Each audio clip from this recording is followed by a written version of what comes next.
The seas still whisper of gods and monsters. It has been far too long since the legends of Age of Mythology have battled. Once again, armies gather, and titans wake from their slumber. The heavens crack, the ground splits, and only the worthy will stand. Mighty civilizations, each commanding myth and mortal.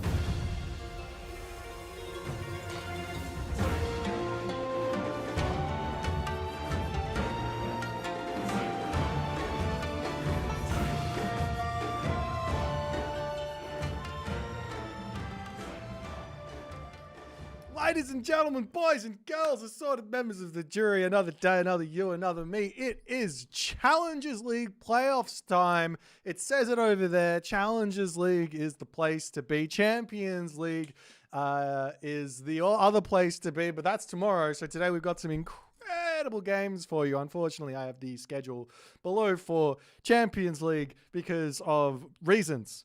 Nonetheless, we are going to be watching Eisomarto versus Shelty to kick us off. They're going to be literally starting off their games in that many minutes. And then we have to wait for them. Obviously, that's going to be a thing. Now, not only that, we are also going to be having the Rapple joining us. So I'm going to give him a little phone call and we'll see if he picks up. And if he picks up, then we'll say g'day. We're going to jump over to the draft while this is all going on.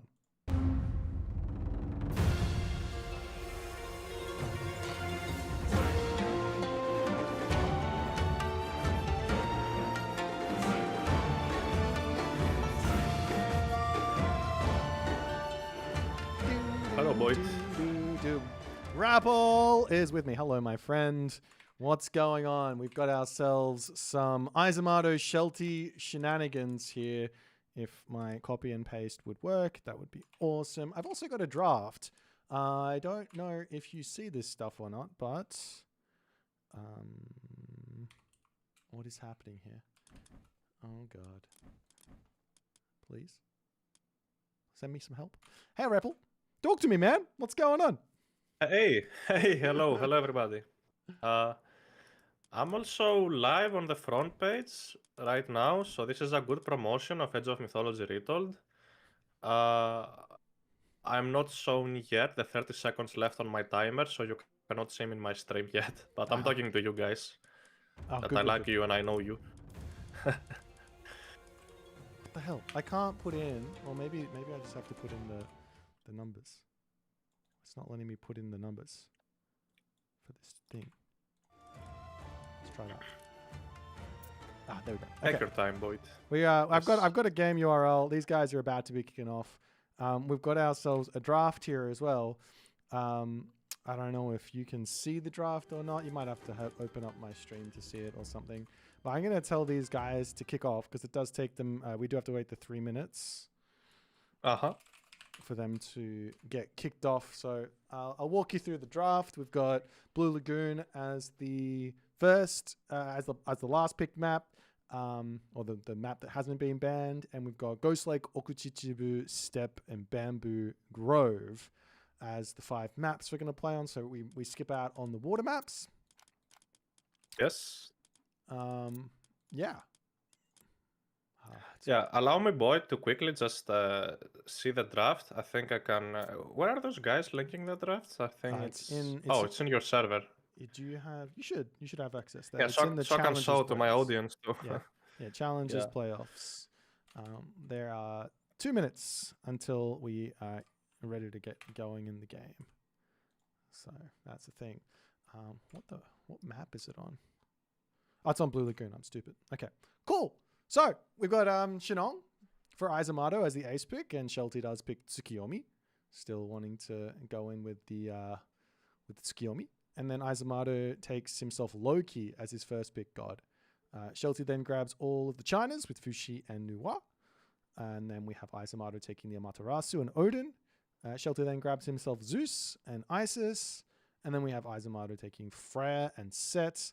And finally, the Kronos last pick there from Shelty, as well as a Hades ban and a Ra ban. So some interesting ones there. I kind of understand the Ra ban from Shelty just on the fact that Eisomarto likes to play Ra a lot and maybe Shelty doesn't want to plick it. So it kind of like plays around that in a way. Oh, yeah. Sorry, I was just sharing again. I'm trying to show to the audience the draft. I have finally managed to. I think. Okay. Yes, I finally managed to. All right, great. This is Boit, ladies and gentlemen, from Australia. He's the most famous Age of Mythology streamer. Fame. And what is that? He's the host of this tournament, so we're happy to have him here. And yeah, make sure to subscribe on his YouTube. Amazing Age of Mythology content, a big caster, and an event organizer, Boit. So we were talking a little bit about the draft. It looks like Eisomarto was just was he random banning maps? I didn't notice that. That's interesting. I guess it doesn't really matter if all you care about is the land maps. Once the water maps are banned out, you can just random it, right? Anyways, Rappel, we're going to be jumping into game number 1 here. Are you good? Are you getting close to getting into the game? Yes. All right, I'm going to pause it 2 seconds. Yes, I am. And we are going to jump in onto the first map, which is a Freya versus Skiomi on the map Blue Lagoon.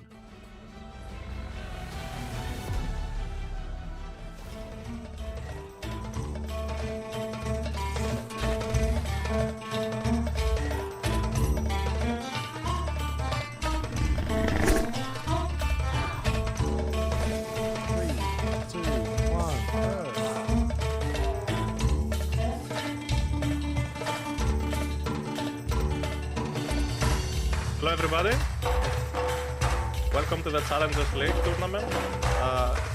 On the bottom side of the map, in the blue color, playing as Freya, it's Eisomarto. Eisomarto! And his opponent today in the red color, playing as Tsukiyomi, is Shelty.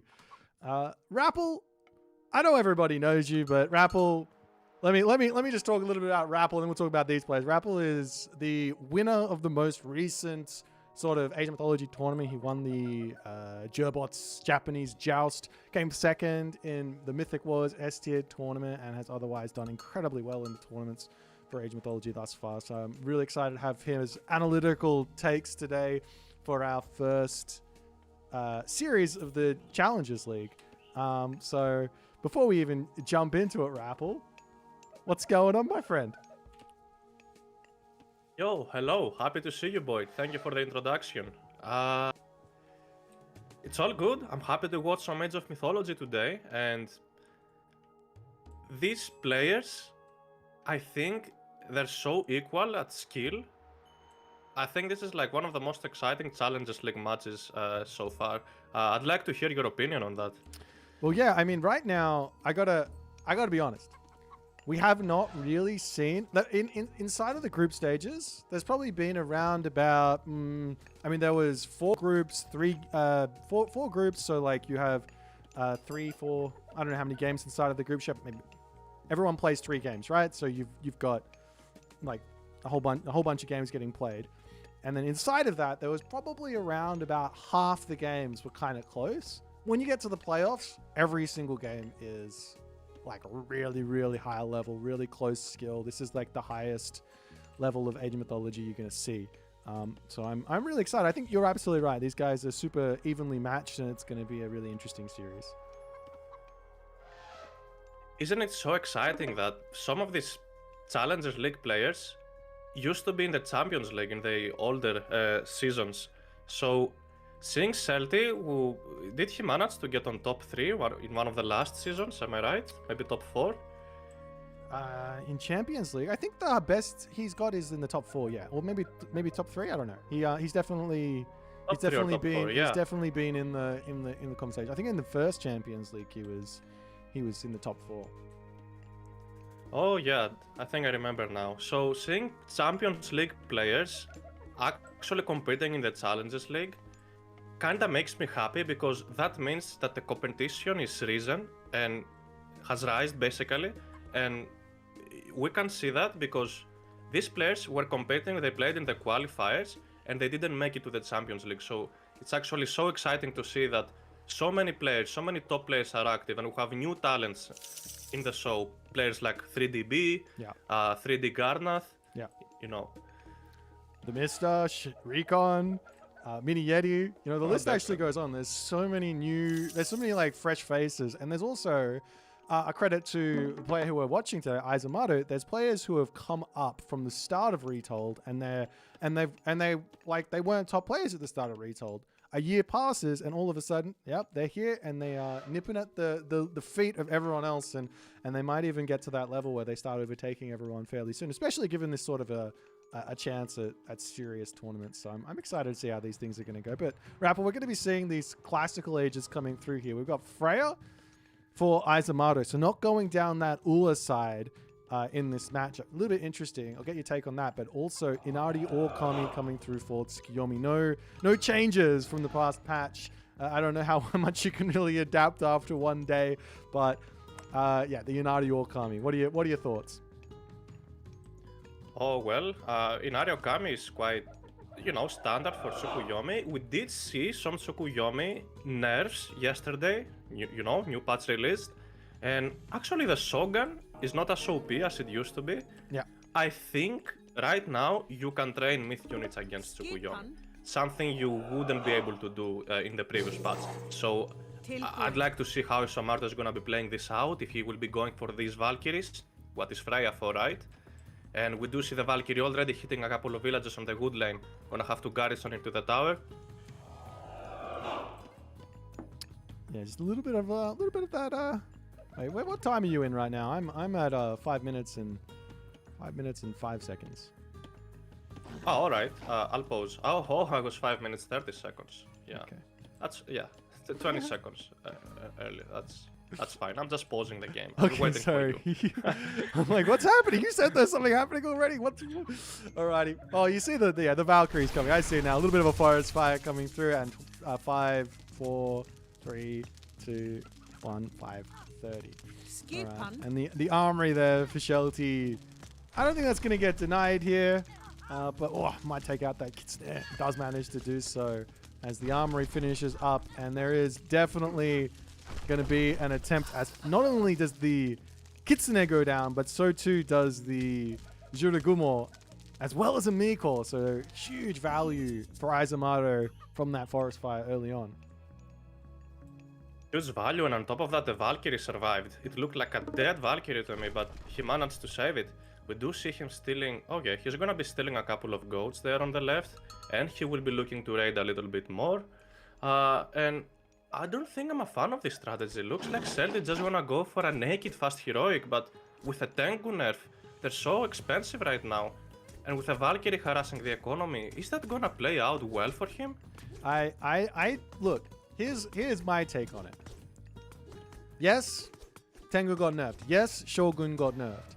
Is this strategy weak now? No. This strategy is still very, very, very playable, but it's going to be obviously a little slower, and we'll see exactly how much value you're actually going to get here. So this is a really nice little showing for exactly what's changed. But it's a 20 favor Tengu now, 250 woods, just a little bit more on the expensive side. So if you were maybe at 45 favor, you would only get now 2 Tengu out. You get up to that 60 favor to get the 3 Tengu out. So it's a little bit more pricey, but you're still going to be able to defend these sorts of things. And we'll see what Eisomarto's got in plan here, or in store for Shelty, as he now is just about to hit the heroic age, and he's going to get himself his Tengu out. And I imagine we're also going to be seeing a new moon on that temple momentarily. I don't know if New Moon is a good idea right now. He can only train one single Tengu, as he's so low on wood. He's having 0 villagers on gold, so Shelty is gonna be relying on generating gold from the myth units after he casts the New Moon on the temple. And okay, getting out his daimyo hero, he's gonna be converting it into, yep, a Shogun. And now the follow-up from Eisomarto is gonna play a huge role into this game. I don't think he should be training raiding cavalry at all. I think he should just mass out hearses. He should forget about going to the heroic age. He's late. He should just stay in the classical at this point. Yeah, this is the dangerous part now. So these Tengu, they now have got access to that Inari Okami tech, Ivory Netsuke. So they're going to be getting themselves a little bit of gold every time they manage to actually attack something. Unfortunately for Shelty, I say this every time, but he's using these Tengu with the special ability on autocast. This special ability is not about the damage that comes from using it. It's about getting to a position. So say in that situation, the raiding cavalry are running away. You want to use your special ability on the Tengu to jump in front of the raiding cavalry, so you can at least get a couple of whacks off, get some damage in, and get some free gold. But right now, the big problem is Shelty. He is flapping his wings right up to a bunch of Eisomarto villagers, and Eisomarto is just sitting there, unaware, blissfully unaware, as the Tengu charge in, and that's going to be a couple of ill kills here, at the very least.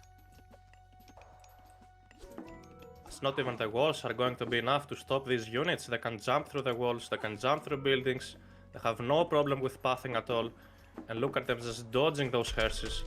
At least their special ability was tiny bit nerfed, but still though, the 600 hit points, the resilience will be off the charts against these hearses. Oh yeah. Now these are also going to be the Freya Hersa, so they're not going to be that speedy. Oop. A bit of missed micro here, and the Tengu will die if Shelty's not paying attention. He got huge value there, but he's just great wall block. Does manage to pick off one. Big blunder from Shelty there. If you go for a fast heroic, like you're going for the fast heroic to get tech, to get super units, stronger units. You can't be throwing them away like that and expecting to have a good game. But right now, raiding cavalry charging in, hitting these villages. There was a couple of pathfinding changes, and I haven't seen it yet, but I have heard that these raids on wood lines and things like that are a lot better. I'm getting frustrated watching this one, Rappel. I want to see those Tengu getting used manually, that special ability. Don't let me watch your gameplay and see you not turning those off. I need to see manual special ability. Shift Q. That's the technique. Shift Q. I'll do it manually for you, Boit. Thank you. But on Saturday. So anyways, we do see those red and cavalry being pushed back, and I'm not quite sure if the horse archer is the best unit you can train right now, unless you get the Bannerman upgrade. Yeah, Sashimono. Yes, Sashimono the Bannerman. Sashimono Bannerman. It's going to help. But really, these horse archers, they're just for taking out the Hersa. They're not going to be for the raiding cavalry. Sorry, they're not going to be for killing raiding cavalry. The Tengu are more than capable of taking out all of those raiding cavalry. But also, Shelty needs to micro those Tengu well. At the moment, he's not using that special ability. There he goes now, dives onto the back. And we do have the big fat swampland to come down, as Eisomarto will need to pull out of here. One Tengu falling as the army chases this all down. And it looks like Eisomarto gets out of there without too many losses. However, Shelty now, he's in the heroic age. He's got himself a decent army. This is only going to get more painful to deal with. So Eisomarto has to be thinking, okay, how do I secure my second gold mine? He's going heroic age. He's getting A gear. He's going to have the rock giant. So that can be used to get some stunnage happening, some tauntage onto those Tengu so they can't run away. Gives you some time to actually kill them as an idea. But there we see him having to react to run away from the Tengus. And from now, where do you go? That's the big question. Well, sometimes, same way you wall against Anobites, where you double wall locations so you can trap the mid units, same way you should wall against the Tengus. But okay, we do see Eisomarto though. He has hit the heroic age. He's only 4 villages behind, and he has his Tempest. Is that a good time to use it? Yes, he's going for it. He's going for a big Tempest, and this is Shelty completely caught out here. He's now going to attempt to retreat, but he's going to lose a bunch of units to this. Yes, indeed, as both players have chosen the wrong time to attack from the looks of it. But we do see Eisomarto pushing back the Japanese player, one Tengu only in the battlefield. Military value way higher for the Freya player. Let's see what the follow-up is going to be. Well, now after Heroic Age gold powers are traded, Well, not the, well, there's one still behind. Classical Age, God Power, Heroic Age, God Power. Basically, all the big power spikes, with the exception of the Shogun, have been traded. Well, you have to ask the question, how do you find a big advantage moving forward? Because this Freya is only going to get stronger in this game. This doesn't get weaker. This god is the ultimate in late game. So, Indeed. Yeah, Shelty has to find some sort of damage here. That's true. Usually, you're looking to raid Freya a little bit more. Taking fights straight up is kinda risky, in my opinion, against Freya. So let's see if Shelty will focus a little bit more on, you know, hitting a good lane. Look what that good lane, how exposed it is in Eisomarto's base. Can easily kill 5 villagers with a tank over there. Anyways, we do see once again those Red Cavalry being pushed away. A Hillfort in the middle of the map. And now the Longhouse transition, so you can get those Herdmen out to kill the Naginata Riders.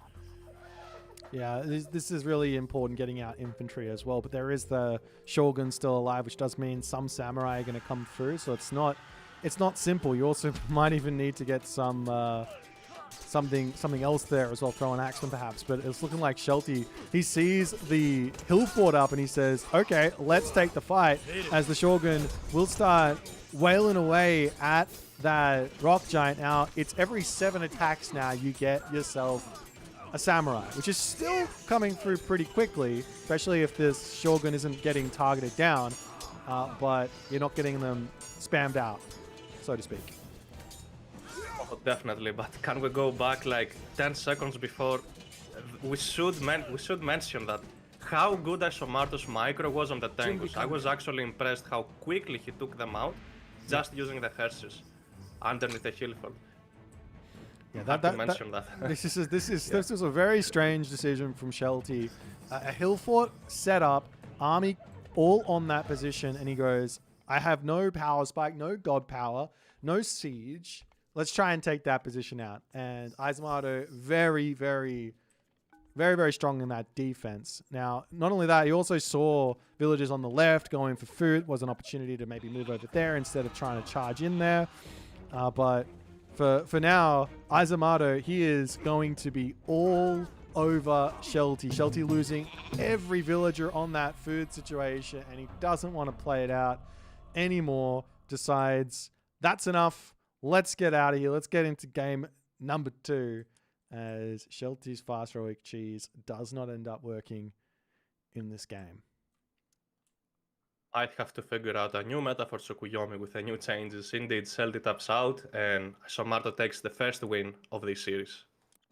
Well, I don't even know, man. Like, let's be real. He had 3 Tengu out, and he just did not control them well. And that's being like generous to the whole thing. He lost 1 to Hersa. He lost a half HP Tengu to the Hersa as well. You don't like. There's no. These units don't get touched at the top level by Hersa unless somebody makes a fairly hefty mistake. So I don't know if this strategy is dead yet, Rappel. I think this strategy feels alive and well, but you have to play well. Not only that, he only had 1 Miko, so he lost 2 Miko on the raids early on. So a couple of pretty drastic mistakes did take some power out of the Tsukuyomi. But I'm going to jump over to the draft here and check what they're going to have going for game number 2. Nice.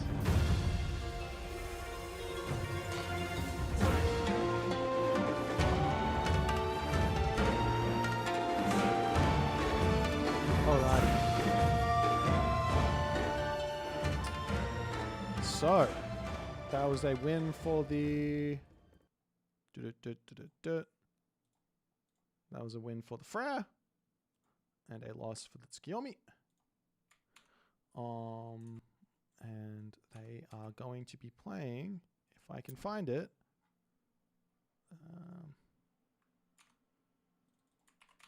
They're going to be playing Amaterasu versus Fuxi. So now Eisomarto is on the Japanese, and we are going to be seeing Fuxi from Shelty. As they are already off to the races as well.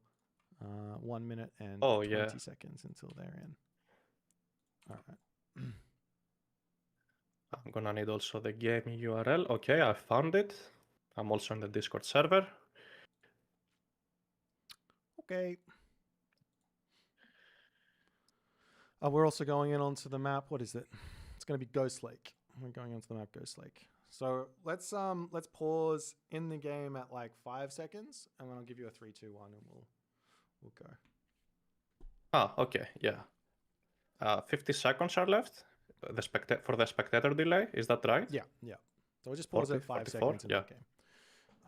In the meantime, Amaterasu versus Fuxi. Both these gods have had some pretty significant tunings. There's one idea for Fuxi that's still probably pretty strong, which is just instead of going into mass Kwafu, you go into a lot of myth units. So you can still build a handful of Kwafu. I've actually done the tiniest bit of research into this, and you can still get out like 3 or 4 before you hit the classical age. You're just going to be losing out on maybe 1 peasant in exchange for doing that type of thing. But after that, you might want to go into myth units. You might want to go into unique texts more so than just spamming these things. Anyways, we're going to pause at 5 seconds into this game, and then I'm going to play you a thingy-majiggy as we get into game number 2.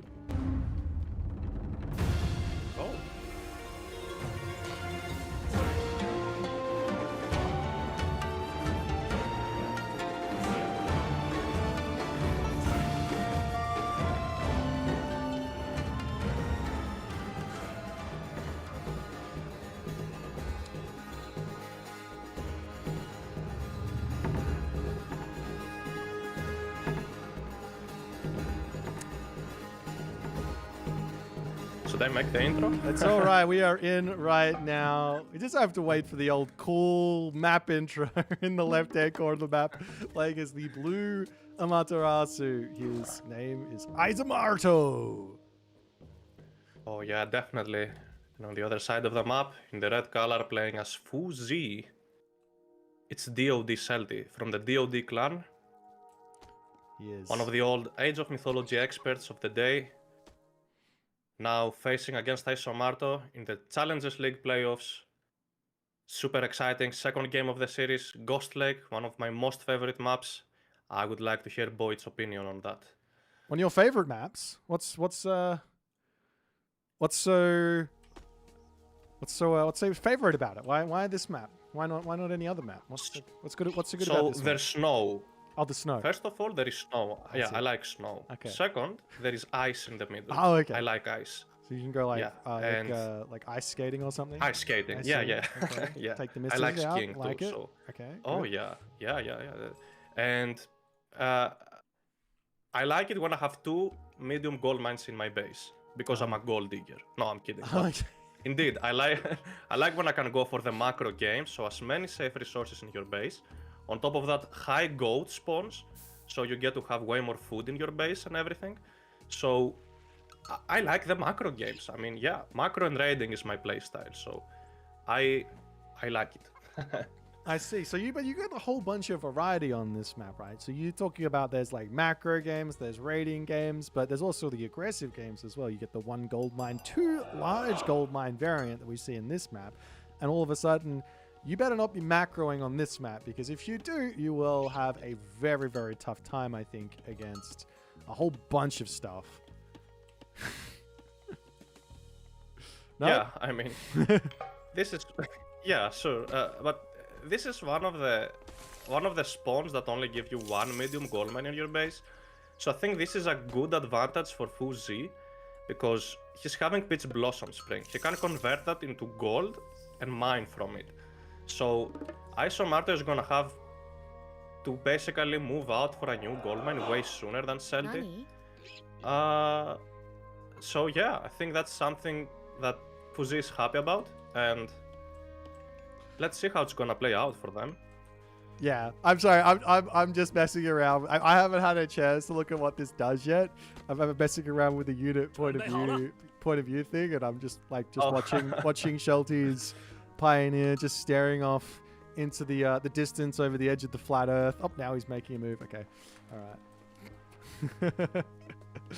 It's very, very cool. All right. It's actually very cool, yeah. You should click it on a tower. On a tower. Wait. Okay, last one. I'm gonna stop messing around. Wait, I'm gonna stop messing around. No, it doesn't work. This is a big new change. All right, so we're gonna be seeing some upgrades here. We got the Amenor Uzume for Eisomarto, very, very stock standard for the Amaterasu player. Though it depends on the matchup, I think, as to what you're gonna go for most of the time. On the other side, we got that Chiao for Shelty, and we'll see how he's actually gonna go. He's already got himself out 3 Kwafu, and like I said, I think this is still going to be really strong for China. It's just you're no longer having a gigantic villager advantage. Instead of having a gigantic one, you're having a tiny villager advantage. So it's going to be an interesting way. We'll see how it pans out. We'll see how fair it is or feels. But I like the change, and we'll see what's going to happen here as the stable and dojo up for Eisomarto, and he is going to be raring to go as he sends his Kamatachi in, looking for all of the raids. Yes, definitely this Kaimatachi will get value since Shelty hasn't dropped any walls yet, so a solar shield will be devastating for him to deal with. This is gonna be a nice economic damage early on. Will he use it? Okay, there we go. Idling the Kuafu is actually huge. And oh, the Yahtzee almost went down. Yeah, he's just beat the Yahtzee. He's just going for it. I don't think it does win the fight actually against the Kamatachi, but maybe it does, I don't know. But there you go. So he gets one little kill there on the Yahtzee. A little bit of idle time. Not the end of the world there for Shelty, but what Shelty is missing here, and that's a bit surprising, is he didn't rush up his Imperial Academy. He's actually going for a far second town center here, which, if you remember when I said at the start of this map, this is a dangerous move because there's only that one large gold mine, or 2 large gold mines. But in this situation, this town center does have a gold mine behind it. There's also a whole bunch of hunt back here. So there is a chance to sort of get past the crazy all-in. But the fact of the matter is, even if you get past the first little part of the all-in, there's going to be the second part of the all-in, which is where that large gold mine expires. And even if you're in front in economy at that point, a misstep can be the end of the game. Yeah, but I don't quite know. I'm not sure about the forward town center. Do you really want to grab a forward second town center against Amaterasu? It is known how Amaterasu focuses too much on one town center. So you know you will be dealing against heavy pressure in the classical age against Amaterasu. So best case scenario, you can grab a back second town center, but really going for the forward one, let's see how that's gonna go for Shelty. I have a feeling I could see a gold star happening because you see the Kitsune is properly located between Hunt. Oh, there we see a fight. Yeah. It's a spicy little solar shield onto the Naginata Raider. He does manage to pick off one, what are they called? One pioneer there. But for the moment, Shelty, he's got this situation set up. He needs to make himself Halberdier, Fire Archer, and play the best defense of his life, because Eisomarto is not going to be slowing down. And every fight that he takes, or every little bit of damage that he takes, that's feeding the Bushido of the Amaterasu, just giving like medium upgrades, more gold income, etc. Oh, definitely. And we do see Shelty spending his favor on Yahtzees. All 3 of them are dead right now. That means using the favor for Yahtzees means there's no favor for Kuafus. So what type of economic lead are you planning to get if you're not building Kuafus as Chinese? Such a late machine workshop. Fire Archers should have been out yesterday. I must say, I think I like the... right now, I think I like the not spending on Kuafu. I don't think he really needs a huge amount of Halberdier. What he really needs is Fire Archer. The Yahtzee, maybe you could hold off on actually getting them right away, but regardless, I think if you're building Kuafu at the moment, you're spending gold, which means you're pushing yourself closer to that getting gold starved sort of angle, and he needs all of it he can get, I think. Plus, it's already 2 TC, so he's already getting like a bit of an economic advantage anyways. It's not the biggest of deals, but anyways. He's behind in the army. Yeah, we'll see.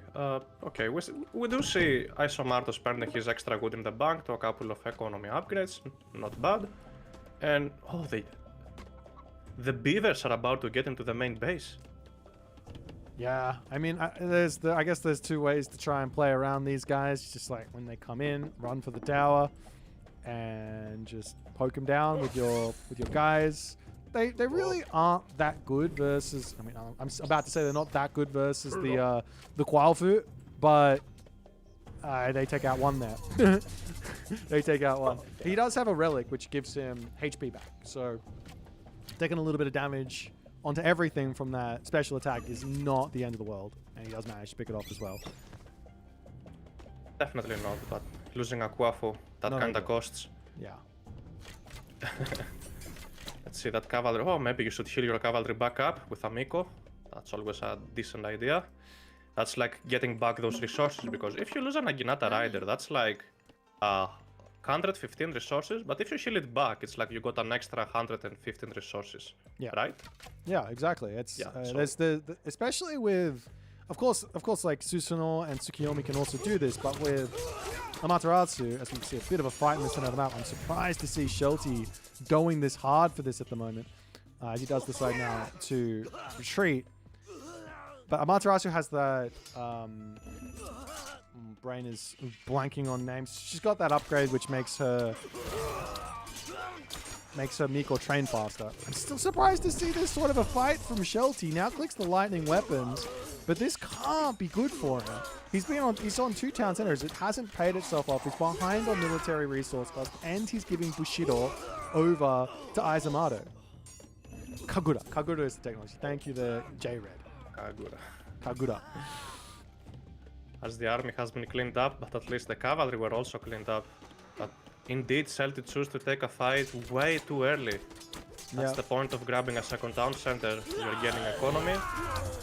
And these solar shields are so good, Rappel. He's just like perfect usage on the high HP or high base HP samurai, keeping it alive and preventing the loss. Indeed, the highest value, especially during the fights. But I mean, even at this point, like Shelty, as long as he doesn't really lose any villages, he's still okay. He's still fine to continue. Maybe he'll learn his lesson to not push out and take these fights just yet. Get himself up a big army, play it slow. There's going to be an opportunity for him to take those Yatsa coming forward, say like 13 minutes, 14 minutes into the game when that gold mine expires for Amaterasu. Maybe it's 15 minutes. I don't even know with the boosted gold from the shrine. But once the villagers move on to that second gold mine, then the Yatsa can go for those raids, and it's not a bad sort of plan there. Oh yes, indeed. Maybe we do see. Eisomarto hasn't committed too much on the Kaimatatsu. He only built one actually. One of them was for free in the start of the game. The second one was built, but in my opinion, having like 5 of them, they can clean up an entire halberdier army, and then your cavalry can kill the rest of the archers. So, and you see the extra favor and food in the bank, so I think it's something he should go for. Well, he's been really trying to get full value out of Solar Shield, and now Solar Shield is 30 favor. It's probably not worth dropping it on anything outside of, say, a Shogun or a myth unit, a large myth unit, to keep it going. Like if you drop it on a samurai now, you're paying like 30 favor, 300-ish resources. It's like a bit of a ran. It's not exactly what it's worth, but it's an easy way to sort of brain the math. Probably best bet is to start either saving favor up for, say, he's going for Raijin, or wants Raijin to come through, so for Raiju, or making some more Kamatachi. Yeah, might be. 28 on foot though. I think too many villagers there. I think I prefer Shelty's macro, but now that Shelty has massed a big army, he has literally taken the lead in military value. Yep. But at least we do see Raijin from the Japanese player. So Hero Cage got power, gonna be interesting to see. Shelty has no power spikes at the moment, no god powers or anything. And I think it's time for Eisomarto to start adding some heroes into his army. You know, he has seen those Yachis. You need to have something for them. Yeah, he's got only the 2 on the Musha out at the moment.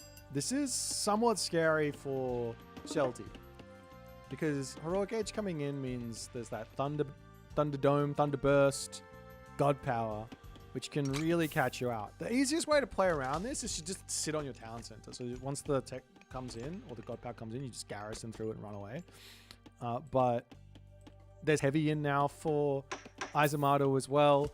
So this is going to be not a fight that Shelty is going to want to take. He can also grab himself a whole bunch of towers on top of those military camps to help him out. Huge amount of resources in the bank right now for Shelty. So there's a lot of defensive sort of play for Shelty at the moment if he wants to. He's going up now for Gormang, so he will hit his Heroic Age. He'll be able to catch up on that heavy differential. And at the moment, it's kind of looking like Eisomarto is missing his timing.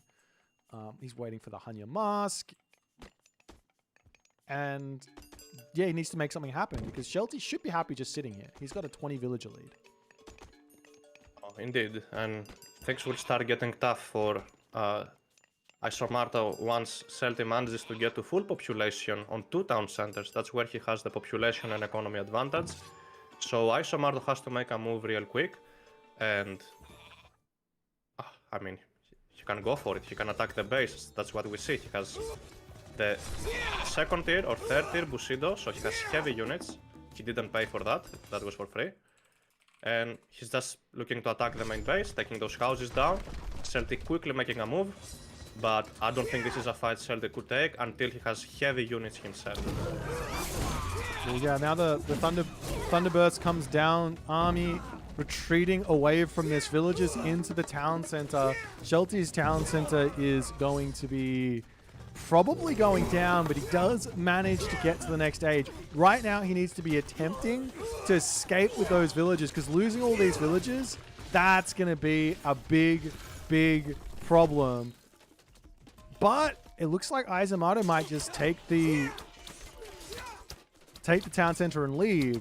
Villager differential still favoring Shelty as now the fight comes in. We will see the forest protection getting dropped down as the army is on top of it. So a little bit of extra damage to actually come through here. But all these halberdier are absolutely useless here, Rapple.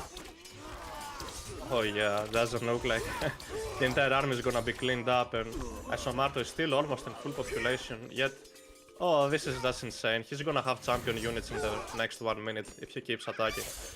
Oh yeah, he's got a lot of XP to go, but yeah, maybe 1 or 2 more fights, big fights, and that's gonna be champion. Shelty, again, not the best decision making there. If he just tried to bail on the town center, keep the villagers alive, got himself to heavy, then he's in for a shot in that fight, but he's just feeding the Bushido war machine of the Japanese at the moment by taking these fights like he is. Definitely. The Dao swordsmen are being mixed in the army. I don't think they'll do real good against the samurai. And at that point, Eisomarto is just trying to spend his resources, but he's at full population. It's time to start grabbing town centers as a follow-up. Yeah, I mean, there's the town center option, or there's the castle option on this right-hand gold mine.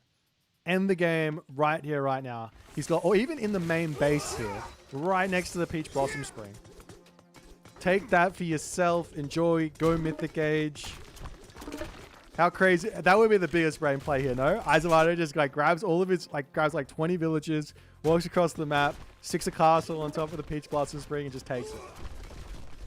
Gets the town center, gets the farms, and the starting gold mine of Shelty. That'd be, yeah, some top level trolling.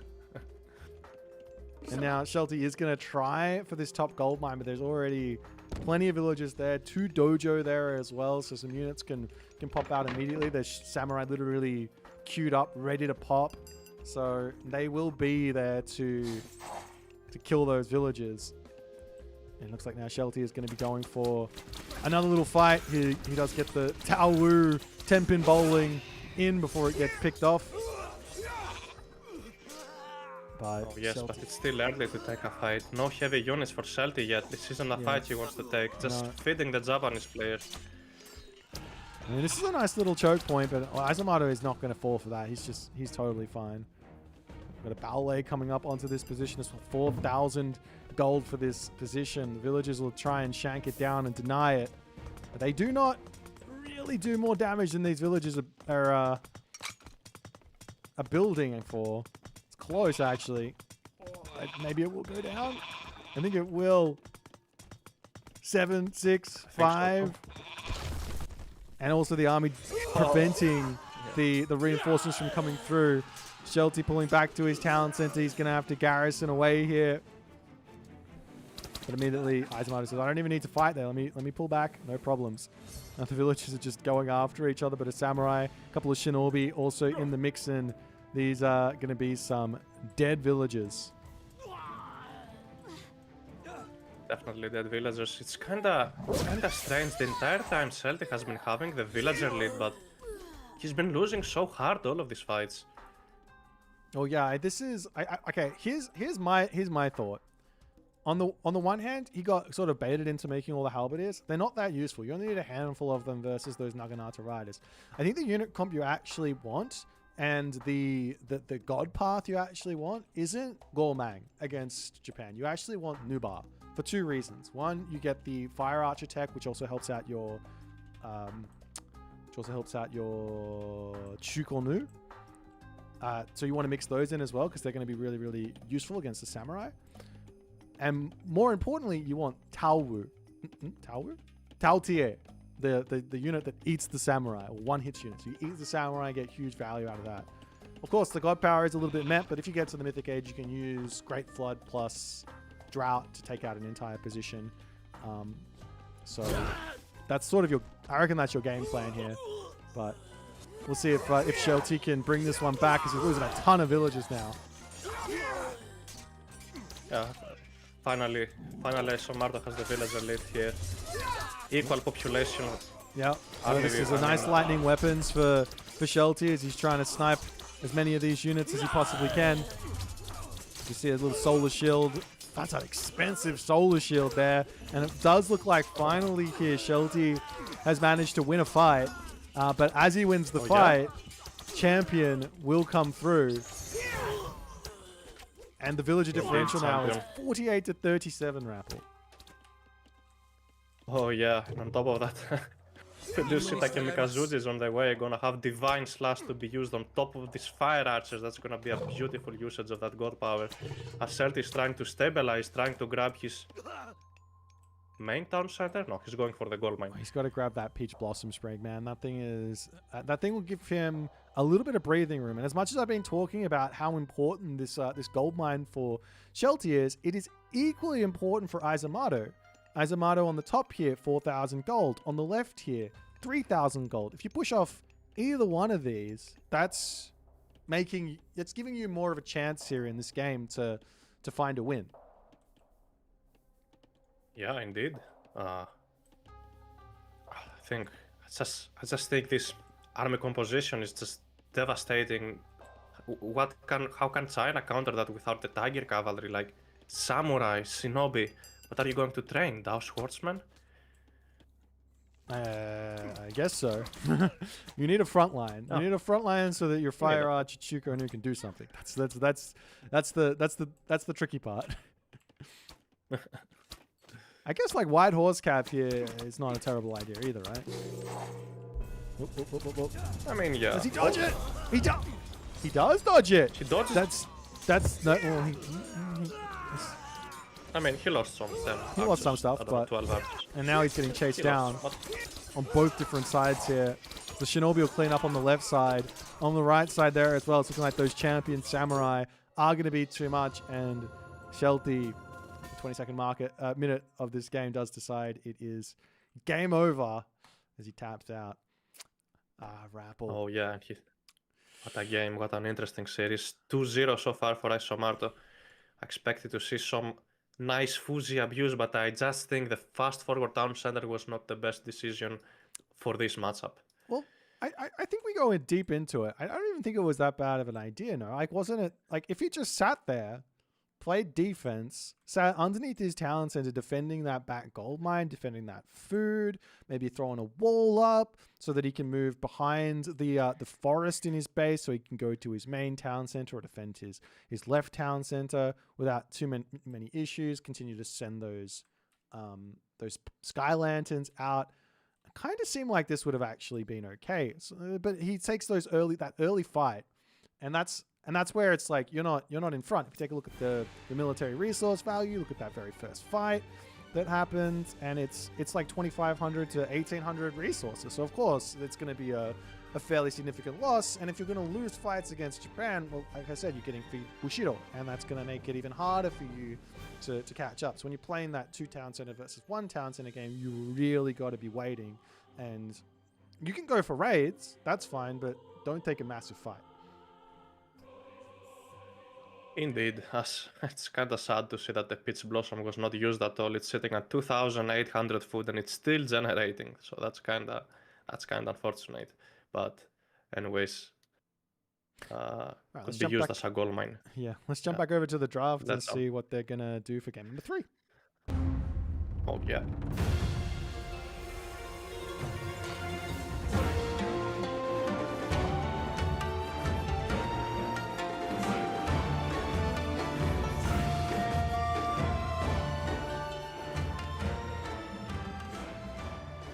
Alrighty, so let's have a little look-see here. They're going onto the map Step, and it is going to be a Shennong versus Kronos matchup. Okay, and they are already off to the races. So we've got ourselves about 2 minutes to enjoy unpacking Kronos versus Shennong on Step. Ooh. Oh well, we've been seeing quite many Kronos races, also called crashes for those who play Age of Mythology for a while. Oh well. Spectator delay, 2 minutes. Is it the same for you, Boit? Yeah. Oh, okay, good. All right.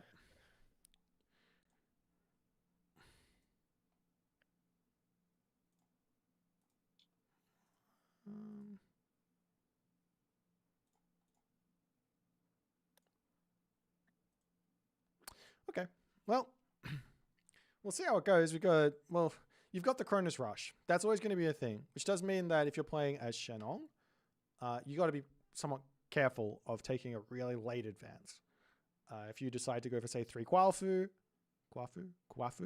If you decide to go for 3 Kwafu, it's like a qua, like a quacking sound, right? Kwafu. I'm gonna get it right so that Soup is friends to me.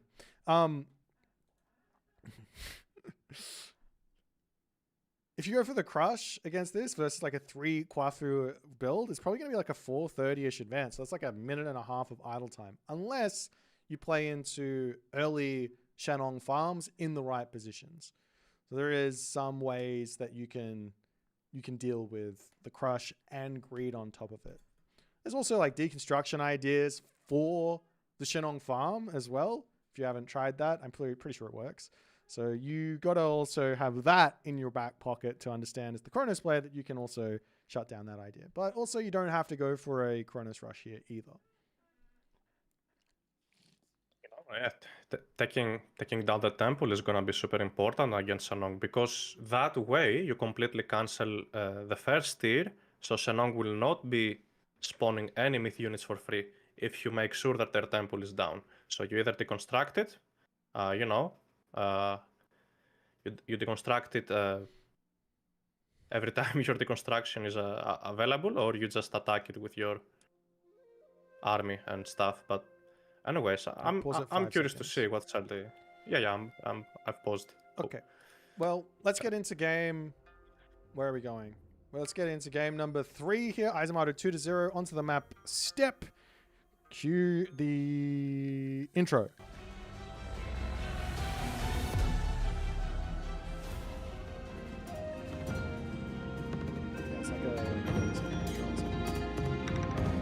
we'll do it. 3, 2, 1 now.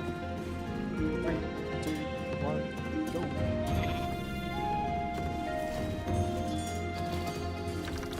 Okay. And we do see the... Yeah, hello everybody, once again. We do see in the...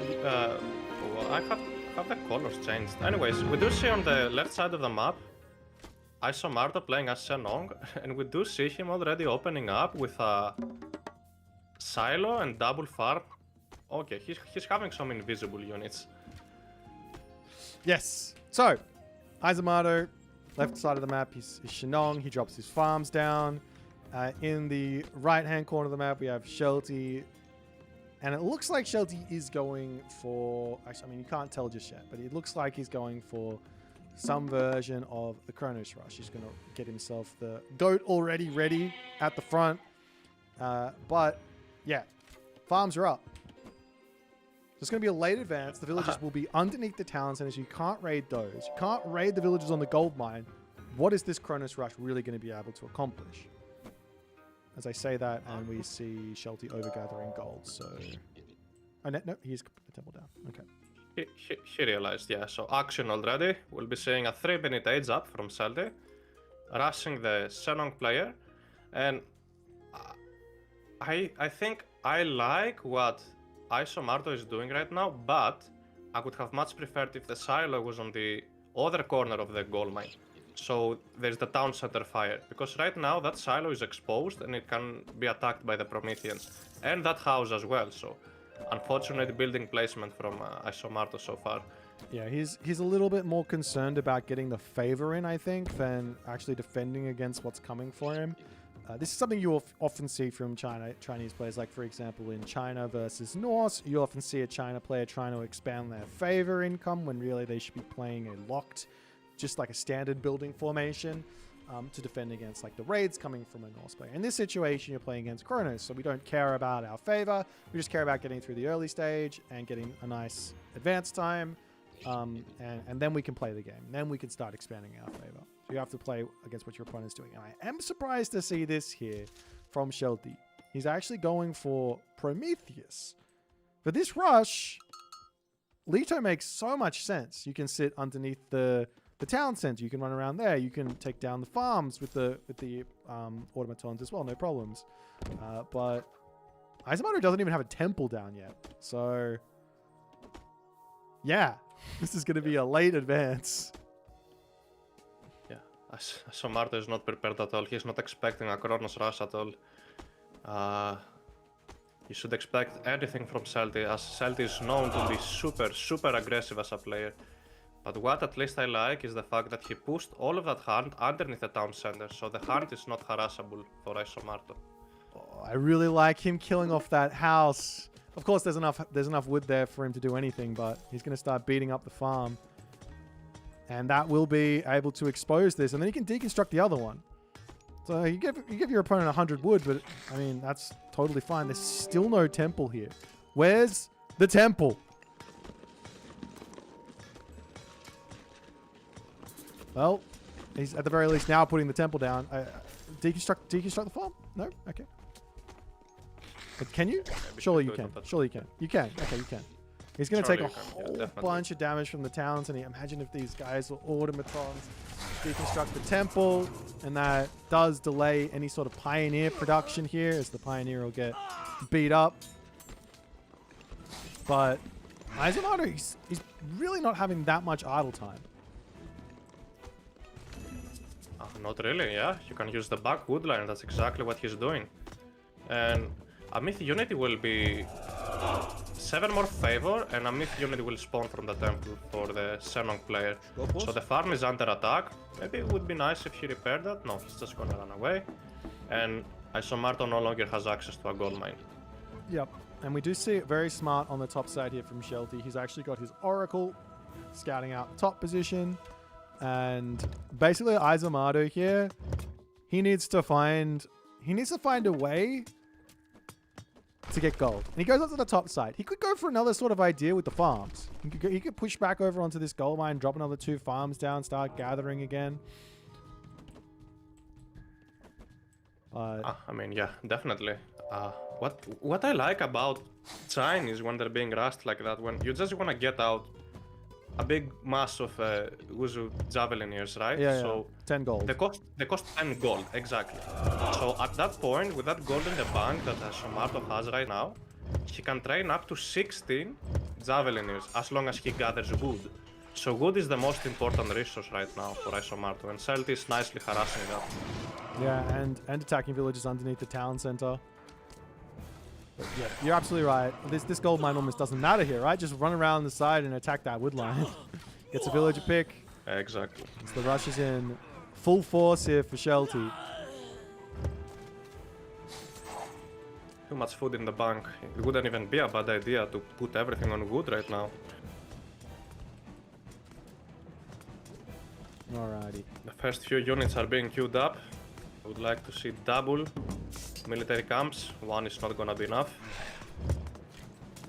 And maybe I think you can even go for some raiding when you're being rushed like that, because look at Shelty's base, completely exposed, no hero citizens.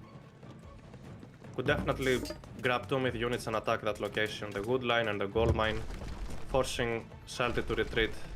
Oh yeah, and picking off these towers does more than, I mean, they're sentry towers, so they could get turned into watchtowers. It does more than just like remove the vision. It also, and potential defense, it also slows down the favor income. That's kind of a big deal as well.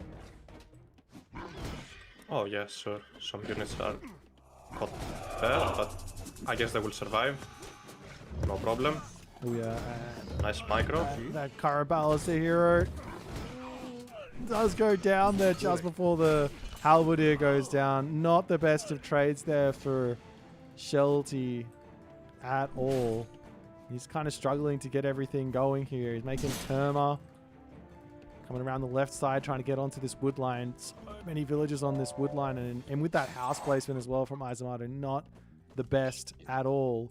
So now he decides onto the gold mine in the front. Now in these sort of situations, you should probably be thinking, get a watchtower up on the front there so you can see what's going on and start hitting those. A watchtower? Do you really wanna invest into that? Something that can be deconstructed? Yeah? No. For Shelty. Get Shelty to go watchtower, time shift forward, enjoy. I mean, at that point he's ahead that it doesn't matter. I guess, yeah, he can go for that. It's a viable follow-up. Because he's in front, he doesn't need to sit here on this position. He just puts a tower and like a house around it. Then the gold mine can't get grabbed at all. Yeah, but let's not forget these villagers have a four times extra damage against towers. So you gotta defend it. You gotta put houses in time shift. You gotta be smart. This Kronos is all about thinking with, what's it called? Trigonometry, you know? No? Oh yeah, the Greeks invented that. Yeah, anyways. We're gonna go into a little thing on my big fat Greek wedding. You know, the Greeks invented everything. Yeah, we invented everything, guys. We want credit for everything. Yeah. One military camp is just not enough. He needs at least 2 more at that point. He needs to start spending, you know, look at that queue. 3 units in 1 queue is too much. You need to have 2, ideally, on every building. Something like that. Anyways, military value. Almost 3 times higher for Shelty. The villager in the corner has been spotted by an oracle. Gonna be taken down by 3 therma. Funnily enough, 1 peasant on a gold mine is like is kind of enough to support one Wuzu Javelineer worth of production. So all he needs is 1, but Shelty is doing an amazing job of shutting down this stuff. He's got a Promethean on patrol between the 2 gold mines on the bottom, Oracle on the top, counter barracks on the front gold mine, and Eisomarto here, he is forced to go into a market. And he has to sell wood, sell food in order to get himself some gold. Now, luckily, like you said, 10 gold javelin. So it's only really a tiny bit of selling. So, yeah. Shelty still has to continue to get value here. His army is gigantic, but realistically, he can't really dive the town center just yet, unless he gets himself a whole bunch of Murmillos and Prometheans to actually take it out. But with these Terma, it's not much of a... It's not very useful. Yeah.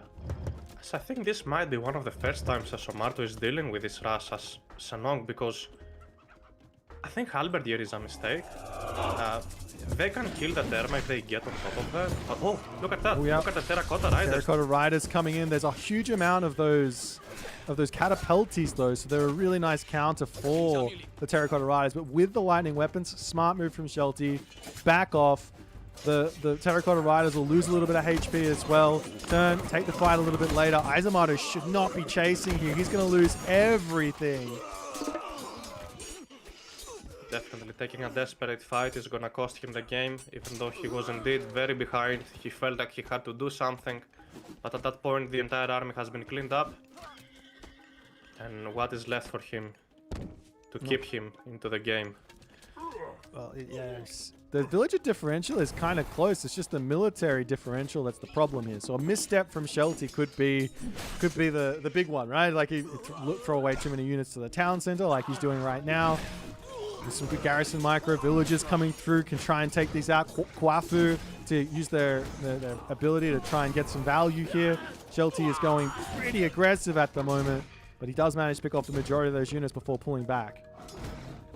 Look at the villagers chasing those Thurman. That's kind of fun. Okay. You know, I've seen that. I played once against Eisomarto in the ladder, and he Kwafu rushed me. He brought 13 Kwafus and he started attacking my town center. Genius. I think. Genius. Yeah. They do a little bit of cross Anyways, damage, right? Eisomarto. But yeah, Eisomarto does tap it. out. So the Shelty is still in this game. He manages to keep his tournament life alive. We haven't really brought it up, but this is the playoffs, Rappel. You lose one game in the Challengers League here and you're out. This is no second chance opportunities here. So Shelty is going to be happy to get on the board here. Tournament nerves going to calm just a little bit. We have to say it. I think Eisomarto was a little bit on the greedy side with the forward gold mine double farm opening. Just go up nice and quick. Build one Qualfu. Don't even build two. One Qualfu, go classical age, defend against it, and then build the Qualfu a little bit later. It's no problem. Yeah, no problem. I think it's defendable. It's just have to make zero mistakes from the Shennong side, and you can play it out, in my opinion. Yeah. Alrighty. Well, let's jump over into the draft, see what they're going to pick for game number 4. Let's go.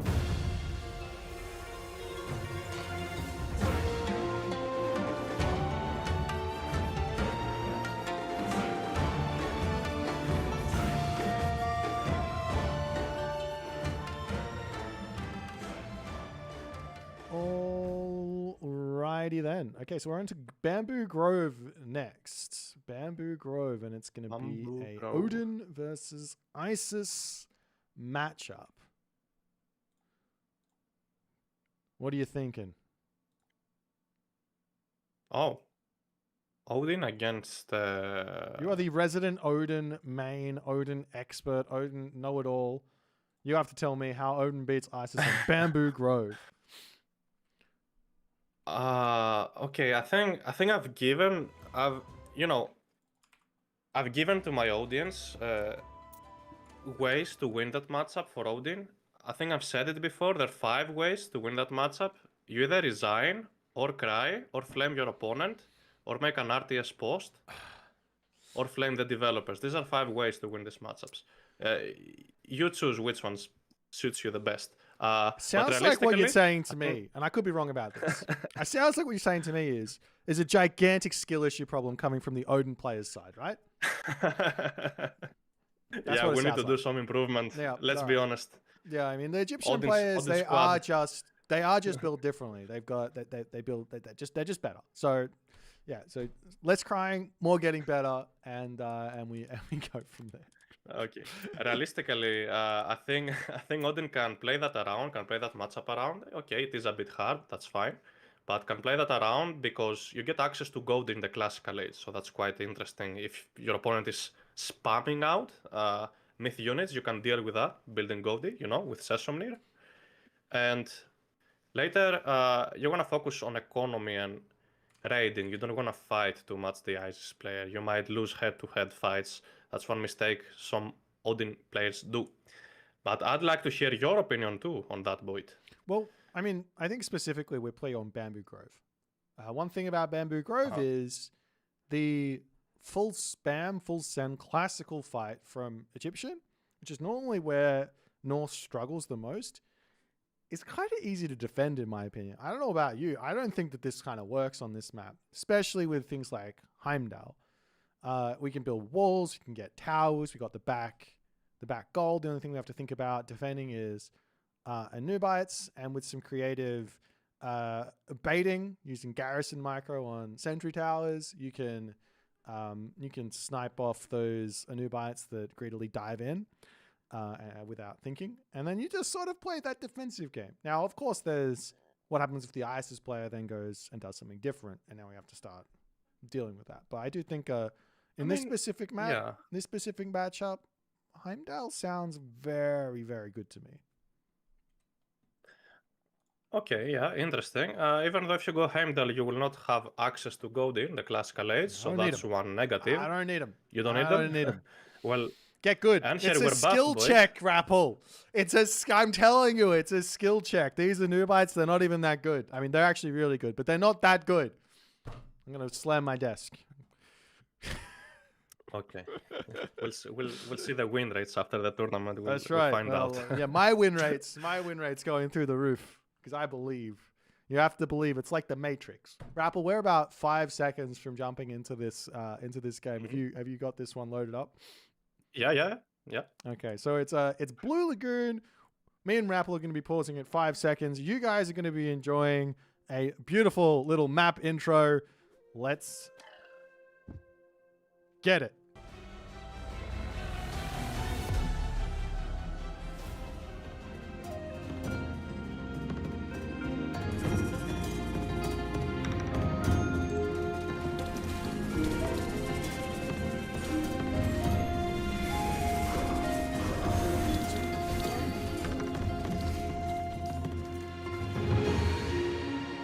Again, hello everybody.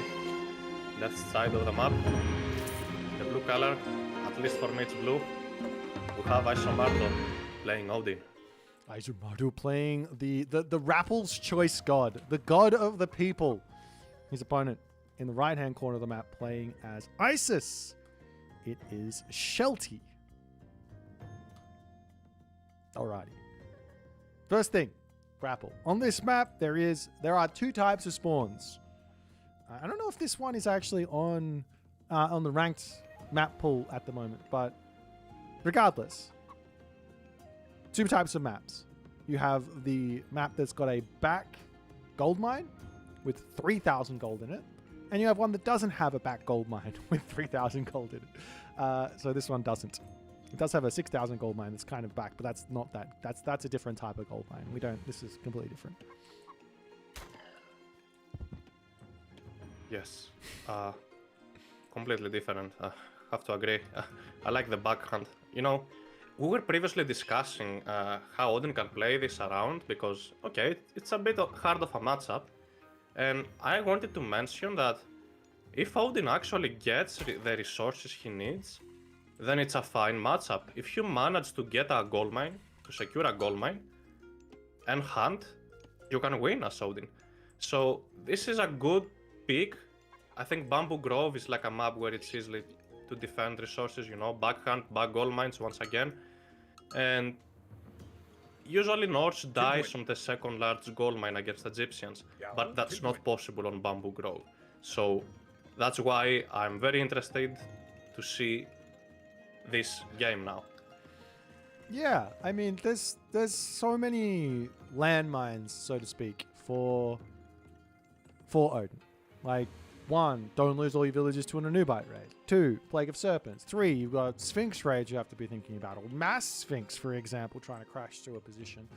You got like the fast heroic sort of variants. You got 2 town center ISIS, 3 town center ISIS. You've got so many things you got to think about. Well, the one good thing about Odin is you do have those ravens, so you can get some knowledge in while playing defensive. Yes, indeed. And we do see already a temple being built for Eisomarto. And the obelisks, quite interesting how Shelty is dropping those obelisks. He's not using them aggressively, you know, he sees nothing about Eisomarto's base so far. but he at least sees, you know, the middle of the map and his corners for now. Well, yeah, I mean, on the one hand, you don't see much about your opponent's base, but in seeing your own side of the base, for example, right now, if I look at Shelty, what Shelty sees, I see, okay, there's a gold mine to the back of my town center, behind my town center. Okay, fantastic. That means I know that my opponent's got one back there. I see a gold mine to the left. I say, okay, there's a bit of a far gold mine over here. So I know that there's going to be a gold mine somewhere there. So you can get a lot of information from looking at your own side of the map. And obviously you have to confirm exactly where those spawns are. But it's you can start forming some plans really early on if you kind of understand how that... When the map's always a spawning fair, basically. They're giving both players one of those things. Now, unfortunately for Shelty, he does miss one gold mine on his side, so... If he's using that information right now to form a plan, he might be a little bit on the weak side there. But we see early prosperity and Anubis versus Freya for the classical age gods. I mean, Anubis is standard against the Norse, but 11 villages on gold and no second monument. That kinda looks like a fast second town center. Oh yeah. For me, I don't know if he changes his mind. Yeah, I think this is going to be a far second town center for Shelty. He's getting a couple of priests out. Unless Eisomarto is really quick here, probably not going to be able to deny this unless Shelty goes crazy and goes for the forward town center. I don't know. He probably shouldn't because he's got an amazing back town center here. And he does move up to it. So yeah, this is why I was kind of talking about with like, why Heimdall? Because the Isis player is thinking, I can't go for that crazy classical fight idea. They're probably going to go for a boom. And if Isis is going to boom here and you take Heimdall boom, now we are, especially with Rigsdula, now you're actually in a really good spot for the mid game and all that other good stuff. Oh, it's true. And I think you might not even need heroic or anything. You can fully classical fight having the buffed Enheris with a new patch from yesterday. They have so much HP. It's crazy. But this will be a scouted town center nice and quick from Eisomarto. The problem or unfortunate situation for Eisomarto is he's already dropped double Great Halls. So this means he's committing to a whole bunch of raiding cavalry, trying to find some raids. There are also relic monkeys out for Shelty to defend. And basically what Shelty needs here is he needs to drop a couple of barracks straight away and just start getting himself out spearmen to defend these raids. He might also want to get himself watchtowers for his main base, but realistically, as fast as he can into some spearmen, and maybe also looking for raids with the Anubites, but you have to be very sneaky with them, because if you go for a raid and your opponent's there, ready to defend, then they will die to raiding cavalry picking them off, and the Valkyrie as well. Oh yes, certainly. As Eisomarto will rely on raiding, because look at him, double Great Hall, full raiding cavalry. He's not gonna be having a second town center anytime soon. No. And again, even if he comes over onto this food at the moment with these raiding cavalry, you just drop Plague of Serpents, and you go, okay, now what? You want to kill him off my Plague of Serpents and lose a whole bunch of raiding cavalry? Okay, go for it. It's fine. One monument is being dropped. Maybe wants to start spending some favor. And double Unbite and the relic monkeys, I think there'll be more than enough to push away those raiding cavalry. So you see that you're in a terrible situation right now when you see that the Isis player is on 2 town centers, has enough army to defend the Hunter and the Gold, and you're just stuck on 1 town center with some cavalry. It's kind of rough. Now, Eisomarto is going to fully commit to an all-in here. Now, for our Isis player, the hard part, we always talk a lot about how good the Egyptian scouting is. When you watch players like Mr., Recon, Kavoth, yourself, it always seems like the Isis player's got an insane amount of vision. But if you're playing 2 town center versus 1 town center, you do not get that vision as Egyptian. You're almost guessing what your opponent's doing here. So, I mean, we got omniscience here. What do you think is the easiest way for Shelty to defend this crazy big all-ins. 3 longhouses, 2 great halls, temple. What would you go for having omniscience right now, knowing what to do? Honestly, as Shelty, I think the safest option is just to keep training units, because Eisomarto will either be super aggressive right now with a classical age army, or will save resources to go up to heroic age for a Njord push. These are the 2 options that mostly make sense. So both options that make sense, the best counter to it is right now to just spam out military. Those divine damage spearmen will be able to even kill. Oh walking no. with us. Look at that raid. That's so big. The spearmen do come over. Shelty just did not respect that in the slightest. I mean, it's 4 villages. It's not crazy, but this gives him a big opportunity to actually make this attack work. Like, Yeah, I don't know what he was once thinking. again. I don't know what he was thinking. He pulled his wood villages, but he just was like, oh, I'll just leave my food villages there to... Oh, crap, he's circling around. Oh, okay, my villages are dead. Like, just pull the food villages back. You saw he's got look at the vision he's got. It's crazy. I'm being mean. All right. These players are such high level that you make those mistakes, but that's huge for Eisomarto. Big amount of bonus time he gets playing this, building up this one town center army to get value done.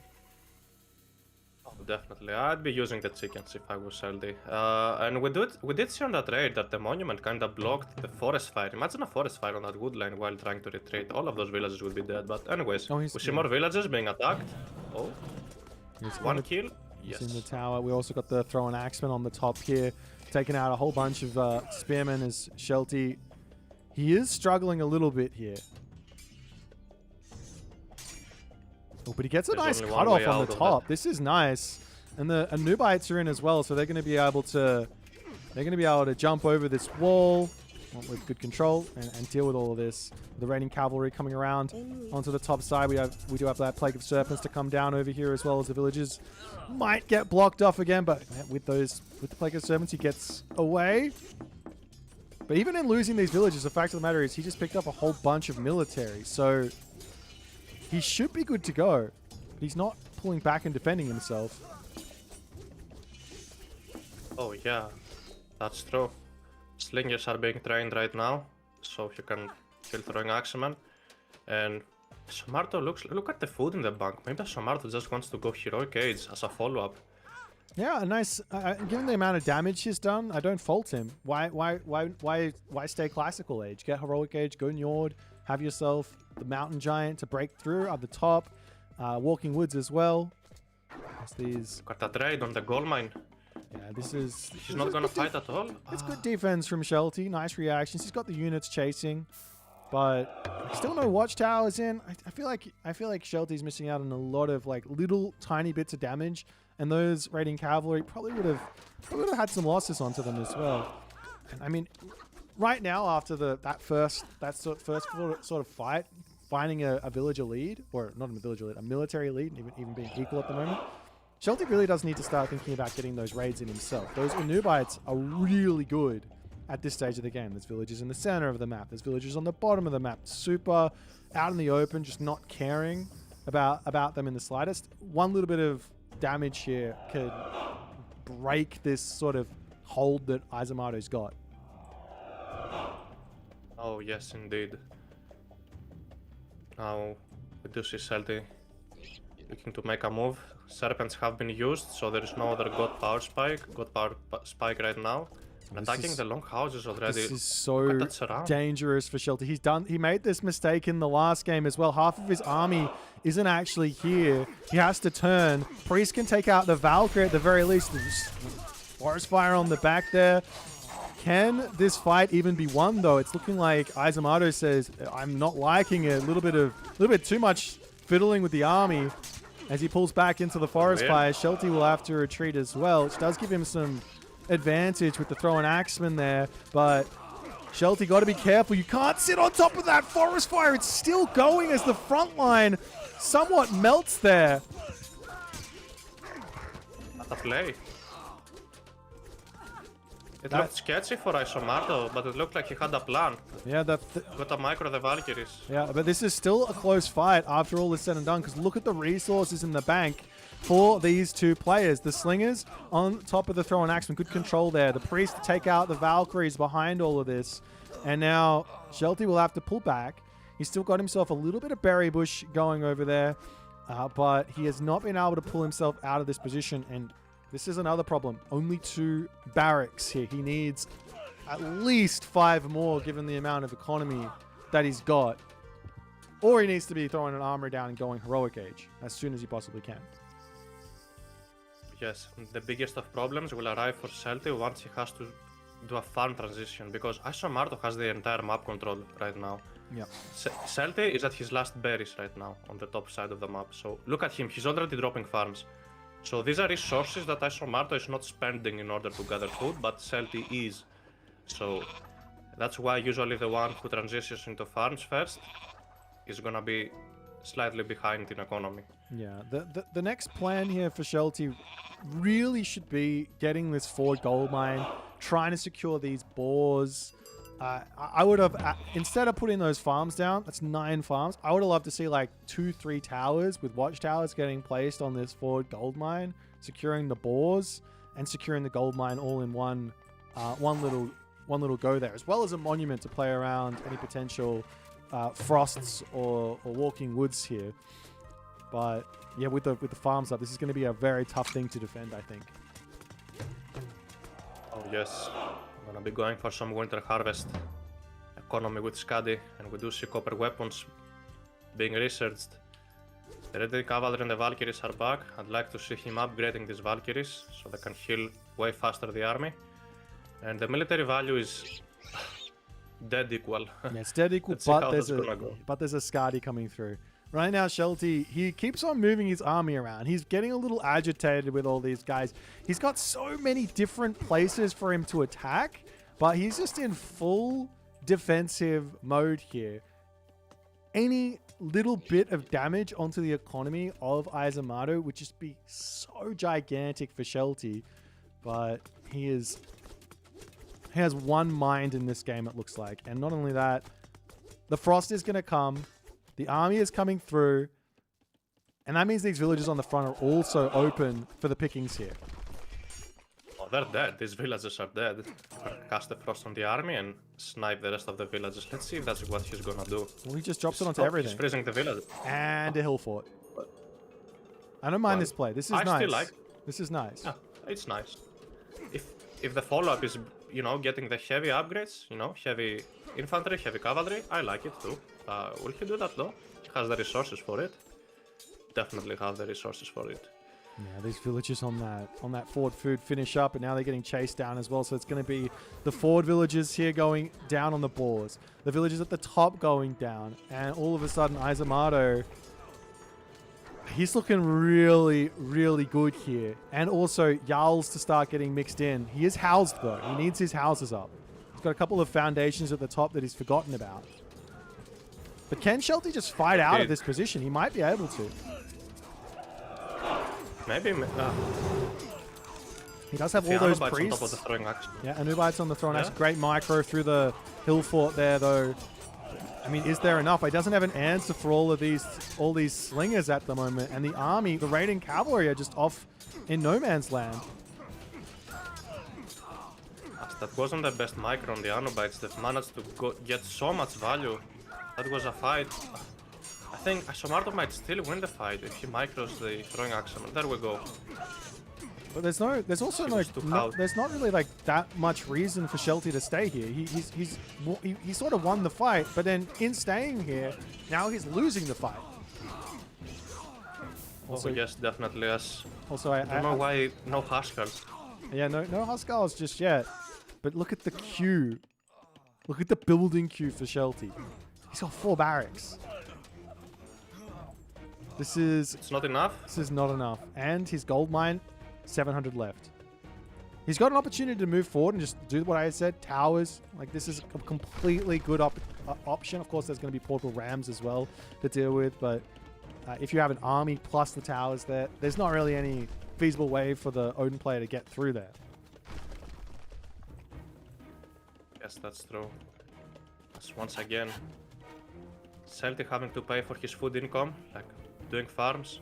You know, these farms are not cheap actually. They cost 70 gold. Yeah, no, not cheap at all. And not only that, these Jarls, you need a lot of spearmen for it, and you also need really good control to deal with all this stuff. And Eisomarto, he is just charging forward for the moment. Oh yes, I really like that ram. Gonna be able to take down the towers, no problem. And we finally see heavy infantry on the way, as well as Huntress Axe. So these throwing axemen will no longer be missing any shots against anything.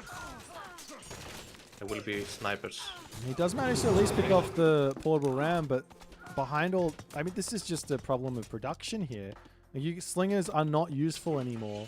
And there's no food income now. The farms have been taken out. The wall on the right side is being broken down, but there's already a couple of berserks sitting there waiting. And Shelty taps out as Eisomarto takes the series 3-1. Going to be our first challenger through to the semi-finals of the Challengers League. There you go. I mean, this game, I'll just be straight up. This game was a game of spend your resources from the side of our ISIS player, and he just did not get his barracks out. I think he was completely fine. He won the fight on this after the frost. Could have just ran. He could have got his infrastructure set up, and he would have been fine. But he sits underneath the hill fort for so long. That hill fort has 1,690 damage and 25 kills. Insane. Let that sink in. 25 kills.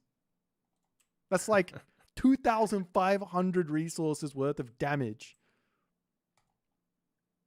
Oh yes, the highest value hill fort. Very nice play from Eisomarto. I would have done some things a little bit different, but still, it worked out for Eisomarto. Well played. We said that this is a hard matchup, so if you won this, he deserved it. You said it was a hard matchup. I said it was skill issue. All right. Okay. Alrighty. Well, thank you. I'm going to be moving into our next game, which is going to be Allapes versus Desive, I believe. And you're heading off, right? No, we're casting that. Oh, you're casting this one as well? Unless you're going to boot me. Get out of here. All right, I'm going to go over to my main menu and set this draft up for the next one. All right. All right, so...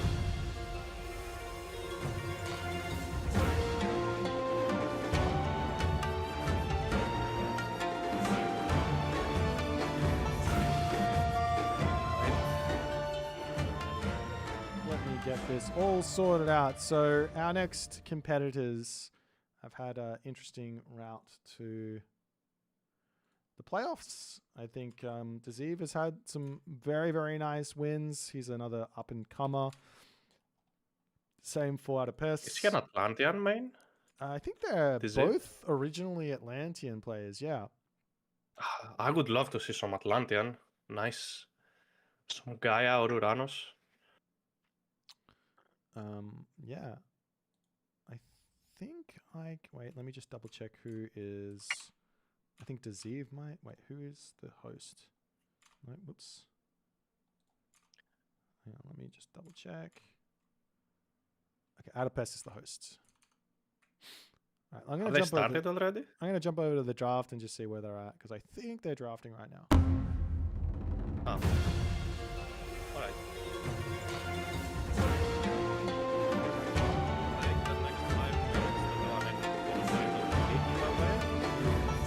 Busy doing drafts. Is that good? All right. Yeah. I'll mute you. I'll see you in 5 minutes, Boit. Okay.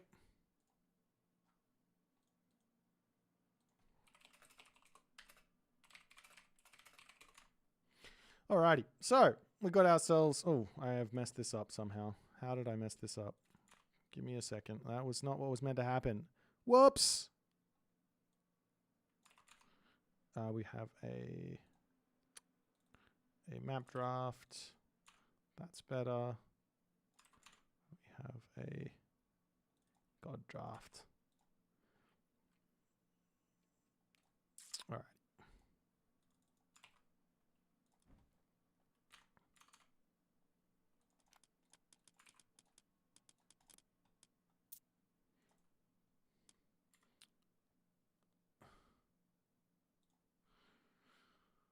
Okay,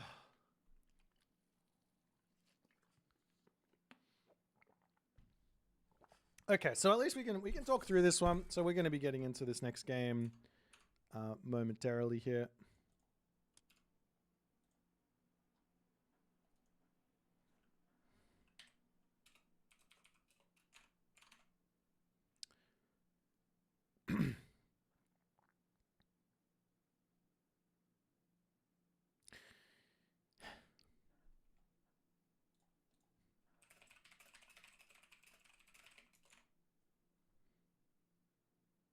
All right, so Allapes has got himself the Fuxi as the ace pick. We see Desive picking Kronos as his ace pick. I'm not exactly surprised to see Desive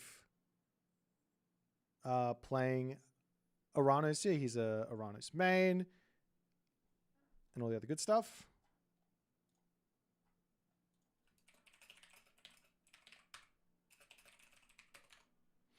And well, Allapes, he is kind of a China main, Asia main to some degree. He did play all the Atlanteans early on in Retold as well. I remember him playing in like Genesis, I think. Or maybe it was Clash of Immortals, I can't remember. Having a lot of success with the Atlanteans back then, but unfortunately he doesn't go for them. And Desive takes both the Atlanteans first and foremost. So with Allapes banning Gaia, Desive grabs himself Kronos and Zeus. Then Allapes grabs himself the Amaterasu and Set. Desive then takes Isis and Poseidon, as Allapes takes Tsukiyomi and Odin. Our first map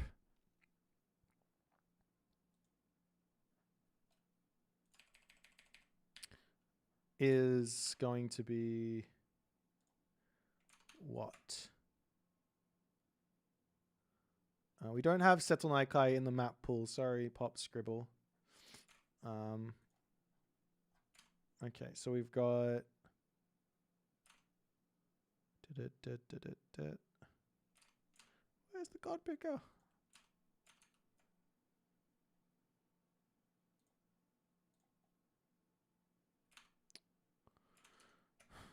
We got Shennong versus Zeus. Shennong versus Zeus here. For game number 1 on the map Ghost Lake.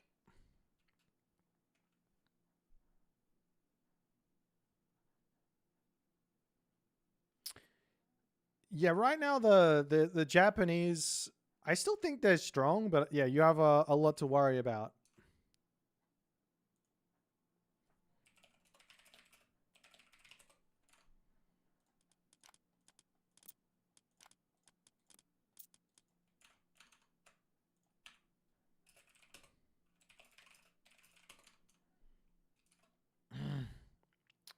What's the Chinese build order after the update? The old eco upgrades age up or 3 Kwafu? You can still go for fast Kwafu. I think with all the Chinese gods, it's still possible. It's not a problem.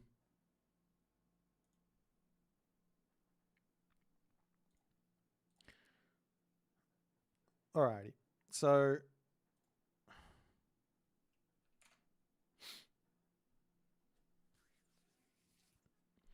yeah, we'll be jumping in fairly shortly here. We could talk about the matchup. Shennong versus Zeus. So what does Zeus have here? Well, Zeus has got a far second town center, which is quite nice with the double gold mine, but Shennong's also good where that's concerned. Shennong's got some nice pioneers to deal with center, so we don't often see the high level games going for center. The myth unit sort of ideas from Zeus against China are normally not the best of ideas unless you got something like a automaton, high pierce armor, and things like that. I'm going to get Rappel back in here and see what's going to happen. Hello? All right, welcome back, Rappel. Hello, everybody. I'm getting the URL. Yeah, we've got 30 seconds and then we're in onto Ghost Lake. And it is a Shennong versus Zeus matchup.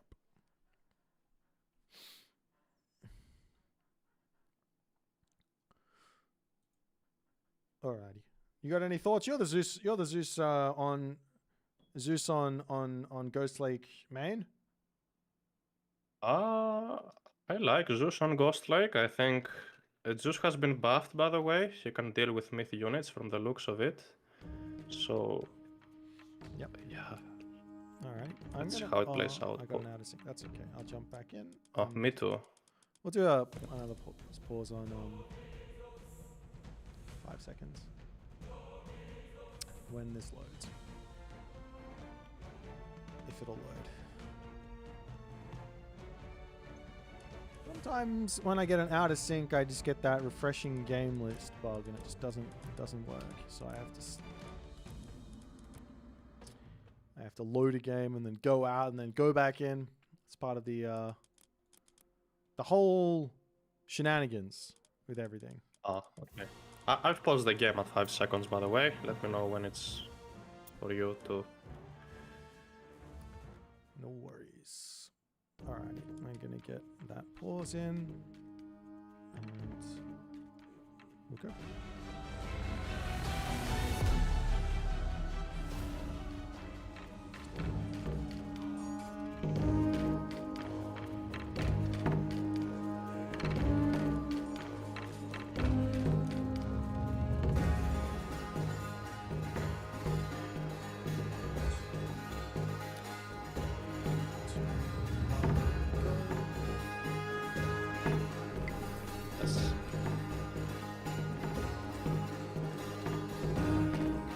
In the left-hand corner of the map, playing as Shennong, it is Allapes. And in the right-hand corner of the map, playing as Zeus, it is Desive. Rappel is still with me. Yeah. We've got one more series before he jettisons himself off into the land of wherever you're going. Yeah, wherever I'm going, doesn't matter. But yeah, Ghost Lake, one of the best maps in the game, in my opinion. Allapes, one of the new upcoming talents, playing his first ever RTS game, Age of Mythology. He managed to climb himself back to, he managed to climb himself to 2k elo and competing in tournaments, quite exciting. And something I'd like to say about Allapes, he's been a practice partner with the squad, the AC squad, for the last couple of weeks. So I'm really proud of him, and I'm really interested to see what he's learned from the squad. He's been getting that secret knowledge. Yeah. Mr. Recon Rappel knowledge. Well, I mean, this is the double-edged sword. Well, it's not even a double-edged sword. The thing with training for these tournaments is always you practice a meta, and then a patch comes a day before your playoffs comes in, and you go, "Oh bugger." Oh bugger. So we'll see what these guys are going to do to be adapting. And generally speaking, like these sort of patches really does bring out that raw skill, that prep that you throw into like strategy and playing a certain way. It doesn't go out the window. You still have to play what you practice, but that skill, that innate game sense, the decision making, micro, and all those things end up just shining that little bit more in these sort of situations. Oh yeah. Look at that early age up. Looks like both of these players when I age up before 4 minutes. They're quite close. Athena is already on the way. That could mean a fast 2-hero attack because we see like 4 villages on gold. Yeah, this is definitely not a second down center. This is the thing that obviously makes sense now for Zeus, right? You go fast classical age, you just get your Heracles out, and you just send that into your opponent's base. You get yourself this technology, which basically says, oh, I took a couple shots from a town center or villager. As long as you don't lose the guy, he's just going to get back up to full HP after a couple minutes. So there's not, while also going for a town center behind this. This is like the obvious play here for Zeus after the recent change to Olympian parentage. Yes, indeed. I'd like to talk just for a few seconds about Allapes' silo. there is a reason it's placed like that. I don't want people to think that he doesn't know how to properly place drop-off buildings. He's leaving space enough to build double farm and cast Prosperous Seeds in case he's under attack. So this is a high IQ silo over there because it completely covers with these farms the villagers that are mining the gold mine at the same time. So this is a high IQ silo. And now we see the farms already. You see. And the Kwafu will also be invisible. Yep, and there's a 1 gold mine ghost like map here as well. So I think this actually plays into Allapes' sort of game. He's like style. I don't know how much he's changed his style. I played him a couple of times over the past week. He's still a very, very aggressive player.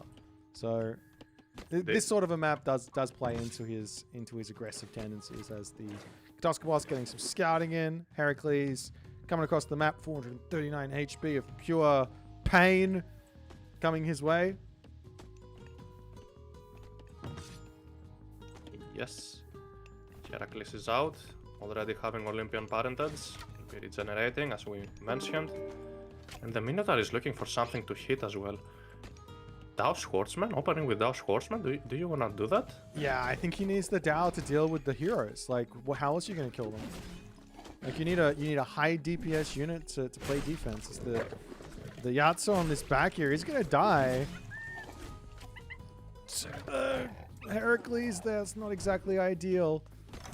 I like that he was getting damage onto the Minotaur playing as Shennong. He could have pulled it back over onto the Shennong farm and healed it all back up without any risk, but losing that one, not what he wants, as the bolt there comes onto the Yatsa, and the game continues along, and now Desive, he is going for his town center. And I think this is actually fine for Allapes. I think he wants to play a very aggressive game here. He's not going to be building Kwafu. He's not going to be building Kwafu in this game. I think he's going to be going mass Yatsa and trying to find a lot of pressure, but he's already lost 2 of them. Yes, indeed. That Kwafu though, the Kwafu gathering from the goats, you want to put that on gold or wood, probably. So slowly Allapes is looking to push out. Score is equal. Oh, to see a military academy. Hoplites is gonna be the response to that, but it's time maybe to make fire archers. How will the hoplites do against the fire archers? That's a weird decision. Yeah, normally you see stable and Toxotes, right? You see Hippias, Toxotes if you're going to do some sort of classical fight versus the Japanese classical fight. But I guess in this situation, to some degree, he's probably pretty scared of the halberd. Actually, is he going seriously hoplite Hippias here? Where's the Toxotes? Thought this would be a great thing to make right now, since you're on 2 town centers, gathering hunt and everything. Allapes is forced to play super aggressive at that point. He has to make something happen since he's on 1 town center. Yeah, this is good control there from Desive. He does lose 1 villager though for it, but he also baits Allapes a little bit forward. So the fight has to come through here. No real answer for these hoplites just yet, but the Dow should be fine against everything, as 1 halberdier will be joining in to try and take out those Hippias very, very quickly as the restoration comes through, and Allapes will say, all right, that's a big god power down. Let me just wander back. It's fine. I can turn around later once I got those fire archers in, and we can take a bit of a bigger fight. Oh yeah. Desive is gonna be forced to start a farm transition if he gets pushed of these caribous. And there is no second gold mine secured. Oh, good control there from Desive, but good control also from Allapes. He knows he needs to get his halberdiers to take out those Hippias, but he did lose his only fire archer.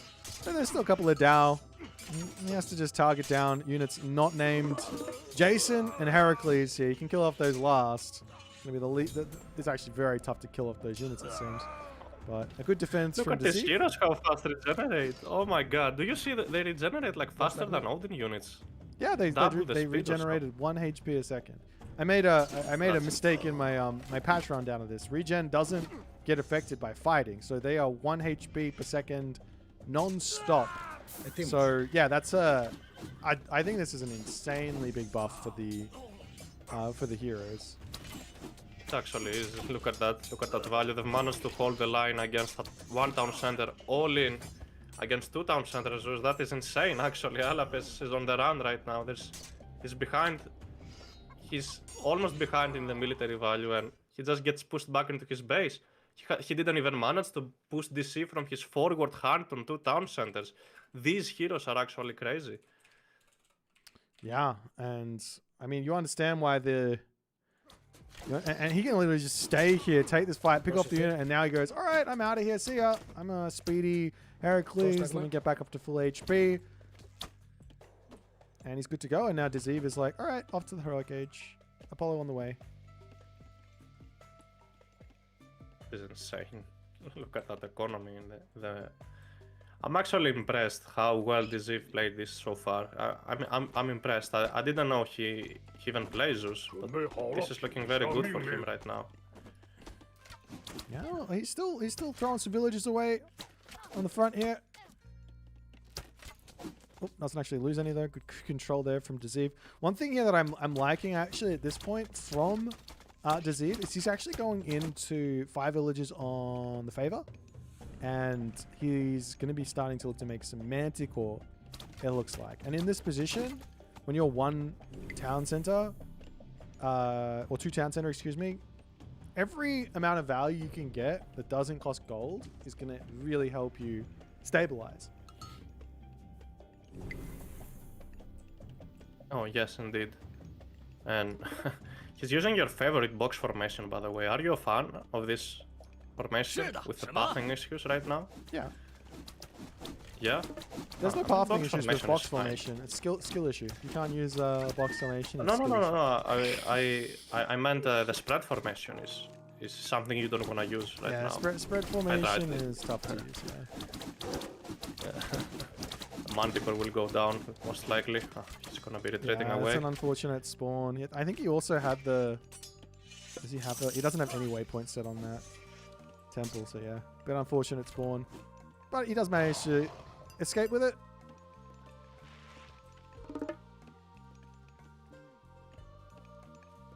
And now Allapes is just spamming units in the classical age. He knows that something must be done. He cannot just go heroic without having done any damage. I mean, funnily enough, he's only behind 6 civilian units at the moment, so... the hard part for him... Yeah, the hard part for him is, like, how's he actually going to get any damage done? He's not going to get a gold star. There's gold on the left, there's gold on the right, there's an underworld he has to play around as well. But he has to kill off villages, or he has to kill a town center, or something here very, very shortly. But he does spot the army on the wrong spot here, so there is going to be an opportunity to go after this town center. Oh, yes, indeed. Or not. Look at these houses. He's decided that the granary is the building to take out. I mean, yeah, the biggest problem now for Allapes is the fact that Desive can start training those spell dusts. They'll be able to take care of the fire archers. And is that an underworld on the economy? Yeah, there we go. Economy, huge damage onto those villages. Yeah, this is always brutal. Any amount of damage you get onto your opponent when you're playing onto your opponent's economy, when you're playing 2 town centers, is felt twice as hard. Yes, that's true. Look at them. 38 civilians against 56. Almost 20 villages behind. How is Allapes planning to come back into the game? And at some point, Desive here... Actually, no, he doesn't even need to take a fight. The high IQ play right now, after doing that damage, would be to slap a fortress down on this second town center, grab that gold mine as well with the fortress, like the fortress between the gold mine and the town center, maybe a wall to block it off the other side, and then just get to the Mythic Age for a Lightning Storm. And then Allapes is going to be in a really tough spot. Oh yes, at least the underworld will be cleaned up, I think. Maybe Desive could just jump just once out of this underworld, hit those fire archers. You know, they cannot regenerate really. And then jump back, but maybe he doesn't care really that much. Look at these heroes, they're just running circles around the base, hitting villages and then regenerating. They don't care. I don't think they've died a single time so far, have they? No, this is a 7 kills, 700, 800 damage Heracles. Oh my god. He's managed to kill an entire army himself. He has 7 kills, as you mentioned. That's insane. At least Jason went down, but...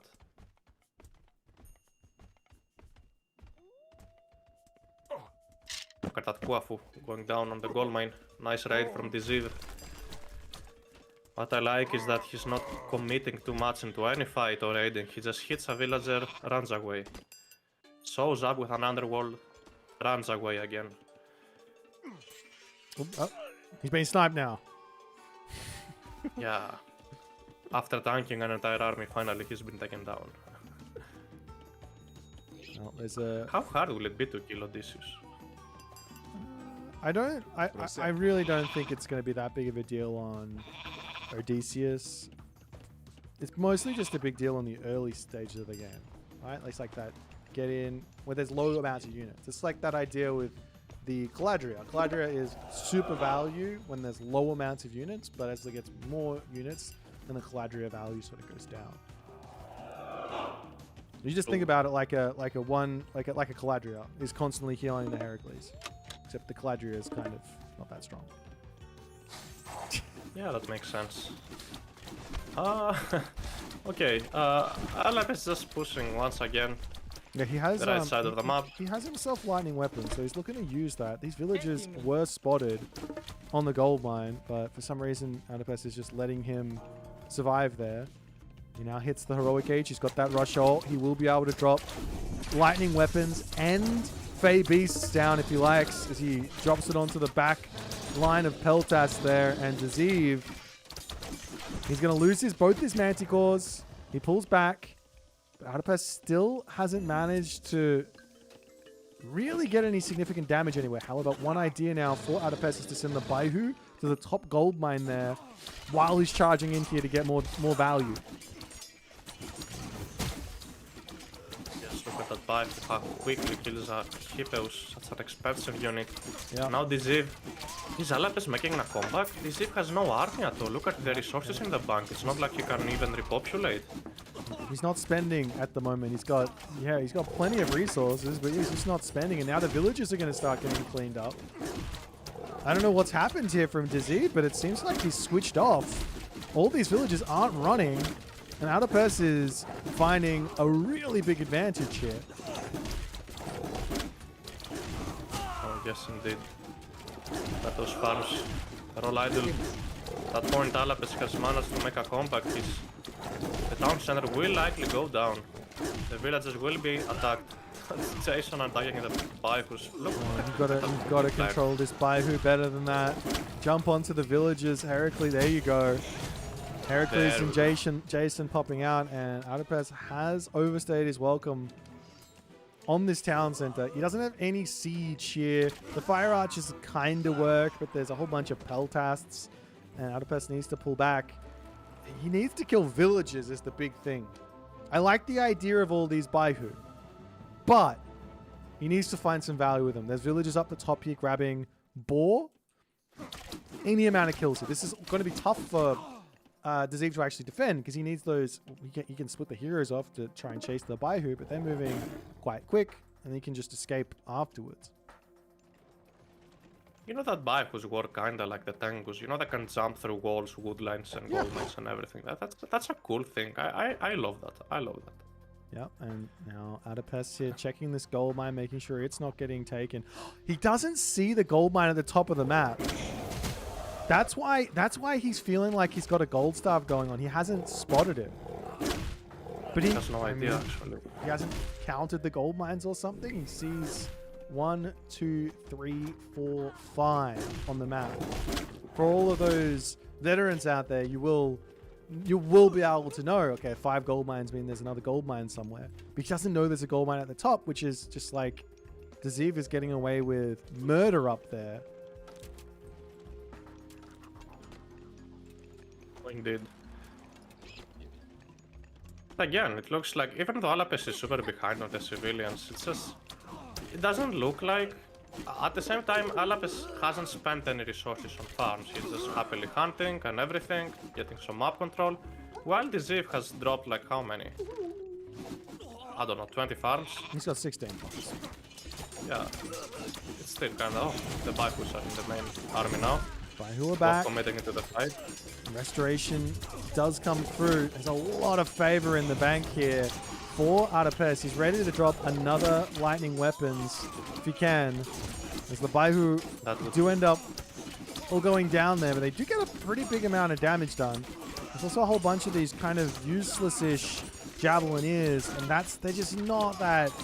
They're not that useful for this fight. If you had Fire Archer Dow there only, probably would have been in a good spot, but 18 Javelineers is not going to help you out here, and Desive does manage to break through. Will easily be taken down by the hoplites and the hippos. There's not even heavy upgrades. As this looks like a cleanup.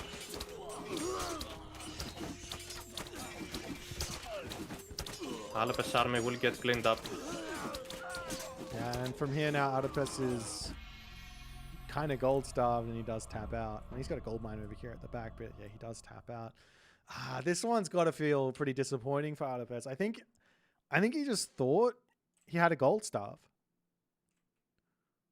but gold mine at the top of the map. Nope. That's why there's all these units here. I mean, if it sent the Baihu up and hits this position and then goes from there, I think he's in a good spot. Like, just hit the gold mine nonstop with the Baihu. You don't even need it for the army, especially when the heroes are there. Just put the Baihu wherever the heroes aren't. When the heroes come over to defend the raid, then move the Baihu back into the main army and take the fight there, and then etc. I mean, also 120 favor. Imagine 5 more Baihu as well. Just keep on spamming him. Get him out there. But nonetheless. Oh, indeed. Yeah, well played game there from Desive. He definitely showed off that new upgrade, or new changed upgrade for Zeus, and it was very, very effective there. But nonetheless, let's move back over to the draft, and we'll get game 2 going pretty shortly.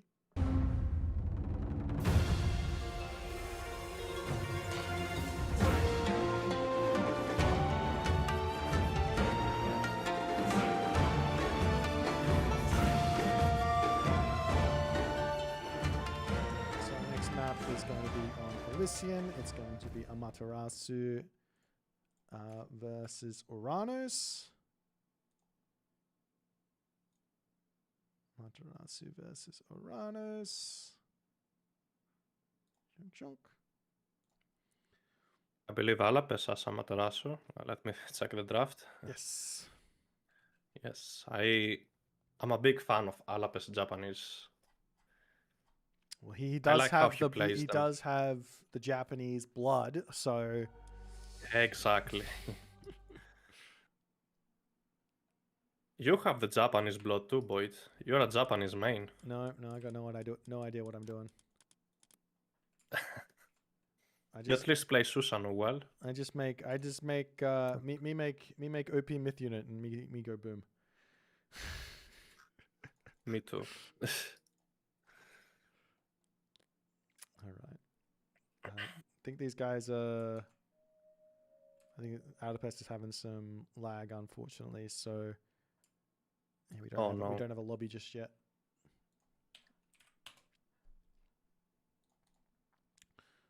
But you can talk through... Oh, no, there's a lobby there. Ah, don't see the URL, though. Oh, I do. Okay. Maybe... You can talk through the matchup a little bit. Amaterasu versus Kronos. I say the map was Steppe. Oh, it's tricky. Oh, it's Elysium. Excuse me. It's Elysium. Yeah, there's a lot of fundamentals required, and how do you put it? Patience. A lot of patience required with Amaterasu in this matchup. and then also having the like cojones, so to speak, to barrel through and just say, I'm going to take out your base now.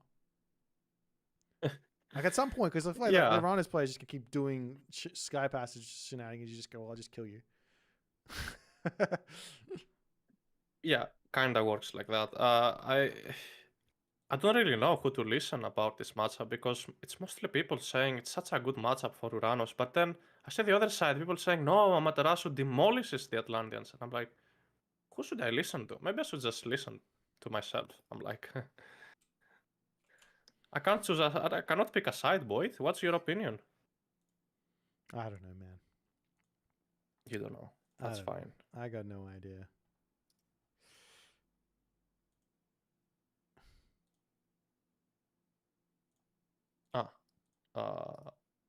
Have they started? Because my game is not. My game is not loading. That's weird. They got 2 minutes. 2 minutes and 5 seconds. 2 minutes. Okay, finally. 2 minutes for me.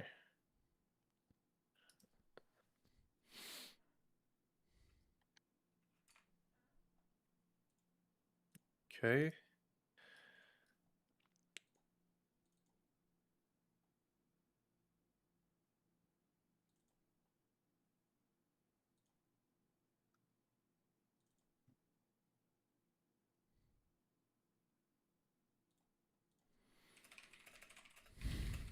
Short delay. That's fine.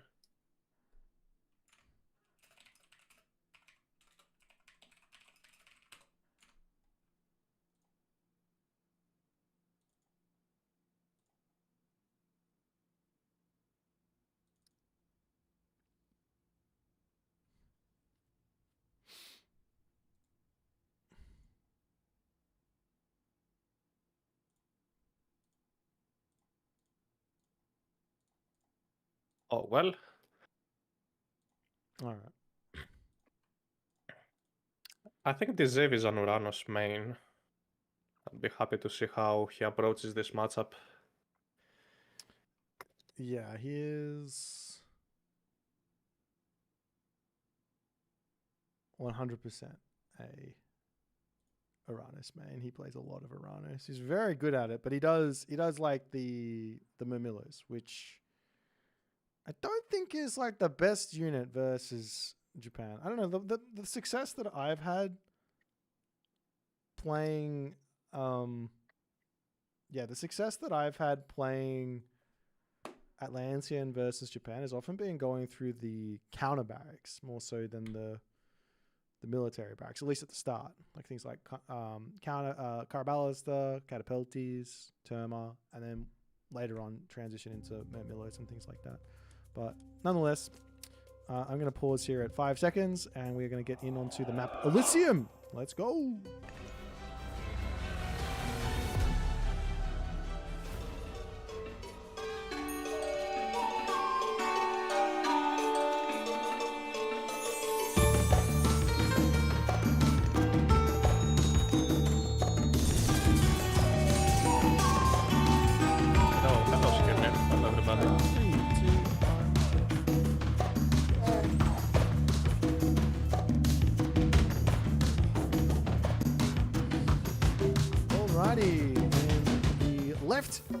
Top left of the map, we have Allapes playing as Amaterasu, and in the bottom right, we have Desive playing as Uranus. Currently 1-0 for Desive as he took that first game with some nice Zeus play. And Zeus's relative here, we have Uranus, Rappel. What are you saying? Walk me through it. Oh yeah, we do see Uranus, one of the best gods in the game, according to Boit. And slightly to me. He is the best god in the game. He's the best. That's right. Okay. I'll take that. So what I love seeing from Uranus players is I do that myself sometimes too. When you drop, a Sky Passage in like both corners and you gather all of that hand as well as the gold mines and you leave like your starting gold mine untouched, and once you're under pressure you just go back and mine the gold mine you left in your base. and you just sit in your base forever making heroes and everything and just take a big fight and win. I feel like Kronos is, yes, a strong god, but can he match the Chinese is my question. Do you know that, Boit? Could you answer that? Oh yeah, I mean, especially if you have this relic on the map, grass-cutting sword. This thing here is going to make life very, very nice for our Uranus player if he does manage to spot it. If Allapes spots this, he should rush this as fast as he possibly can. An extra 5% speed on infantry means not only do the Murmillo move at 5.25 speed, but the Catapulti heroes, with their upgrade, they can get up to like 5.9 speed. They are zooming. They are the most zooming of zooming. So yeah, you're not going to have any luck with any Naginata riders. You're not going to have any luck with any of that stuff. So it does shut down a lot of what the Amaterasu is going to be going for. Oh yes, as the temple is going to go up, and from the looks of it, Uranus will be the first god to age up. And okay, double shrine from Amaterasu. Interesting. And as we said previously, Allapes has the Japanese blood, so he's one of the most talented Japanese players. And this matchup, we haven't seen it too much. Yeah, I mean, there's a couple of landmines, right? Like, don't fight the. Both players have got healing, so but one player has got. What did he take the relic? He did. Both players have got healing. But one player gets Bushido for taking those fights. So you don't really want to take the early fights here. You just want to walk around and just look for raids and try and avoid each other.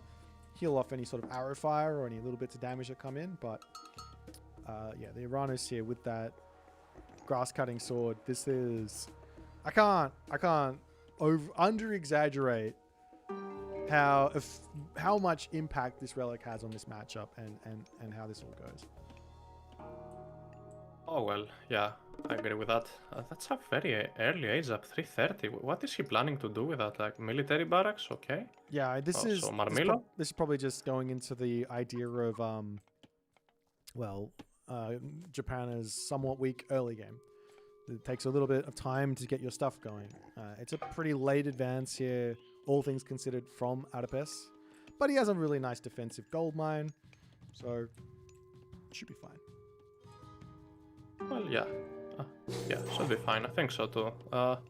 Has Allapes scouted that is the first question. No, he hasn't scouted it yet. He should be expecting it though. As we do see a dojo is being dropped. And there are some various options that Allapes might have. You either do like double dojo, double samurai against what he's facing. Or he could even open with a couple of archers, Yumi archers, to defend against the Marmillo. It's not a bad option, but depends on him, depends how he feels. Well, yeah, I mean, at this stage, he's got no real reason to be worried about moving out on the map. He's got nice back food, a cheeky little wall off to the side would be really nice. He's also got the chickens he can eat in the main base. As long as he just gets out a couple of samurai, he should be completely fine here to defend pretty much everything. He does have to be concerned about a, what's it called? A carnivora. But that's about it that's threatening here. So one or two on the Musha, a couple of samurai, and just being nice and careful. Yeah, one question though. How do you kill the Caladrias if you only do a stable and a dojo? You might see him dropping a guard. There is no way to kill it. True, that's true. But then again, like I said, I don't think he needs to. He doesn't even need to kill a Murmillo here. Just taking shiny trades, getting his healing up, getting his Bushido in, that's totally fine here. At least you know, this is a battle of healing. This is a battle of healing. He has Mikos healing the samurais, and Desive has Caladrias healing the Marmillo. So this is gonna be like a war of healing. Why kill your enemies when you can heal your soldiers? It's kinda, yeah. And Allapes, is he going to get lucky? He is moving out and he's checking this position. I think the Sky Passage. Oh, it's close. If Allapes is paying attention, he barely misses it. Wait, does he? Yeah, he barely misses that there. That's so unlucky. Would have been huge. Would have been a most likely dead villager, but nonetheless, he's going for the main base, and we'll see if he can get any villager picks. We do also now have that kind of aura coming down. That's going to be a dead samurai. Allapes not paying attention on these, or maybe he is. He's sort of trapped. Drops the upgrade, drops the solar shield, but his samurai is trapped here as he's trying to get some value, but this is not ideal. He's completely stuck on this spot. This is gonna be already tough for Allapes, losing that amount of units already. Yeah. Ah, and another samurai has been eaten. Oh no.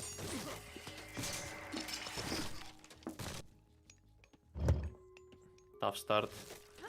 And losing the Miko as well. Temple gonna go down. Now he's gonna go for the guardhouse, and we'll see if he can get some units out to actually defend himself. But losing the temple and getting pushed off of that gold mine, moving out onto another gold mine at the top here. Desive's already got this perfectly envisioned with his oracles. Oh yeah, as one or two villages will be sniped. Military value way higher for the Uranus player. Another beaver will go down. The beaver's dead. Oh no.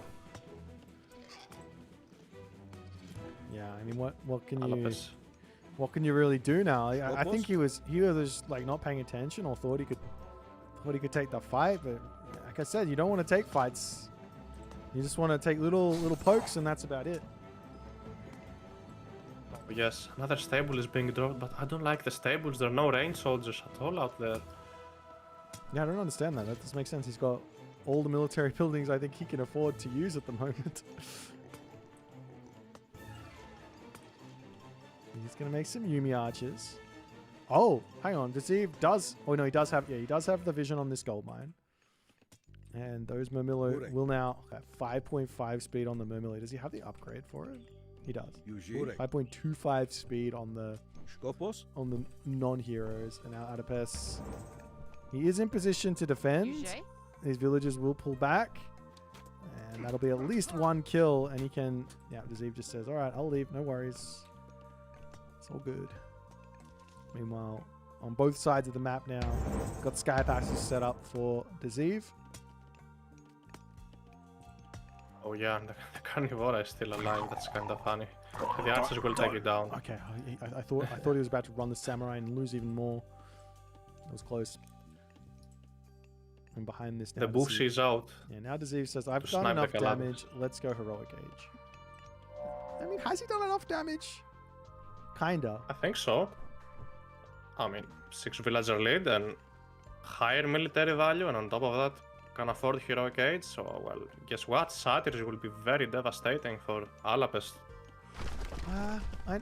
Satyrs are... Wait, what are their range? Do you know off the top of your head? What the range of a... 19 range. 19? Yeah, okay. That makes life hard. No, it's slower. It's either 19 or 18, one of these. I'm gonna have a quick look. It is... Yeah. 18 range. So there's the same range as the Bushi. So with good control, you can play around them. Possibly, yeah. But the Bushi might die to any Contarius though, or Slingers. Well, I mean, not Slingers. Therma. Anyways, I'd like to see, a forward sky passage on top of that gold mine. So Desive can play aggressively, jump in, jump out from sky passages while killing villagers. That's like a nice play. Yeah. As Kronos.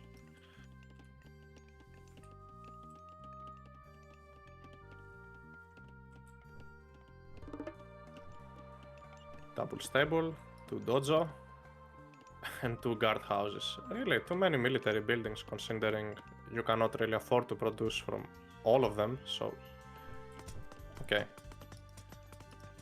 Well, I guess on the other hand, like you don't need to go to the heroic age here for Amaterasu. Stay in the classical age, keep pumping units. You don't really gain much from that heroic age. You're gonna get heavy if there's a nice fight for you. As long as you don't lose it too badly to any sort of chaos, you're kind of good to go. It's true. Smarmilo being pushed back. Chaos is halfway out, and finally some economy upgrades for the Uranus player.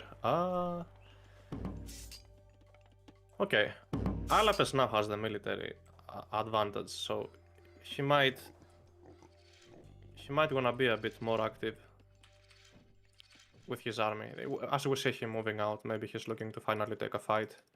I don't even know if he like what he probably should be doing is just sending Naginata riders around the map trying to hunt oracles. And we aren't really seeing Desive going for mass oracles, but that's generally what he's already got 80 favor, so he doesn't really. There's plenty to pump out a whole bunch of techs and satyr. But if you could run around the map and just find all those oracles that are hiding in places, then that would be at least something. But for the moment, he's just trying to hold this food in the center of the map, and we are going to be seeing a whole bunch of hero Mamillos. On the other side, for Allapes, he's not really spending his favor. Like, I don't know if you want to go for those Kamatachis or not, but he's got a lot of room for a whole bunch more solar shields and things like that.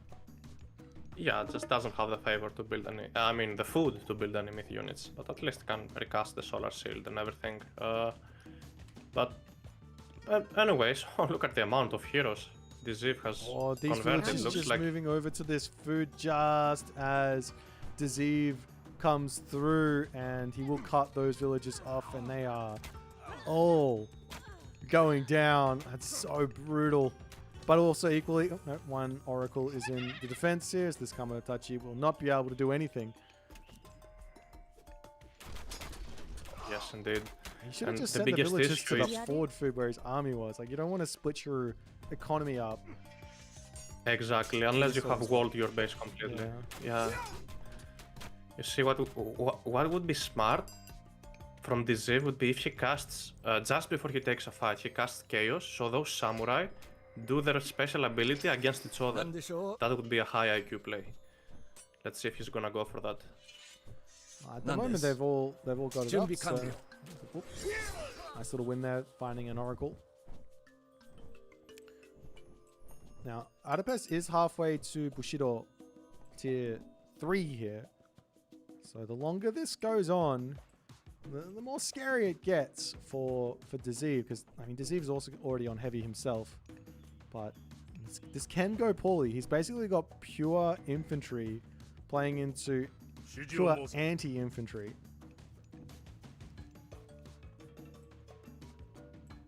Oh yes, at the same time trying to get heroic edge himself. I think it's actually possible. Maybe if he builds a market and sells some resources. That villager will be pushed away. Gonna retreat over the sky passage. Interesting. Desive is missing a sky. Yeah, Allapes sees that, he's out of there.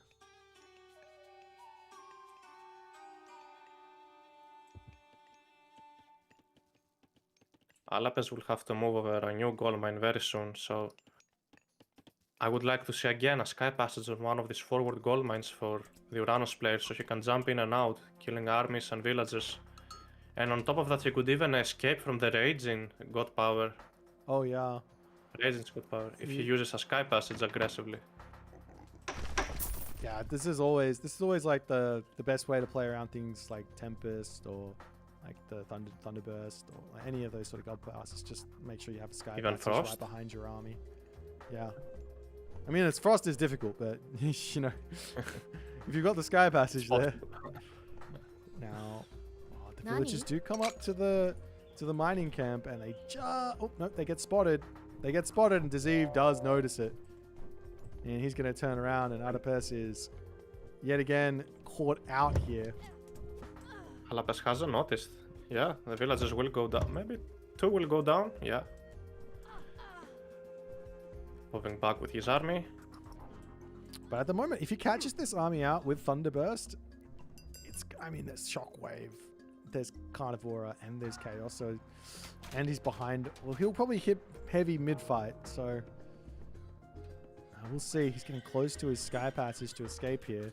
As the Naginata riders will be able to at least get in on top of the Karabalista, take those down. Oh, yes. One Amaterasu there. Looks like okay. Nice usage there of that Thunderburst. But now Desive will just pull back to his sky passage, and he's going to be out of here. Oh yes, indeed. And there's still There's still a Shockwave and a Carnivora available. Yep. So Desive is even fine for the next fight. Heavy units though. Heavy units have come through for the Japanese player. No heavy yet for the Atlantean player. Oh, actually they do. Okay, he does have heavy. My bad. But now they're closing in. Looks like Allapes having full population. That's like one of the Japanese power spikes, right? Yeah. So the problem, I think the problem is how are you going to get a gold star on Uranos? He needs to like wall off this bottom side completely now, and then go to the top. Let's see if we can find a win here. It's a very gigantic army for Allapes. He's 141 pop to 119. Now the military resource differential is kind of close here, but that's because these are all heroes. And while heroes do get a little bit more stats, there's not really any myth units that he has to deal with. Oh yeah. I mean, look at that. Have you realized? Have you seen that Allapes has only a few villagers? All of his population is on army. Yep. So that this fight actually might be close. He has to dominate this fight if he's going to win this one. I don't know if he's going to be able to. The samurai are going to be really, really effective here. Those Caraballs that do not end up going down, so they're going to be a great defensive resource. And it looks like Allapes' army will not be able to take this fight at all, and he loses it hard here, Rappel. Oh yes. So we're using some spectator first-person view right now, seeing the units, how they're chasing down those Japanese units. That's kind of funny. You should use it, Boit. I've been chucking it on every now and then. Yeah. Such a cool feature. Looks like Allapes will be tapping out, and Desive gets the second game of the series with such a nice Uranos play. Well played. Yeah, I think unfortunately for Allapes, this very first gigantic mistake, losing all of those samurai, just put him on the back foot, and then you're losing villagers left, right, and center, and he's just not able to get that foothold in this game. And like credit where credit's due, Desive played a really nice follow-up. He got everything sorted out, and yeah, he shows why he's so good with this Uranos. And yeah, the resources sort of speak for themselves. Villagers killed 15 from Desive to 0 from Allapes. Nonetheless, let's jump back over to the bracket and see what is going to be there for game number 3. Let's go.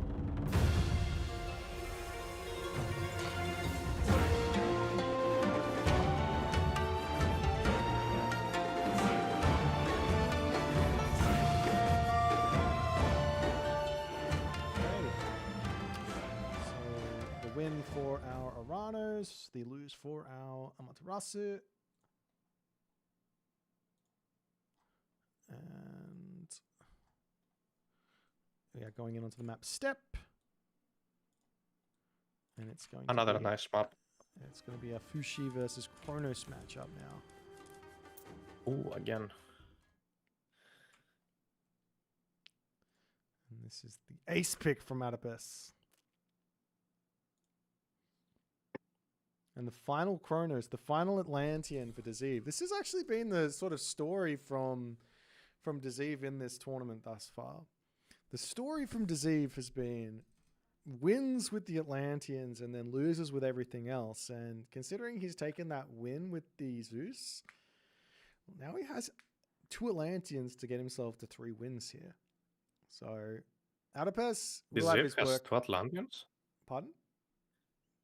Oh, did you just say that Desive has 2 Atlanteans left? How did Allapes not ban them? Like after the Zeus, he has 2 Atlanteans, so Uranos and Kronos. Ah, okay. So he's got his last Atlantean to get himself that 3rd win. He's gonna have to rely on that. Yeah, let's see how that goes. Yeah. So I don't know if you've yet joined the game. I'm trying to. they are... Have they started? I don't know. I'm trying to observe. Oh, there they go. They're at 13 seconds. Ah, okay. Am I happy with the patch? I mean, I'm always happy. Age of Mythology is always good. Age of Mythology is the best game. But yeah, this patch is, from a balance standpoint, it's in a better state than it was in the last one, just from initial views. But you never know. In a week, we might be like, this thing's broken. Everyone loses their mind, right? True.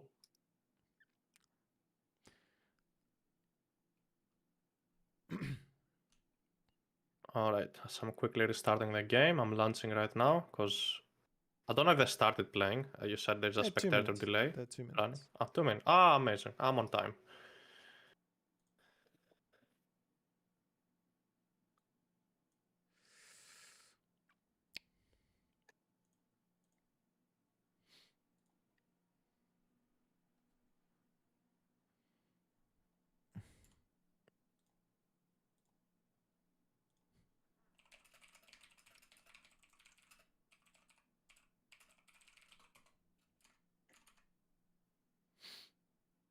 All right. Well, I mean, Fuxi versus Kronos, we did already see like one sort of similar matchup here.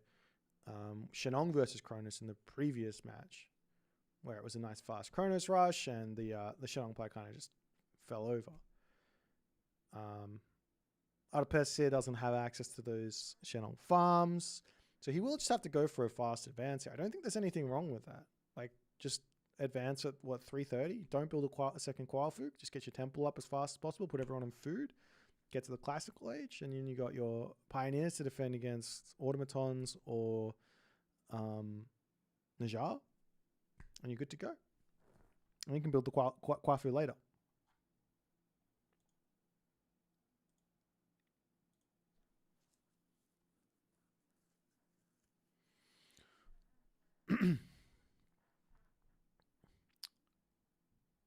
"30 seconds left for the game to begin, at least for me.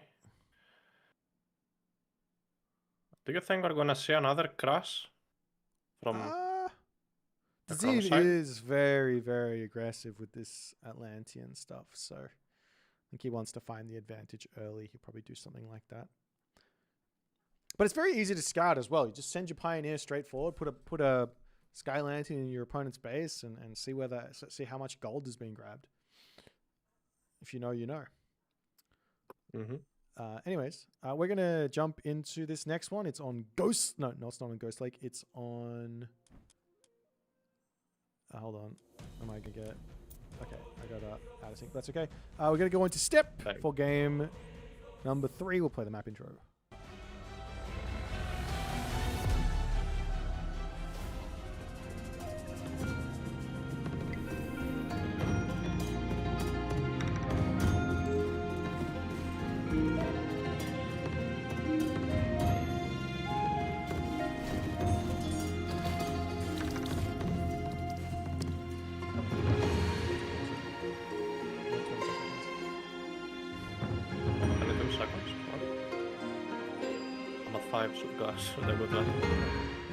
We just had a little bit of I just had a brain fart trying to fix everything. Just gonna wait for Rapple to get to 22 seconds for me, and then we'll go.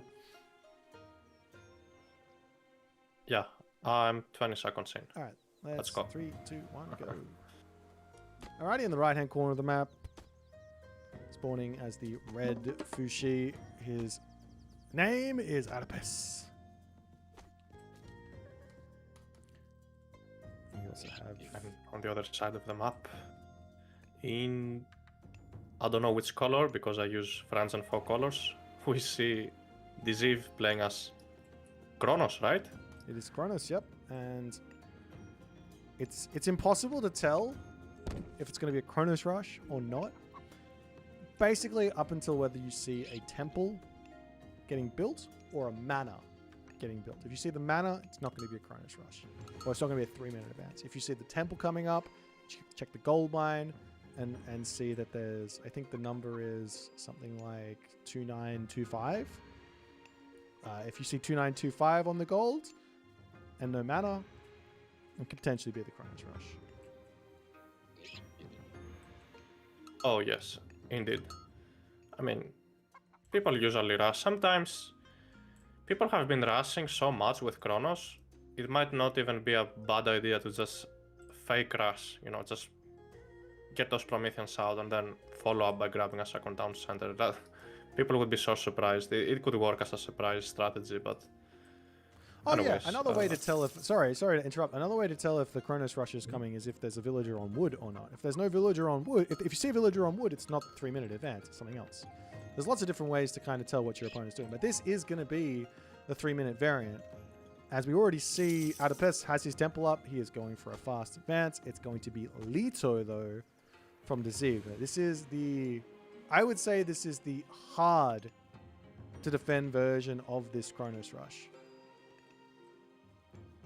As we got the Kwafu coming through and pre-queued Chiyo in. I guess I understand the idea here. You're still going to get a nice quick advance in, but you're not having that idle town center that you might have had. Oh, I mean, yeah, for sure. As I guess we're seeing like a 330 advance by Allapes. I think that might work out for him. Gonna have to get divine books as soon as possible. So, oh wait a minute, he doesn't have access to that. Yeah. At least he's gonna have some Yachis. I'm sort of surprised he didn't go for Zhuan Nu here. This is like my stock standard in this matchup. You got to play around Chaos. It's a great way to defend against the Kronos rush because you can just drop yourself the thing. What's it called? Vanish, and you're like completely safe. But double automatons coming through, and you have a spider eggs getting dropped down. Allapes, what are you doing? Run from the automatons! Okay, he stays alive. And now he can try and get himself up an Imperial Academy as fast as possible. Low HP villager! Gets sniped. There's no excuses for that. And he will be able to get himself out his Najar, and that will be stopping this rush for the time being. Yeah, as it looks like he's having way too many villages on food. 3 are more than enough. Just keep 3 on goats. Put everything else on wood. Start building those javelineers. And we do see a very late counter barracks from this ship. This should have been built like 30 seconds ago. Oh yeah. And now he's getting it up. And the automatons will get caught out here as well. Najar 5 speed. That's going to be a little bit of pain here. They will be taken down, as probably Desive did not expect Allapes to age up this early. But guess what? I'm gonna take credit for that. I gave this build order to Allapes. Alright, he kills off the one warrior automaton, but he immediately going to be rebuilding the other one here. Can he take this? Nope. Okay.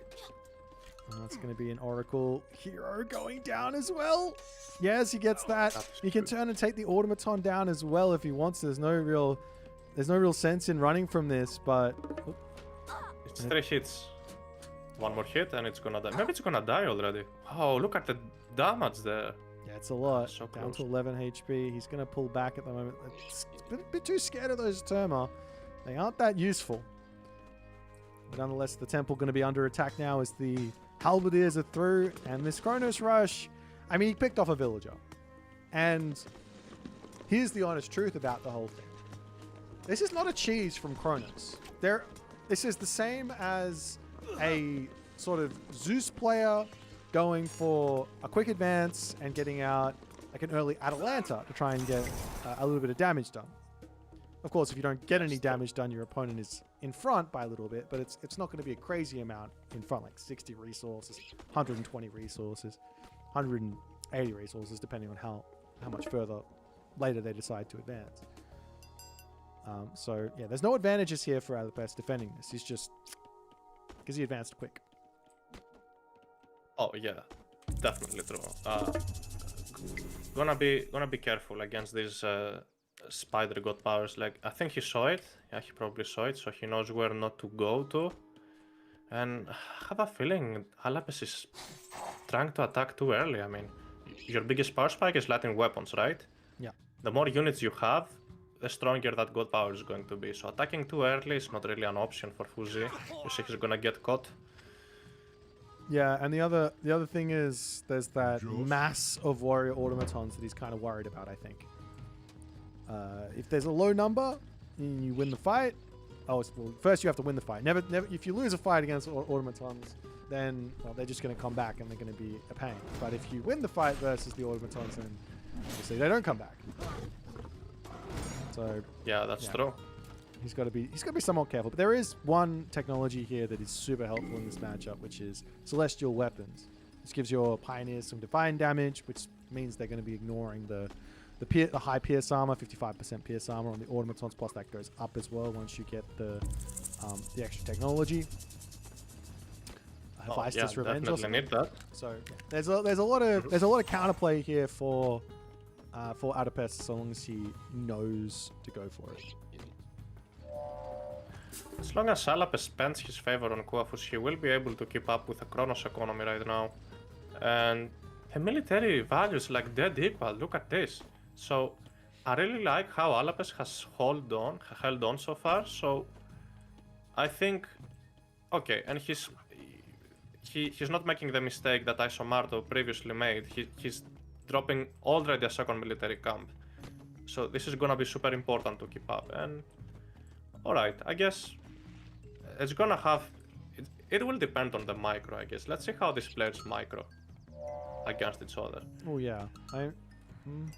You have the hard part is when you I don't know what hotkeys you use, but if you go ahead and you use your select all Archer hotkey, it selects all of your pioneers as well. So you have to make sure you're actually using control groups with this to keep your Wuzu Javelin using here. that, Boit? Of course. Do you use that hotkey? Are you a noob? I am big noob. But yeah, in this situation, you have to actually make a control group for your Wuzu Javelineer and a control, or probably not a control group for your heroes, because you just select those with your hero hotkey. But then, yeah, that allows you to immediately target the right units and not have anything targeting the wrong stuff. Yeah, I know, it's kind of hard to micro. It's gonna take way more micro for Allapes, because of course he has to get the heroes on, like you said, on the automatons, the Javelineers on the Therma. So I'm gonna have to do some multitasking, control group, heavy micro, things I love doing, but I'm a psycho, so I'm a different, you know. We go look at Yatsa now searching for oracles. He's picked one off. There's 5 out though, as another one just got trained. Obviously, the game plan here for Desive is very, very obvious. It's get as many of these automatons out as possible, and then see how it goes. But Allapes does already have himself celestial weapons. I'd love to see him get Tai Chi as well. This boosts the HP of these units, of these heroes. Oh yeah, that'd be amazing. And perception is on the way. You know, I feel like sometimes doesn't this person on this upgrade, look at that image, doesn't he look a bit like the Mista? Perception, look at that. I think he is modeled directly after the Oracle. And maybe the Oracle looks like the Mista, because the Oracle was modeled after the Mista. I heard the Mista's got some modeling experience. He gets into the studio, good to go. Yeah. But yeah, this heroizing the Oracles. He has to. This Yatsu is just getting value. Oh, she's going for the relic actually. What is it? Feather just for the relic. Okay. Not a bad one. There's Allapes moving out across the map, forgetting there's a couple of spider layers there, loses 2 units. Not the biggest of deals, but that's fine. He makes up for it by killing 2 Therma. Yeah, perfect. Okay. Desive is kind of in a difficult spot here. He has to respect this army as well as lightning weapons. But I mean, yeah. The timing isn't now. Well, actually, the timing is now. The timing is now because the gold mine is just about to expire. Exactly. Like Allapes found the perfect moment to attack. This is insane. That might cost the game to Desive, and maybe the series later. Oh no. Yeah, now that relic that he just went and grabbed is going to lose it as the temple gets. Oh, never mind. Oh, the temple goes down. If you kill the temple, then all of a sudden, no more automatons. Exactly. 5 pioneers and 1 Neza. I think that might be enough for 10 automatons if he has the upgrades. Does he have the upgrades? Yes, he has celestial weapons. Now, I think it's fine. Yeah, well, the most important thing right now for Allapes is to be using these sky lanterns and finding the gold mines. Not only that, because he's got map control now, send a Kwafu forward or send a peasant forward and start planting buildings all over these things. Just take full map control. You can also go heroic age if he wants, but yeah, if he can spot these villagers on this bottom gold mine and just head down there, Desive can't defend. That's true. Let's see. Yeah, it looks like he was housed. How is he not running units? Maybe he is. Oh. Maybe the UI is bugged. That's really smart there from Desive. He spots the sky lanterns and denies that vision of the gold mine. Allapes here, he's somewhat blind. He is going up through Nubar. He loves the Nubar with Fuxi. But True. And this does give him two things when he hits the heroic age as well. It's not just the heroic age. He gets access to the teenager, as Nijar gets an upgrade, as well as he gets access to the unit Jiangxia, which is a huge counter to all these automatons, making them 20% less effective. Oh yes, that's true. And oh my god, no. With Hyperion on the way and Nuba on the way at the same time. Looks like Desive trying to get heroic first. Looks like it's not even gonna matter. They'll age up at the same time. And, you know, having access to sages and the other old man on the Oroks, that's kinda hard to fight with automatons. The one Terma hero does manage to take out that Yatsu as well as the Oracle doesn't fall, but nice little job there. Feels good. Yeah. Now both players will start moving to secondary gold mine, and this is also spotted by Desive as well, right? So Desive did this really interesting thing early on where he dropped Spider Lair on top of the gold mine. So he has vision of that for the entirety of the game. Well, yeah, but now with Contarius on the way, it is a perfect time to start adding some halberdiers. Yeah, the problem as well now for Allapes is this lightning weapons has just lost all its effectiveness. Well, never mind. Chaos comes in first, so maybe there is some effectiveness for it. You just run here, right? Nope. Lightning weapons comes down. Is there going to be enough stuff here? We do have that Taltier on the way. He's going to start munching through some of those Terma on the backside.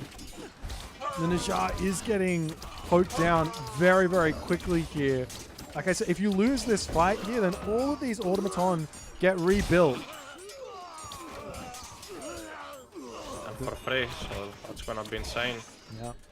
Sage is in though. Maybe if he kills all the automatons, maybe he's okay. There's one left. Two more left. Very low HP. Does he get through the ball? I mean, one's gonna be fine. God, that Taltier is gigantic before it goes down there. It's gigantic, yeah. Look at the fire archers.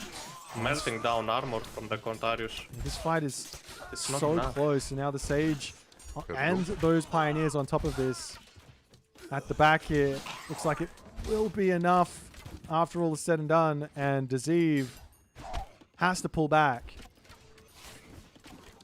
You know what I don't like? Boit, I wish people used... Yeah, look at that. He just spitted a fireball. That those Tautis, they have two abilities, but people always forget about that. Yeah, it's really strong. And that's his automaton starting to repair. Allapes needs to not get distracted by those Contarius and sit on this death of Autobots. Yes, indeed. And he is managing Sitting, to do guarding them, making sure. And he is Sometimes...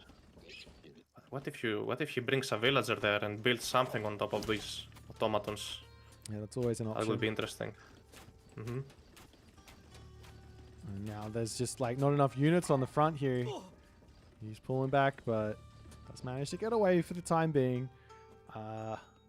Where is the kid? I mean the adult. I mean the teenager. This is missing that Najar at the moment. He's making a whole bunch of Taltier. It's going to be a big help.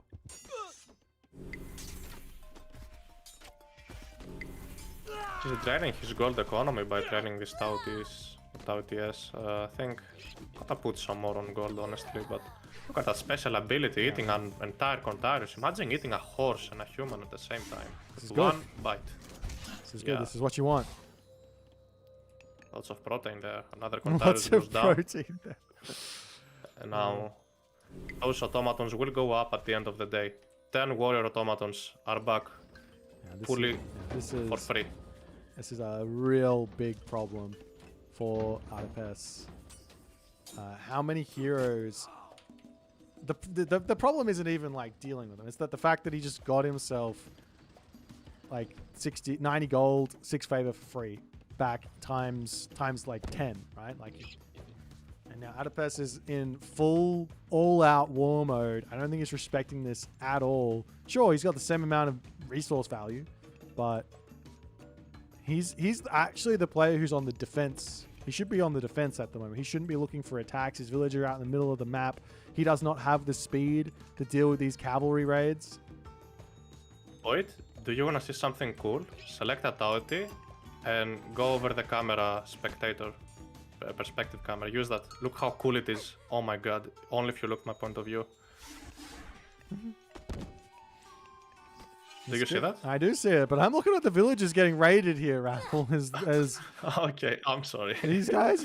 Yeah, I mean, this is Allapes' tournament life is on the line, and you're busy playing around with bloody camera point of view stuff. Sorry. I'm sorry, I got excited. Look at those villagers going down. 20 villager lead for the Kronos player. Oh my god. At least he has the military lead, and slowing down this Contarius with the, Master of Weaponry. He can actually get rid of them when he's being raided, but Allapes has received so much damage. He needs a way back into the game now. Yeah, he's basically... I mean, once this is again another one of those situations where it's like, had Allapes just walked over and attacked this gold mine, he had the timing, the game probably would be won for him at the moment, but now he has to play around like a second chaos. There's a palace coming up in the center here. The army is wandering down here, and Desive can collapse onto this. It's going to be a close fight. Micro is going to matter. The citizens bailing. Allapes keeps... I see this. This is the second time he's done this. He sort of focuses down onto a random mana. It's just low value in this sort of a situation. Low value, exactly. At least he's pushing away those citizens, idling them.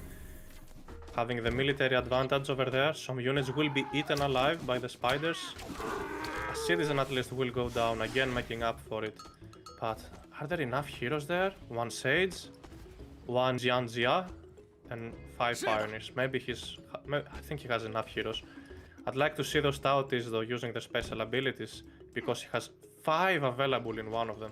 And the reload is so fast. I think, is there even a reload? It does have a when you use the cooldown. second ability? Oh, I mean, it's a cooldown. It's 1 second. That's the cooldown is the animation, right? Ah, yeah, exactly. He can throw 8 fireballs right now. 5 from the big one, 3 from the small one. That could melt an entire army. And if you get the upgrade as well, I think that... Ah, that's huge, yeah. Oh, the upgrade just makes him use his special more, so it's not that useful. Ah, okay. Okay. Like the eat one. Look at that. They're about to clash into a big fight. Yeah. But here's the thing, like, Allapes is waiting on his upgrades. Desive, he's got the economic lead here, so he doesn't really need to fight. Nice usage of those Arcus. But then again, the Javelineers are perfectly capable of taking those out. Especially now that he's got the upgrade, they're going to be up to 18 range. See a whole bunch of Hero Millers getting converted. Very stock standard ideas for Atlantean, Hyperion. Now Allapes has got himself all of his upgrades, and he's like, all right, let's take a fight. Like, you're right, he has to use all of those specials from those Taltier here. They don't need to be doing anything else. Just, there you go. He's starting to throw the fireballs down now. Just spam it. It does so much damage. He does manage to pick off all of the Arcus at the back here. That's good. And it looks like Desive has just lost his entire army. Allapes is hard winning this fight, and you know how much stronger these Tautis get when they eat, so he can just heal them back. And oh my god, look at that. One of them does 51 hack damage per second. That's like almost more damage than a Son of Osiris. He has to heal them back. He has to build a Sage. He has one. Alright. Looks like Allapes has come back into the game. He just needs a Siege probably to take down the Palace. Or maybe he can just commit, literally. Okay, he's protecting the Warrior Automaton so they don't get repaired. But after that, he can just pressure, honestly, without even having Siege. Yeah, I mean, he's gonna go for this attack, but this is... He has himself the Drought as well, which means you can't use this Palace to garrison. But he drops it down a little late, and then he loses one Tautier very quickly here. But then, yeah, like I said, I didn't think you could garrison with... Anyways, maybe you can't repair or something? I don't know. Allapes is going for it. Does he have enough stuff here? He does still have the military resource advantage. The heroes have to go after the Sati here, and Allapes here does decide to pull back. I think he's still winning the fight, but has sort of flashbacks of what happened in the previous series, a previous game, and says, I don't want to hang on that Palace for too long. And once Drought is over, that Palace goes back up to full HP, basically. Yes, indeed. Maybe. I think that was a fight Allapes should have won super hard. I swear I've had garrison. Maybe it was just like a bug. I've had garrison issues against Drought before. I swear. What did it do?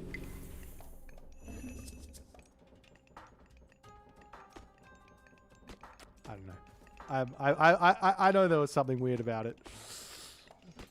I'm going crazy. I'm going insane.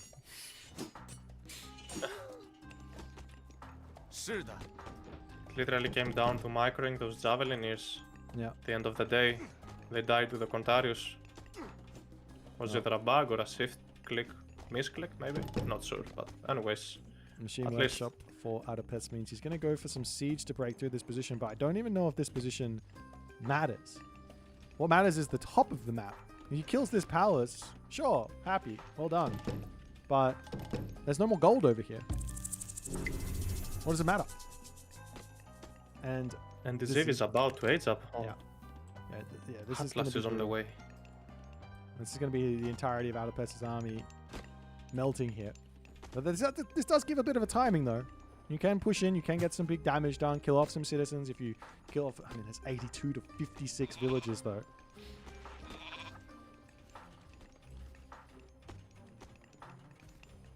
Yeah, the villager differential is huge as Allapes focuses a little bit too much on the army. He always has more army than you, but he always has less villagers than you. That's how aggressive Allapes is. He's been taking a lot of damage on these raids. It's been the problem. He has killed off a decent amount of villagers himself, but...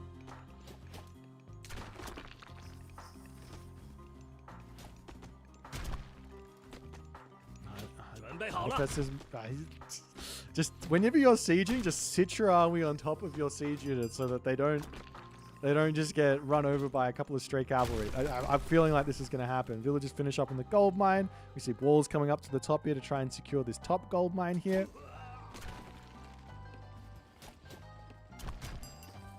Is that 5 citizens out repairing these siege weapons now? Not quite. It's going down. Well, it's still quite expensive to repair buildings for a long time, so Allapes gets the value anyways. Well, yeah, I mean, all Desive wants here is Allapes to sit there, sieging him and not killing off his units. Because soon there's going to be Implode, which is kill off all the Wuzu Javelineer and leave the Dao Swordsman with 69 HP. That 61 HP Tautier with 6 stacks is going to die as well. Oh, that's seeds. Oh, he could get one more hit on the palace. We'll cancel those destroyers basically. Oh, there we see. Lightning weapons, the bait as well. As Desive just pulls back. And Allapes will get sucked in. Yeah. But survived, let's say, from the black hole. Not just the Dao Swordsman. Gonna have to heal them back up. Every range unit died.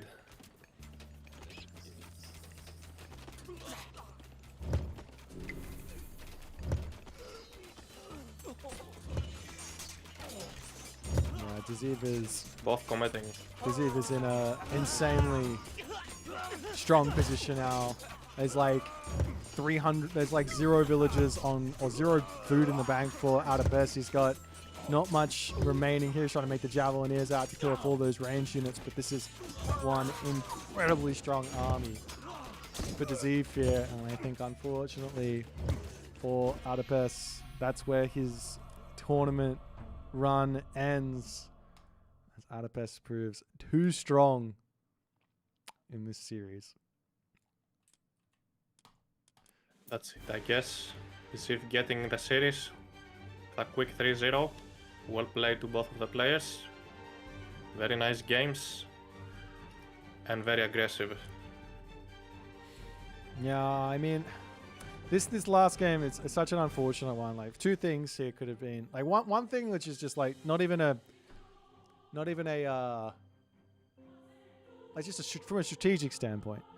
Like if you go for this god, Jannu, you're just in a better spot. You get Reincarnation, True. You get Divine Books, you get Vanish. Sure, you miss out on Master of Weaponry, and I love this versus Norse, but versus Atlantean, it doesn't really help that much because you're already spread out on the map by the time the cavalry start coming through. But man, Vanish is so good. Completely counters chaos, and not only that, it allows you to do things with this drought, like catching your opponent out of position, wandering and killing off their town center with a Vanish and things like that. But nonetheless, well played series from Desive. Better luck next time for Allapes, and that be the game. Exactly true.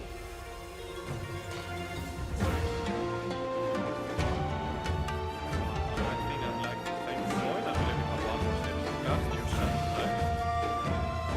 Yeah, we have one. We have one series remaining, or 2 series remaining, but one starting at like 5 a.m. my time, and we are at 1 a.m. So it's a bit far away. I think we'll do it the recorded games tomorrow, maybe. Yeah, I'll let you. Oh, okay. All right. I'm gonna let you go. I'll continue with my stream. Thank you for having me. All right. And can't wait for the stream tomorrow. I'm gonna be sick. All right, man. I'll see you later. Goodbye, Boit. Okay, it is time for the shenanigans here, as Garnath versus Nullus is up next, as these guys have just started their draft. I'm going to take the shortest of breaks here before we run into this game. I'm going to run to the toilet. So I'll see you guys in a few minutes. Don't go anywhere. The game will start probably in about 3 to 5 minutes. So I'll see you soon.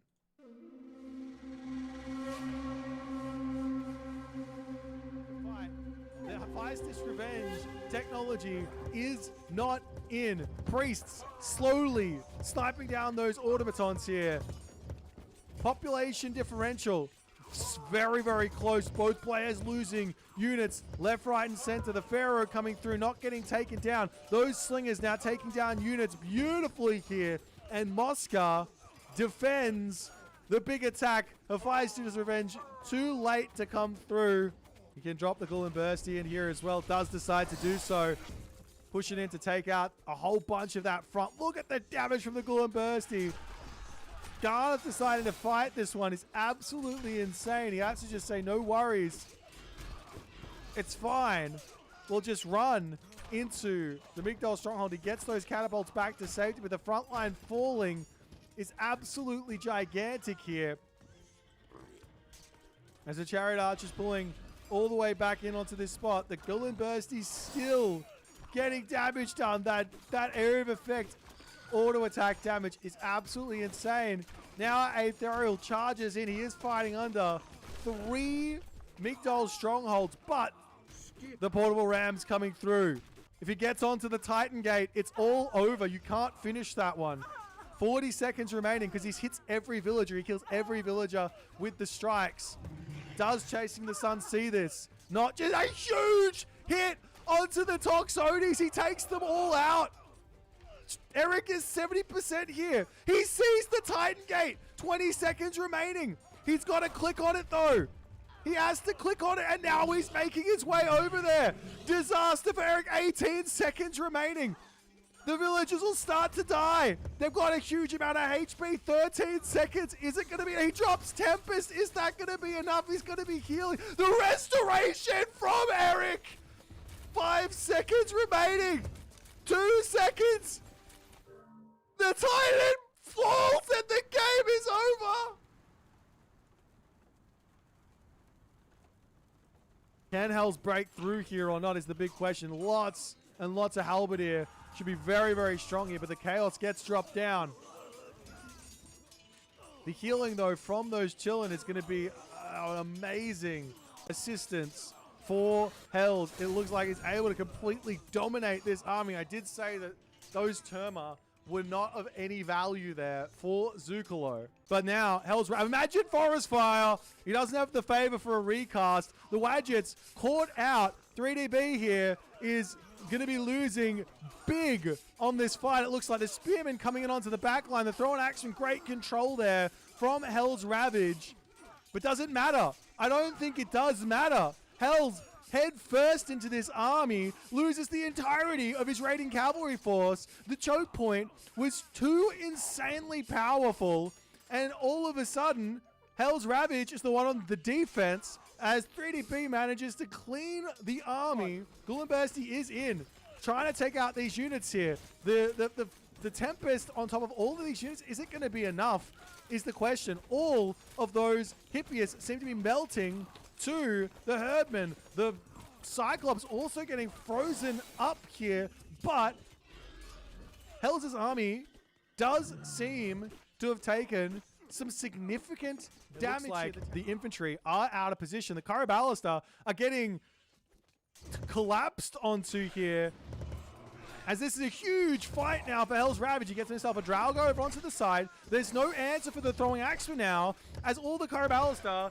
are getting demolished, as even with that beautiful choke point, it's just not going to be enough. Use this one, he charges through. You have to keep going. He doesn't go over the Caraballista. Does not get that value as the Terma trying to get onto the back line there, but they are in a pretty good position there. Caraballista here getting some big damage on as the Yartser to charge forward. Yet again, B trying to take this fight off of Lush as the Tawu does go down. Population-wise now, however, it is looking like B is managing to hold on. The Terma are doing work on that backline, and Hell's Ravage's army melts there. Is this going to be... Surely not. He's going to be dropping Earth Wall on the front here. Really? That's wild. He's got it.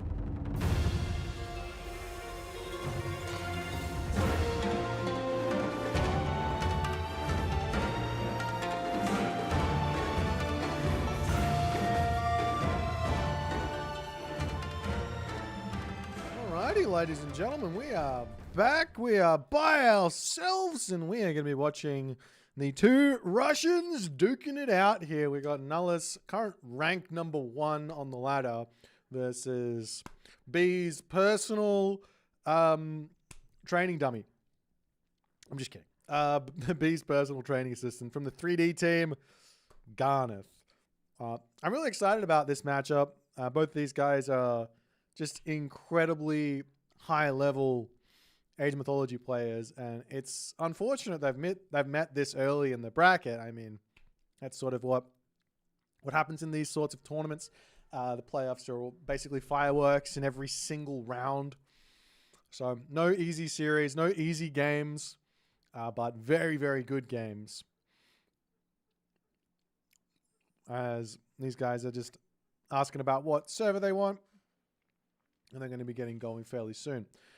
Talk about the draft a little bit. We got Steppe as our first map. Do see Garnath taking the Mirage, and Nullus actually taking the Anatolia, so going for a little bit of a different angle than the previous two players. I think that's one of the more interesting things here about the map selection process for Champions League, is that, you know, we give the map pool. The players have to deal with it how they want. But if somebody likes a map, you don't get it banned out. You can have that map if you want it. So obviously Nullus has that Anatolia and Garnath has that Mirage. If you don't want the map, well, you can ban it out. But if your opponent really wants it, you can't stop them from taking it. So you got to be prepared for everything. Like I remember just some other comparisons, like in Mythic Wars, I didn't want to play on Mediterranean at all. I didn't want to train it. So I just banned it every single game. And like that's fun and all for me as a player, but for the audience and stuff, I want to see all the maps getting played. And now, let's talk about the ace picks in this map, in this matchup. Very, very interesting here. Nullus, ace picking Freya. 3D Garnath, ace picking Thor. Then the Kronos ban, then the Hades ban from Garnath. Nullus then grabs himself the Gaia. Garnath very happily takes Isis and Amaterasu. And then we see Shennong Uranos for Nullus. Not really surprised there, but one thing I'm surprised about after we see the Fuxi set from Garnath and the Zeus Ra from Nullus is that 6th pick, Tsukiyomi. I gotta say, people overreact to balance patches way too much. Tsukiyomi got hit with a nerf. Smack. Tsukiyomi was performing way too well. Does that mean that he's unpickable now? I don't think so. But a 6th pick there for Garnath, as these guys will be getting kicked off momentarily here. I wouldn't be surprised to see him actually picking that Tsukiyomi, but maybe keeping it a little bit safe from some of those matchups that are a little bit more difficult. And yeah, all that other good stuff. Yeah, New Moon's still really good. The Tengu is still useful. You got the Oni. Do you have Oni with this god? Or is it Raiju? You got the Oni as well, I believe. No. Brain not functioning. Who has it? I know Susanoo does. Yeah, you got the Oni there as well, so you can definitely go in for Hujin and make use of that. Definitely strong. So lots of different options there as well. Especially like Tsukiyomi on. I also like here's one thing. I think the players have really not keyed in on this, and I think at some point in this tournament we'll see someone do it. Let me fix my microphone up a little bit. Susanoo on Mirage or Susanoo on Anatolia. Really good. Don't tell any of the players. We've got to keep this secret for when I'm playing and when you guys are playing. But the players, don't let them know. Anatolia, Anatolia, Midgard, Mirage, even Seton Aikai. Anyways, I'm really excited to see this one. Nullus, like I said, rank 1 on the ladder at the moment. Absolutely insane. He's got his Uranos here for game number 1 on Elysium. We've got Fuxi for Garnath as well. We actually just saw a matchup similar to this, right? We saw that Kronos versus Fuxi on Step. But yeah, there's a lot of ways that this can go wrong for both players. A lot of patience needed on the Chinese side, I think. There's a really, really nice like sort of win condition you can play for.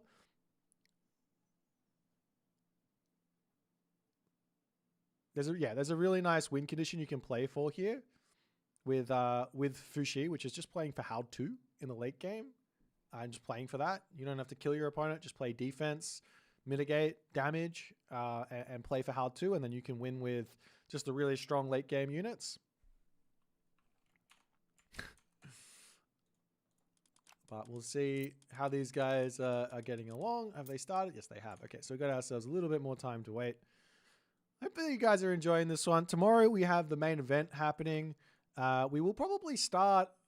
I'm not exactly sure how we're going to go about it. So I don't think I'm staying up for the 5 a.m. Karma versus Tigerboss game, unfortunately. But I will probably be casting that one before we start Champions League tomorrow. So Kama versus Tigerboss. I'll cast the recorded games before we start tomorrow. So tomorrow we have a start time of 1400 GMT, right? As we've got our first game being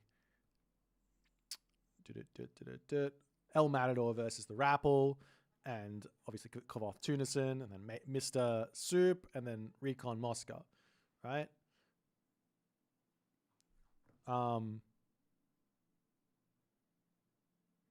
But if we do that, we'll do the Karma Tigerboss game just before then.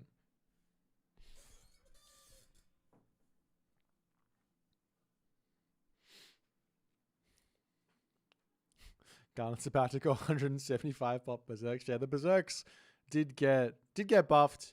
They got an extra 10 HP for some reason. Don't ask me why. But they're going to be really, really strong here, I think. An extra 10 HP is a lot. They did lose some Pierce armor, but realistically, this unit is still doing very well versus archers anyways. So, we'll see.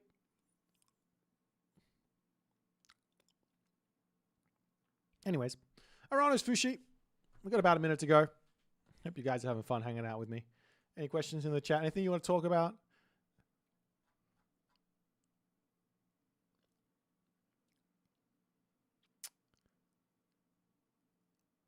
Yeah, you will probably get about 5 minutes of ads in an hour. That's about right. That's not Twitch trolling you. That is exactly what happens. But I do try and... Well, I haven't actually been trying to run the ads in the breaks, but... this ad will hit in 20 seconds for you, Mr. Degenerate. If you really don't like it, you can also try and watch on YouTube.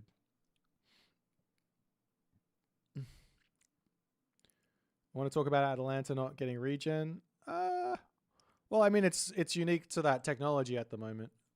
To be honest, it's not my favorite change. I find it tough to deal with these Greek heroes. You have to sacrifice a lot of units into them, so it's a big buff for the. I think it's a big buff for the guys. Anyways, we're going to be getting in now to our first game here: Nullus versus Garnath on the map Elysium. Game number 1. Let's go.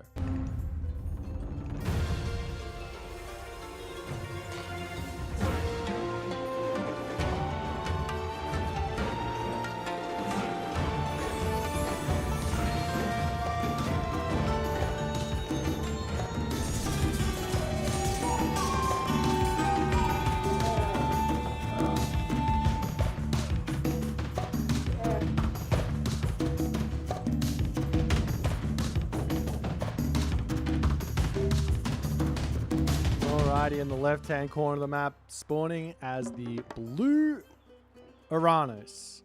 His name is Nullus. In the right-hand corner of the map, in the red, playing as Fuxi. His name is Garnath. This is another best of 5. We are in the quarterfinals of the playoffs for the Challengers League here. This is our second league for the Champions League. This is our top 16 players. So technically our top 24 to 17. 25 to 17? 24 to 7. Whatever you want to call it. There's 8 players remaining. We've already lost 2, as we've had 2 games already. So 6 players remaining as we dwindle them down to 1 champion. We'll see how this one's going to go. Fuxi versus Uranus. Let's have a little check of the relics. At the top of the map, we have ourselves the Tower of Cestus, which is going to be some Sentry Tower damage bonus versus myth units. And onto this side, we've got the Tail Feathers of Heaven, which is going to be some divine damage there. With the infantry units.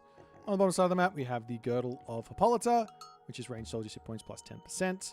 And finally, we have the Black Lotus, which is 10% boost there for farms and all that other good stuff. So yeah, let's have a little look-see here. For Nullus, he's got a pretty nice back gold mine. He's getting his temple set up.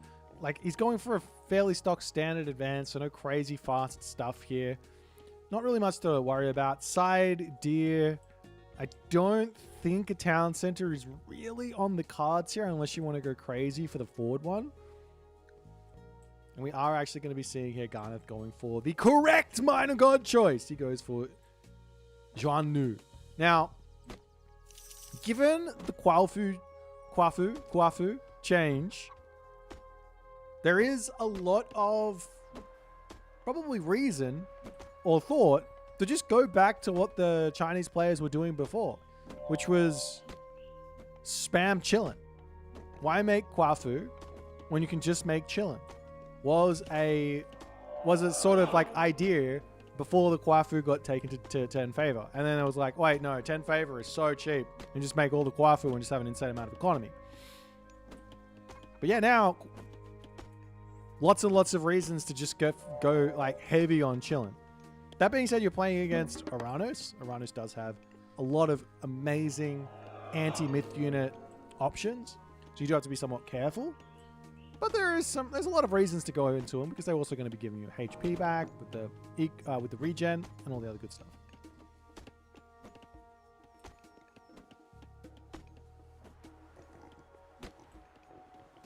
There's the chillin'. Gonna be wandering across the map here and just looking for any sort of oracle to take out in this game. He's missed over on this side. There he goes. He spots it with the Sky Lantern. Is he paying attention though? How do you see that on the minimap? You don't. You do not see that on the minimap there. He has to be staring. But he spots one oracle hero over here that's looking to grab a relic.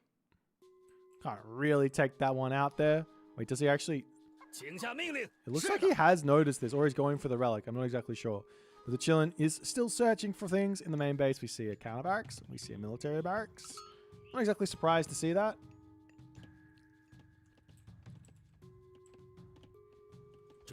These oracles are hunting over on this side, and they literally have vision on this oracle who is trying to stay out of sight, out of mind.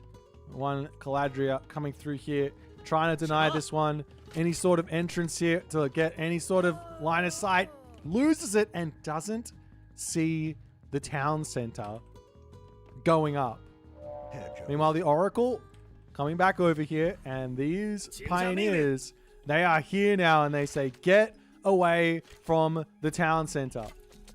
Nullus doesn't want to lose that one, so he will be potentially dropping this over here onto the top side. The Chillin does get spotted, and that is a 5.3 speed Nullus Murmillo, which will be able to take out...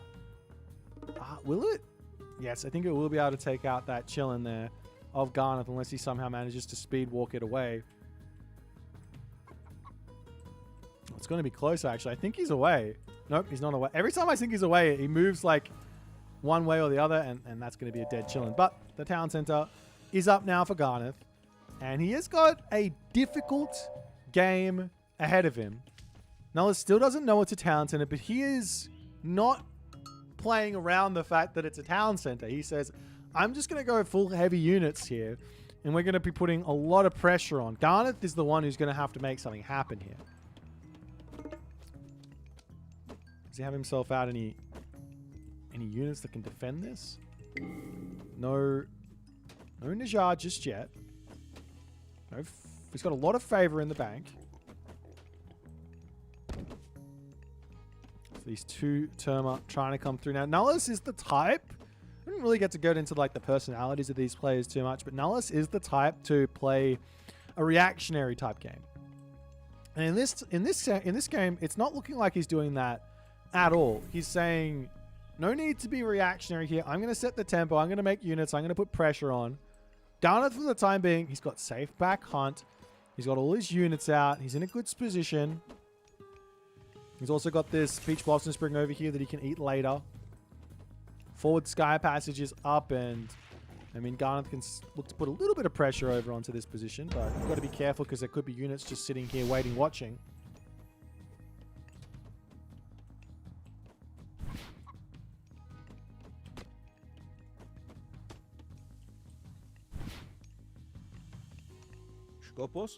There's Nullus coming onto this side. Garnath, no reactions just yet.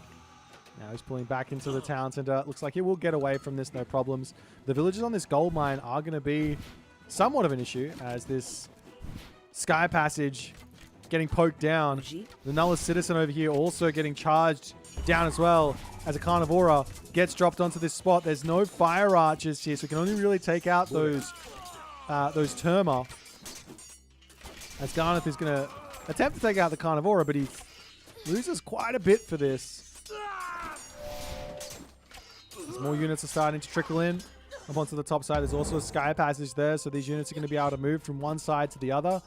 And Garnath here, oops, bit of a weird shockwave as he does hit the Dow, but that one's going to get pulled back and lose a couple more units here to the town center.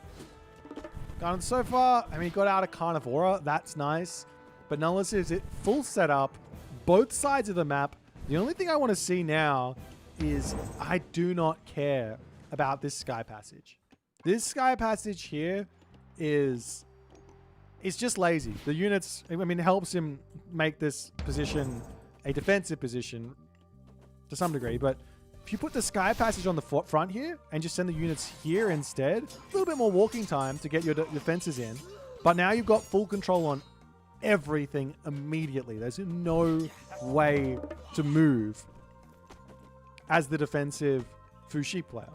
Now, Garnath here he's been a little bit too forcing at the moment. He needs to sit back, play defense. He does have himself, I imagine, yeah, he's got himself divine books already. He's got a lot of food income to make chilling out, which can help him deal with the lack of gold he's got.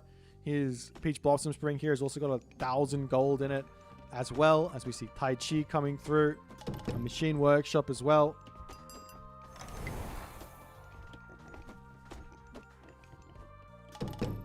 And we see the Caladria coming through as well for Nullus. As Nullus could actually do with even more oracles. When you're in this sort of aggressive and advantageous position, I love this here. I don't even need it. I say this because Nullus is doing it. Put an actually, is he? Yeah. Put an oracle down on both of your sky passages. He sees this position, obviously. This is a fine spot for this oracle, but could put an oracle up to the top here. You can have the oracle. He's got one already over here, but onto this gold mine, and he can literally just see everything on the map, as Garnath has to give away map control because he's playing so defensive. Meanwhile, Garnath, yet again, trying to break through this spot, just trying to see what Nullus is doing. And Nullus, he is pumping units, so it's totally fine to just back up, but Garnath feeling like he can actually take this fight, and Nullus respecting this. He says, all right, I can't beat all those Dow. You need some Carbalister or something? Villagers are being pushed back. We can see him try and move forward with his own villagers here. These units can run up to the top side, go through this sky passage or something, and then get back in to pick off some more stuff. But for the moment, take down the sky passage, and he's in a good spot. This one citizen. I love this play from Nullus as well. Lose the sky passage, no problems. Like, what are you worried about? Put another sky passage down. So walls are going to come down. We do see a mana getting dropped onto this spot just for safety's sake. But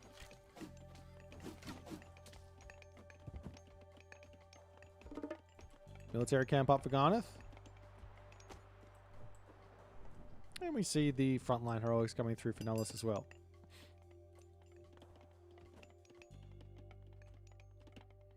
And Garnath also dropping a silo onto this position. More walls, trying to be nice and defensive. A whole bunch of hero Mamillos are now in. And the Fire Archer numbers, they aren't through here.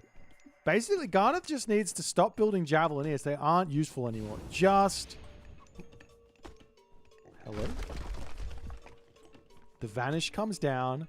The villagers stay alive, but... Can he come in and get this wall? Looks like the answer is no, but he's going to try and just build it up anyways, and... Nullus can just knock this down if he wants. Like, he's got to realize there's villagers building the wall. But nonetheless... He pulls back. The wall will get finished up. The game's to continue along. Huge villager advantage here for Garnath, but no Vanish now for another 115 seconds. If you can get that down to 90 seconds and not spend any more favor, you will have an answer for Hyperion, which is on the way.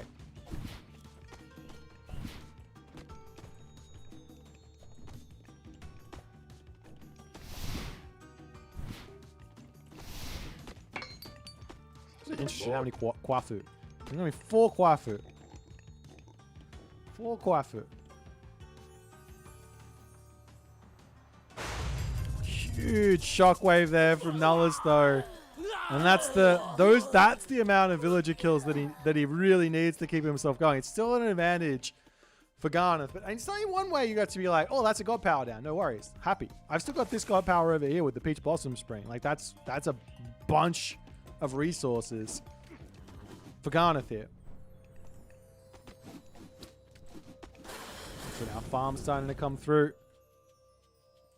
There was a favor spend on 2 Kwafu here though from Garnath. I think this might be just a little bit of that knowledge. He thinks he's got time here to get the 60 favor through and get out those units, but I mean, he just doesn't.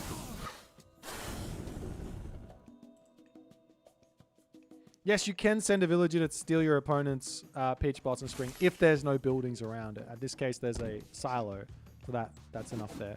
Meanwhile, the units here from Nullus, very smart, distracts the army up to the top side, dives through the sky passage, and is ready to start hitting the villagers on the bottom. Now, Garnath, also smart, just pulls back.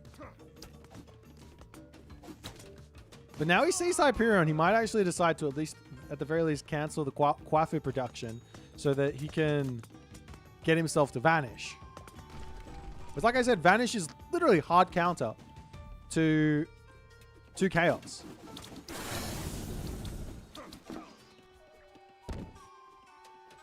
But nonetheless, the village is all in the center. We are going to be seeing that Golmang heroic age to come through.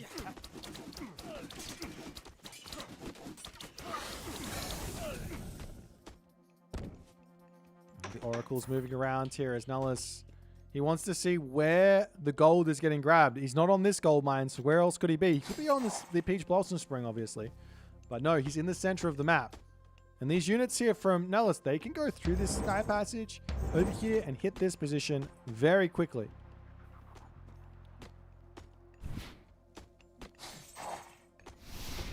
Now we've got that heavy infantry coming through, a machine workshop coming in as well. Ideas of some tower attachments, especially with Divine Books. It's a little bit cheaper. There's also the Satyrs wandering through here, going to get some little bits of damage done with that special as the Chaos does get dropped down early on here. And the question here is, can Garnath hold this position? He's got 16 fire archers, so they are targeting the Caladria for the moment. And Nullus says, I can't actually take this fight. He pulls back. And Garnath is good to go.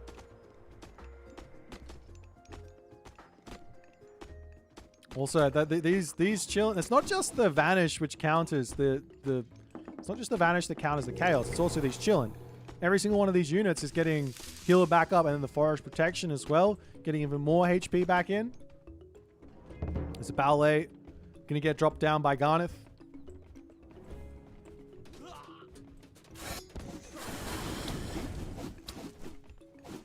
But good damage from both players onto both players' armies, and it's just looking like Garnath has gotten through the majority of pain here. Everyone's on this side though. The wall's getting knocked over. These villagers on this food. They're playing with fire here. Now, the simple way forward, as Nullus has got a second town center as well, he has done some damage. This game is not in Garnath's grasp just yet.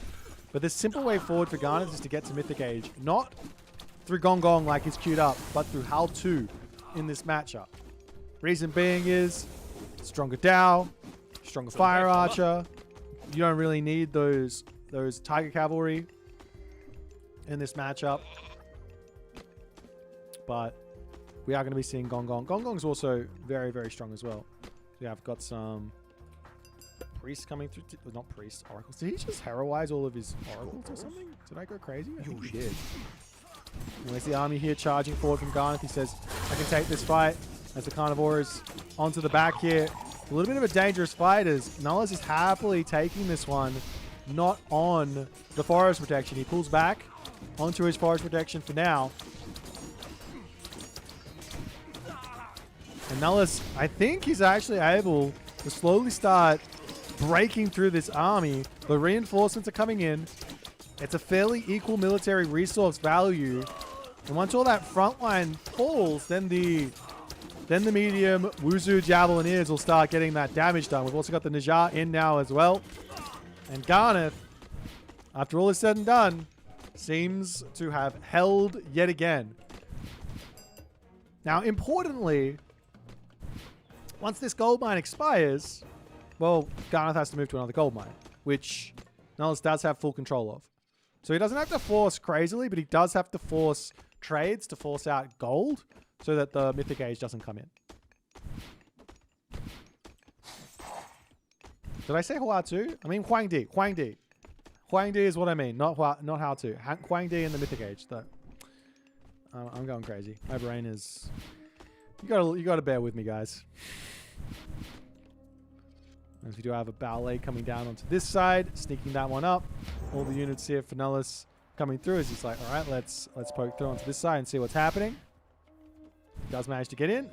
And any amount of villager kills here is, simply put, just profit. As the Garnath ballet will not finish up here. He gets pushed off, but the units are over. And while that happens, these units can get ready to maybe swing around and get some damage done onto one side or the other.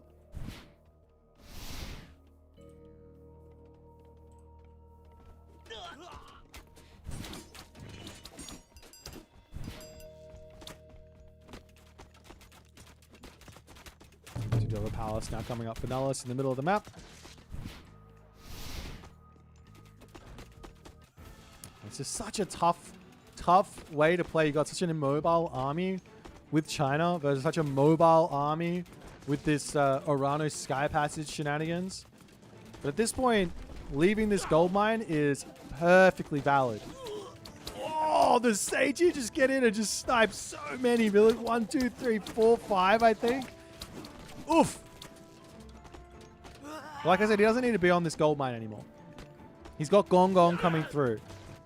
Over to this side. Take this town center. So we start moving onto this position. Trade route. All he needs is that much control. On the other side here for Nullus, one thing that Nullus hasn't been doing in this game is now he's getting up a town center. He hasn't been making Destroyer, which are an amazing resource here. Like all of what Nullus is focusing on is gold. Or he could be going for the main base. He could be going for this position as well. And causing some problems there with things like destroyers and whatnot.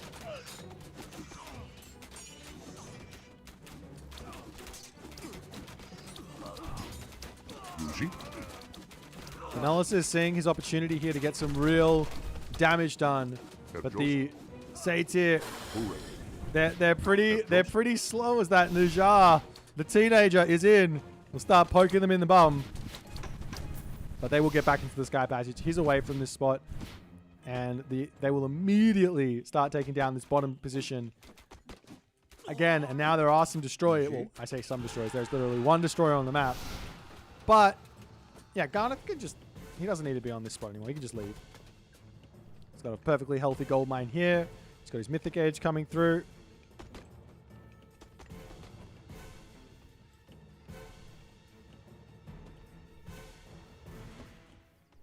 And we will see Hecate on the way. This is actually really interesting. If Nullus can simply just not die here, even though he's behind in economy by a little bit, like total resources-wise, he's a little bit behind. He's a little bit behind on the Mythic Age. But if he could just survive and keep his oracles alive in different places, well, there is an issue dealing with these myth units in the very late game. As the Great Flood does get dropped onto this spot, the units are going to get pushed in here. They do wedge up against the wall, though. It's not the best of Great Floods there. A couple of units will end up getting picked off on the retreat over here, but into the Sky Passage, up to the top side. He spots the ballet over here as there's also Shockwave if he really needs to, but I don't think he needs to, as the Kwafu will get taken out. 3 seconds, 2 seconds, 1 second. And he does deny it. 1 second there. That was risky there from Nullus for no good reason. Definitely could have just Shockwaved. But now more units coming in for Garnath. He's going to be able to finish this one off. And the army here from Garnath is looking incredibly strong. The palace over here getting beaten down. Garnath going to take his gold mine at the top. Sky Passage falling over here onto the bottom side as Nullus is doing everything in his power to get value out of these Sky Passages, but it is just not enough.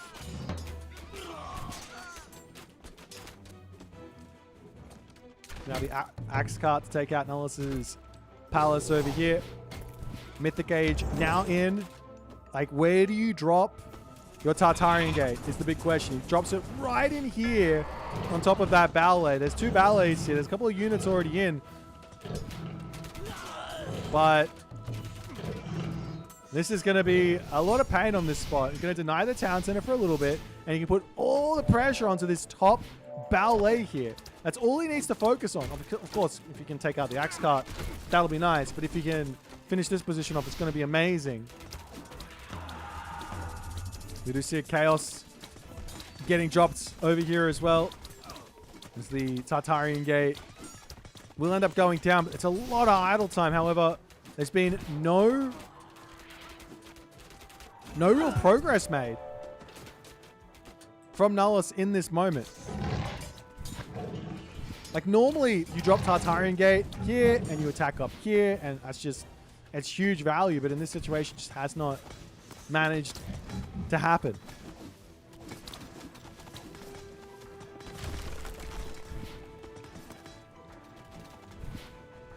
There's a ballet coming up for Garnath.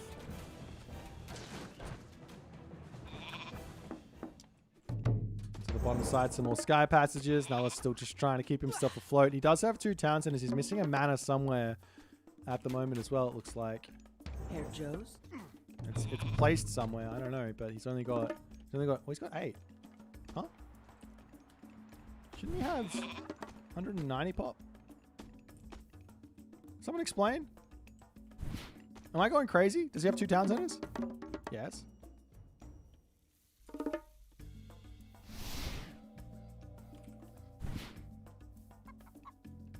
Am I going crazy? I feel like I'm going crazy. Chat. Please. Explain.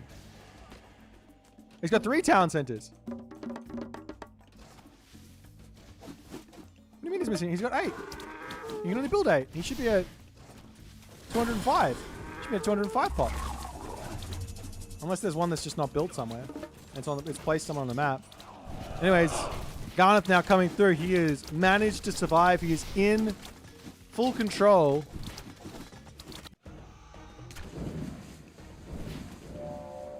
And Nullus losing his town center. He's trying to put pressure over here and pick off a whole bunch of villages. Got those champion destroyers to take out these ballet. Picking off these villages is great, but how are you going to kill 8.1k of Chinese brutality here?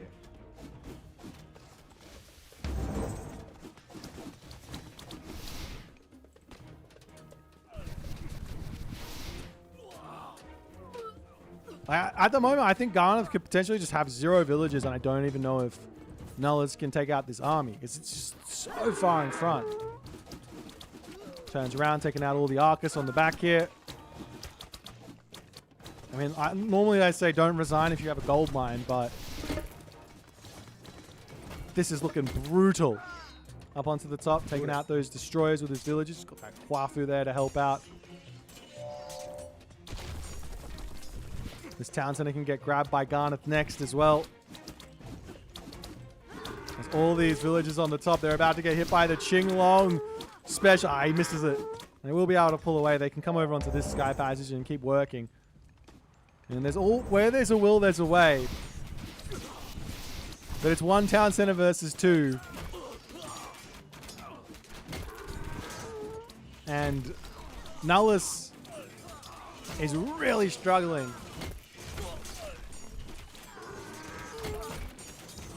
He's really struggling at this moment to get an army out that can compete with this army of Garnath. And in that moment there, Nullus does decide to tap out as Garnath claims game number 1. The far second town center here. It was such a risky town center, so to speak. Like risky in the sense that, well, you have back food, but all the gold was forward. But Nullus just couldn't keep Garnath off this first gold mine. Like normally in these situations, the one town center player is going to be able to pressure so hard that you're never going to be able to get through here. But Nullus didn't build Karabalista, and he gave up that Sky Passage, and those Dowls were just super effective against what Nullus had out. And I think if Nullus had a handful of Karabalista, he probably would have been able to take these fights, especially with a forward Sky Passage up, and he would have been at least able to get some serious damage done, and then maybe continue on. But because he wasn't able to, you can just see this in the resource differential. Chinese just pulls very much in front, and that's all that he needs there to find the advantage, I think, in the end of the day. Nonetheless, let's jump back over to the draft and see where they can pick the game number 2.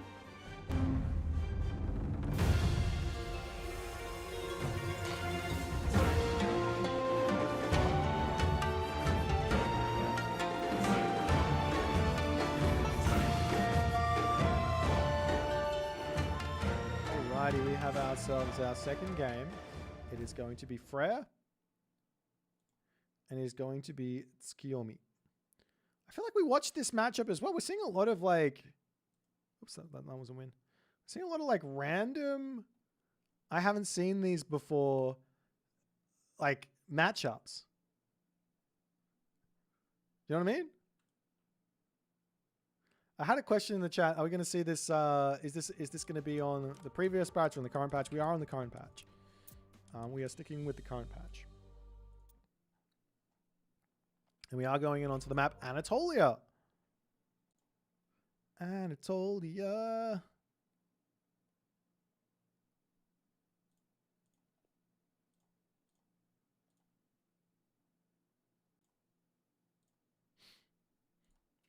Alrighty. So this is an interesting one because I do think that Japan is very, very good on this map.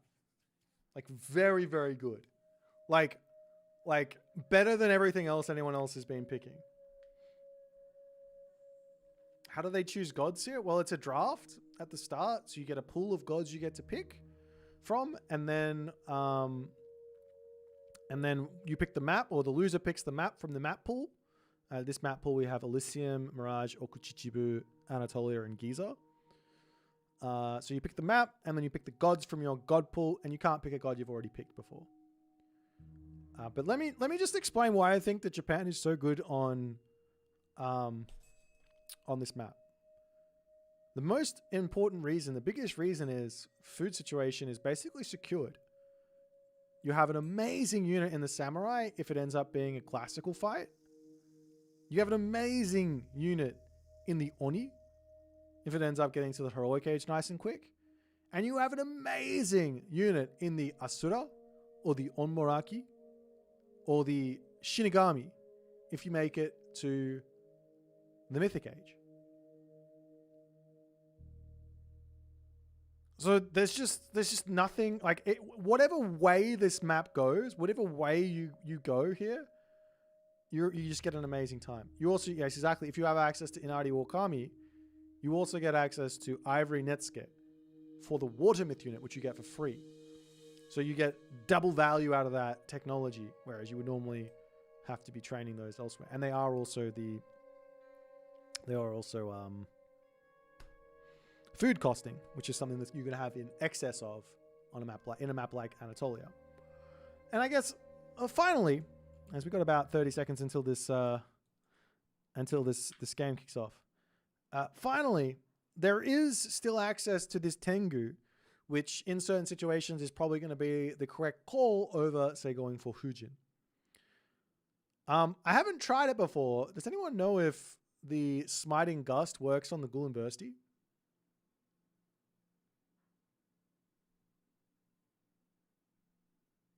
Or does it? I don't know. You've also got Smiting Gust to play around A-Gear and things like that. But nonetheless, let's get into our second game here. Currently 1-0 for Garnath onto the map Anatolia. Let's get it.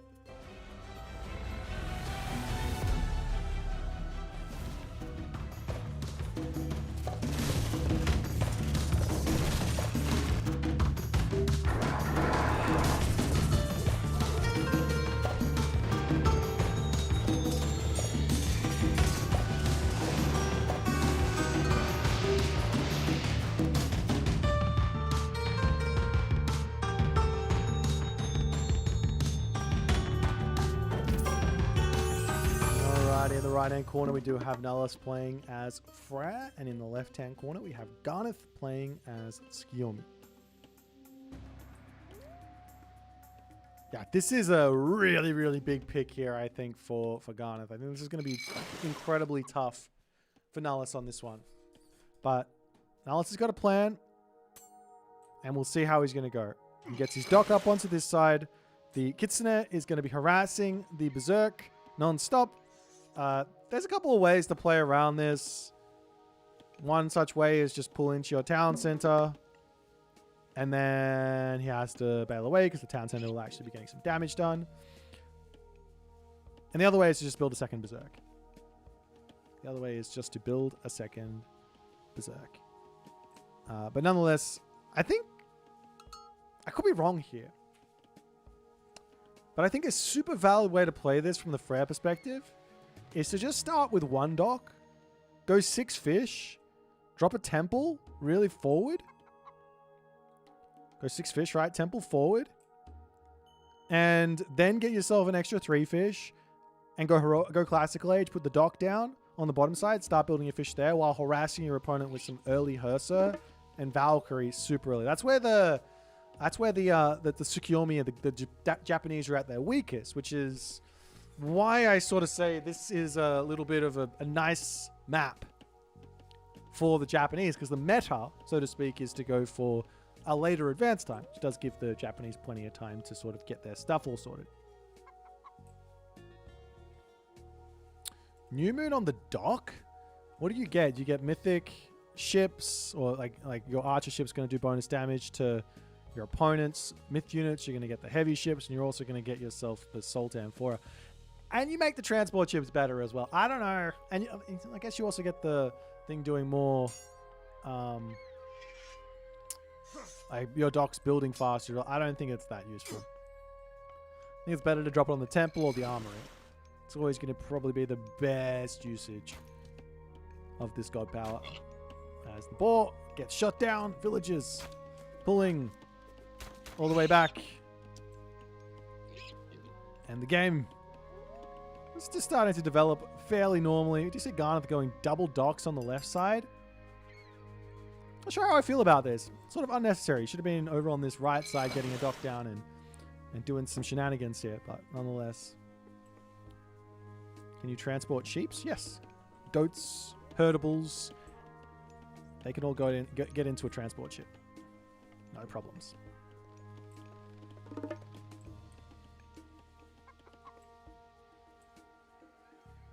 And we're going to be seeing some more Miko. Nice and early here for Garnath. Now, unlike Susanoo, Tsukiyomi does need to build Miko to defend himself, to get favor income. Whereas Susanoo just somehow happens in on that favor just by unlocking the Bushido, just by getting that through.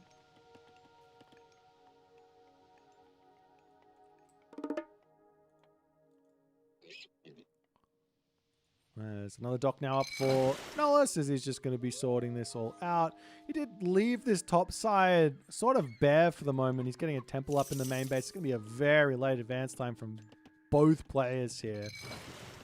Very, very interesting build orders. As a third dock is up for Garnath. He does have his temple, but he's still a ways away from advancing. He's got that third Mikor out as well, super early, onto the berry bushes, and all that other good stuff.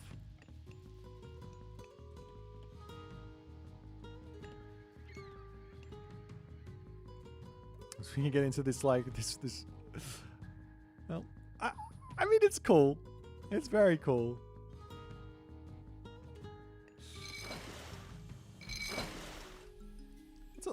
What's it like being a fishing ship on Anatolia?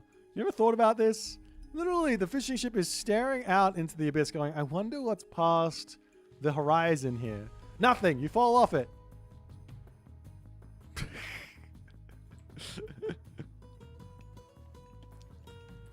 Alright, we are going to be seeing Amenuzume for... Wow! That there is incredibly surprising. Surely that goes against everything that I've theory crafted here for Tsukiyomi, for Susanoo on this map. Garnath is trying his own unique variants. He's getting the Goshin Boku tree. On the other side here, Ulla coming through for Nullus. Not surprised to see this in the slightest. Now, unlike playing against Amaterasu here, you don't really have to worry about these weasels too much. You just have to leave your Hersa on your villagers and you're totally fine. Because there's no solar shield. As he has Guardian Hill Fort, will get dropped in the main base.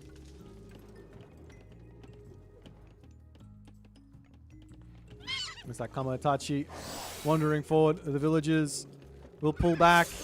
It's a little bit of damage done with that special.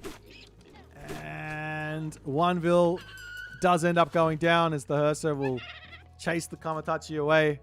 And I think they're the same speed, but I mean, if you turn a corner, they'll catch up, right? That's just, yeah, they're the same speed, but yeah, you turn a corner and they'll sort of catch up because that's, the pathfinding has been improved incredibly for the chasing unit. So, yeah, unfortunately, Kamatachi is down, but does get one villager pick, so it's not the end of the world, and we'll be coming back momentarily from the Goshin Boku tree. We are seeing Fujin. The Fujin fast heroic here from Garnath. Alrighty. So we will be seeing it, but it's not the variant that I was expecting to see.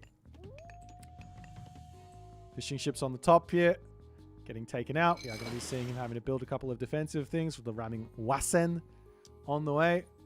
As immediately the fishing ships will be pulling into their docks, popping back out. A-gear on the way now for Nullus. A little bit late, but I do like Fujin in this matchup. I like it a lot. Just on the fact that you can Smiting Gust away from that Tempest. Save yourself some pain. And there's also 60 favor in the bank, which is going to be 4 Oni. Which is a lot of Oni. Plus the 5th one. You do have to get the upgrades as well, though. But you do have New Moon for it. So it's not a problem. But I'm just watching this Garnath gameplay, just being like, what are these guys cooking? They've like the 3D team, and it's even more so because they're in like a different tournament, technically, like Challengers League and Champions League, right? Different tournament. They just share all their ideas and like, yeah, we do this, we do this, we do this because of this. Like, I agree, let's do that. Yep, sounds good. The Oni now out, and we are going to be seeing Oni Mask immediately getting researched. That makes the myth units train faster, gives them more HP. I do have to be careful with this bad boy, though, because one Oni, I'm not scared of. I'm not scared of one Oni. I'm scared of 10 Oni. As the Hersa coming through here, we'll spot this Oni as he is going to be under attack. We're seeing in the main base. Stable, stable, stable, as Garnath probably going to go into those horse archers, but you do have to be somewhat careful here, because there's going to be Huskal. Huskal are great versus those, as we see double Honingyo coming through for Garnath as well. So it's not even about Onis, it's actually about the Honingyo is what he's going for here. Wait, do these guys die and go into the... Oh, hang on.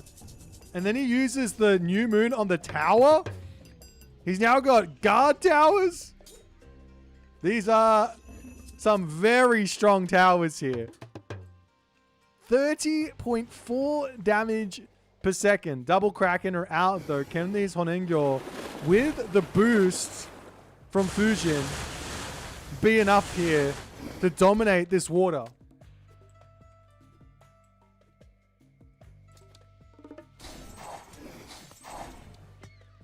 Did you get the pigeon upgrade? No. No carrier pigeons. Now we have double Honengyo versus the Kraken, and it does look like these Honengyo win out in this fight nicely. But there's also a longboat here that's about to get given itself heroic fleet. Of course, there's an upgrade associated with these bad boys, but Garnath will not be winning that water there like he wanted to. His main base now in some trouble, as we are going to be seeing the castle. And Garnath, he's looking like he wants to get to the Mythic Age. I think that's what the plan is. I mean, Guard Tower is doing... Look at you can't go close. Do not go close to these towers, good sir. Your units will not fare well here. But to me, this is 100% looking like Garnath is going Mythic Age. But for what? Watatsumi. He wants Shinigami.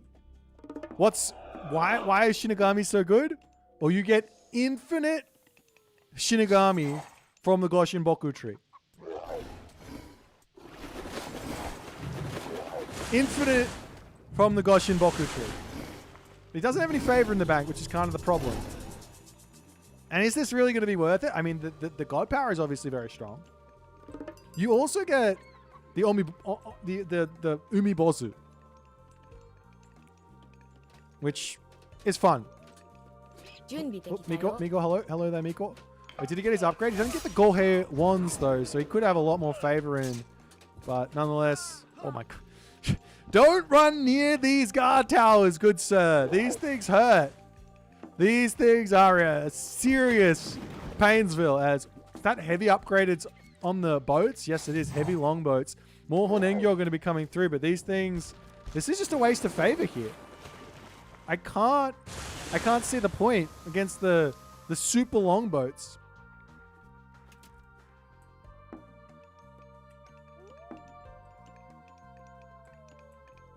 And now we are seeing Watatsumi to come through. Junko Zozen. On the way, but that is going to get taken down very quickly here. And I think maybe, just maybe, Garnath can break through here, but the heavy Dreki is in as well. And that's going to deal with that Junko Zozen there. No problems. And the question is really going to be, how much value are you going to get out of your Watatsumi? How much value are you going to get out of your Yumi Horse Archers? Also remember, there is Gale Fury. There's also asymmetrical bows for these Yumi Horse Archers. But he does need a lot of favor for all of that.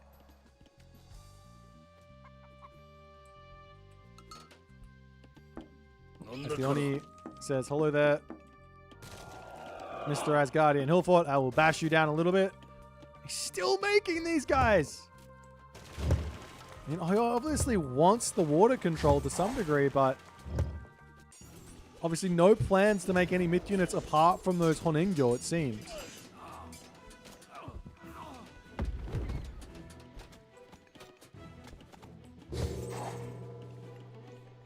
The Shinigami is out. The Oni does come back though, so there is that, and it doesn't come back very quickly, but it does come back.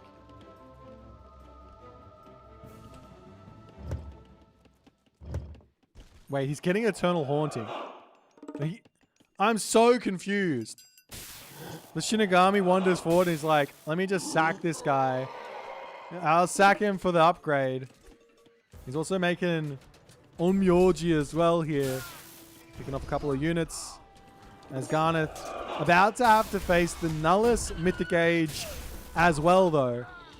The Shinigami gets taken out immediately. A Revenant Shinigami to come through, as that's basically it's the same thing but just a little bit more HP, a lot more damage. Did he get himself the bows? He doesn't have any of those upgrades. He's just trying to make these guys, as you do have the heroic gauge in, or the upgrade in. We do have that Watatsumi Tempest coming through, as well as all the units for both players melting on this position.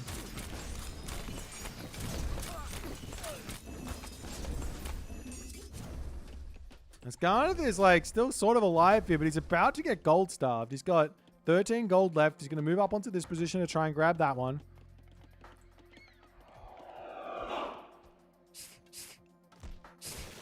I missed out on the Umibozu. Where is he? Did he just sack it? Surely not. Ah, I missed it. Where'd he go? I'm so upset. I am so upset.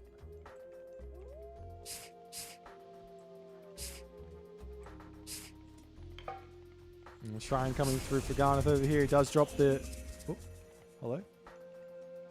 Smiting Gust, random. I'm not exactly sure what his plan was there, but he's getting himself a castle up to the top. You do have to remember this castle does have that unique upgrade for Tsukiyomi, so it's a very, very strong.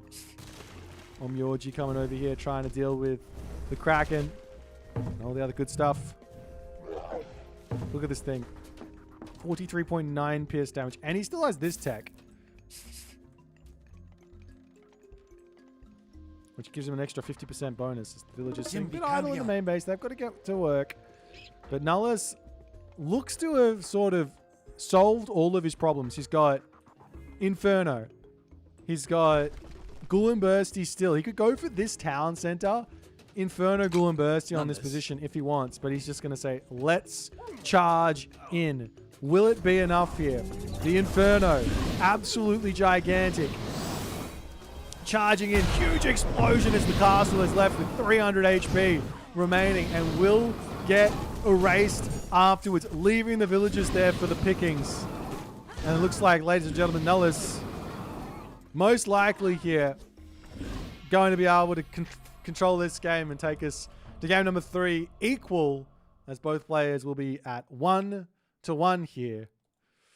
Well, I must say, Garnath basically did everything with Tsukiyomi and nothing with Tsukiyomi. I had no idea what his plan was, because I don't know if he actually had a plan. All of these Honengyo, if he just didn't build them and instead he went into Shinigami, or instead he went into Oni, or instead he went into like Omuraki, or something like that. If he got this Gohei wands as well, he would have had even more favor. And there you go. If he didn't get this tech here, he missed this one. Everyone forgets it. It's an extra 10% favor from all of your shrines. If you got any of those, it did any of that stuff, then maybe this game would have gone completely different. But yeah, those Honengyo, unfortunately, Nullus too strong, too smart, just gets himself the upgrades. Deals with it, and it's all good. Nonetheless, well played here from Nullus. We'll jump back over to the draft and see what's going to happen for game number 3.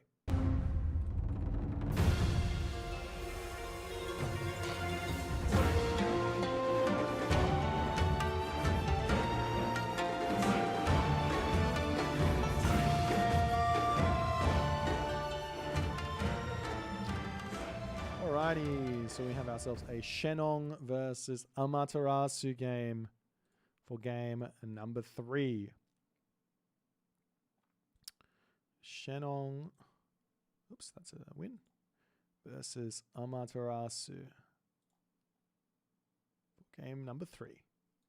On the map, Okuchichibu!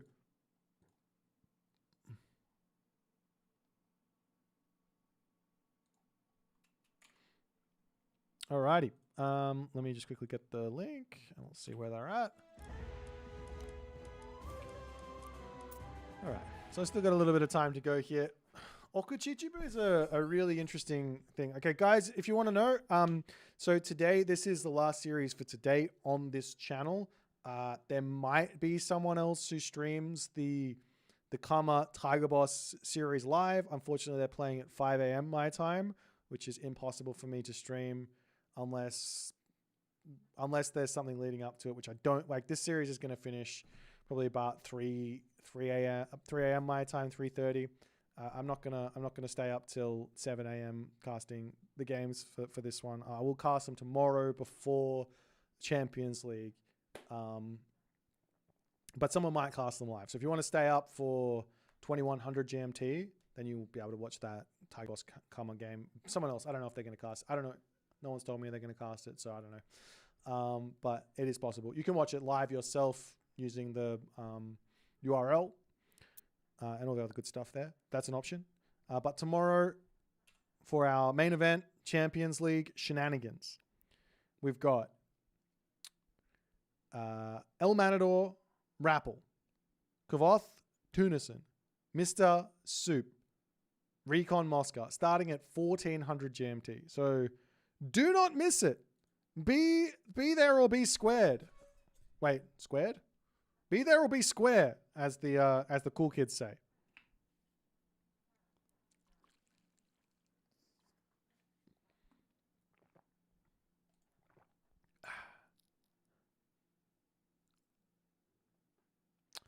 Yeah, Miguel, I got it confused. I said Haltu instead of Huang Di. I meant Huang Di. Like late game Huang Di with the dragon, with the stronger infantry units. Yeah, there's a lot of epic games tomorrow. It's going to be really fun, I think.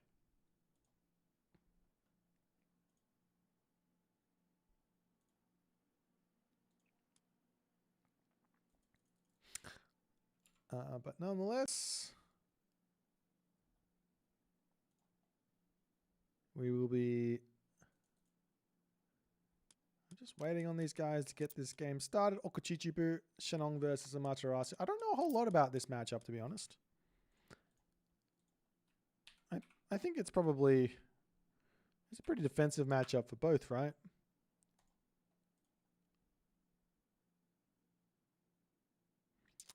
Nonetheless, we're going to be getting into game number 3 fairly shortly here.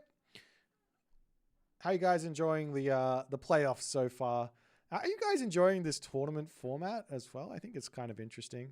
I know this is kind of like the smaller scale side of things with the Challengers League, but you know, we've seen some really, really good games from these players as well. It's not much of an announcement because if you guys go over to the esports thing, there is another S-tier tournament coming up in February as well. It's called Pandora's Box. So lots of Age Mythology sort of coming up around the corner. There's a lot of time for something fun between the months here. We might see something kind of interesting, maybe some BBB shenanigans. I don't know.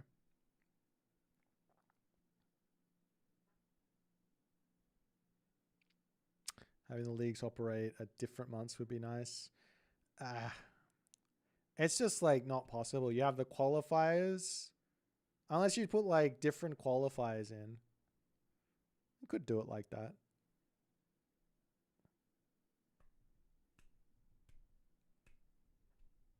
I don't know. Anyways. Nullus. Yeah, I have to think about it. It seems pretty complicated to get it all happening at different times. I mean, it does actually work really nicely. So for those of you who don't know, this playoffs here, there is a schedule. It's in the handbook. We're going to have, on the weekends, after this, there's going to be the semis. There's going to be the finals. There's also a third, fourth place match. That is all sort of intertwined into the Champions League event as well. So we watch a little bit of both going through. Obviously, we focus on the well, actually, going to see everything. We will see everything. Anyways, guys, let's get into game number 3 here. It's 1-1. We're going in onto the map. Okuchichibu. Let's go.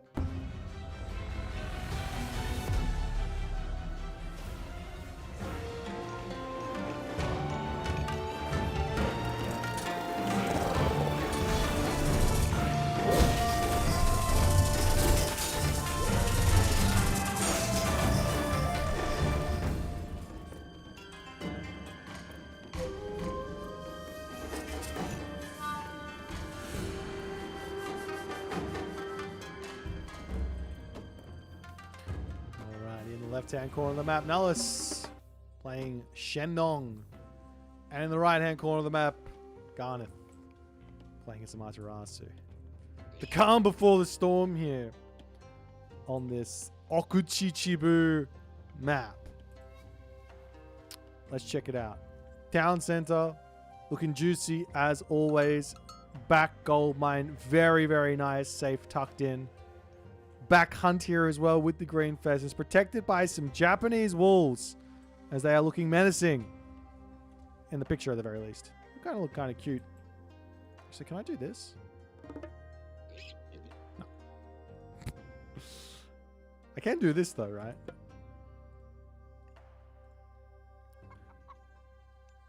We're going to have ourselves a little bit of shenanigans here for game number 3. There is a couple of things to be sort of aware of here. If you are the Shennong player. Now, normally Shennong just wins the late game. Normally. That is not the case in this matchup. Depending on what the Amaterasu player does. So, the big difficult thing to take out and deal with in the late game, it's not the samurai. It's not Takamikazuchi Super Samurai, which Amaterasu has access to. It is simply the Oyumi. Oyumi is a unit that you do need to be somewhat creative to beat. So, for example, like your strongest unit composition for Shennong generally is going to be the Shennong Dao Swordsman, right? You get access to Rashou and you get access to Huangdi. So super units there. But against Samurai and against Oyumi, they're not that super. They're really not.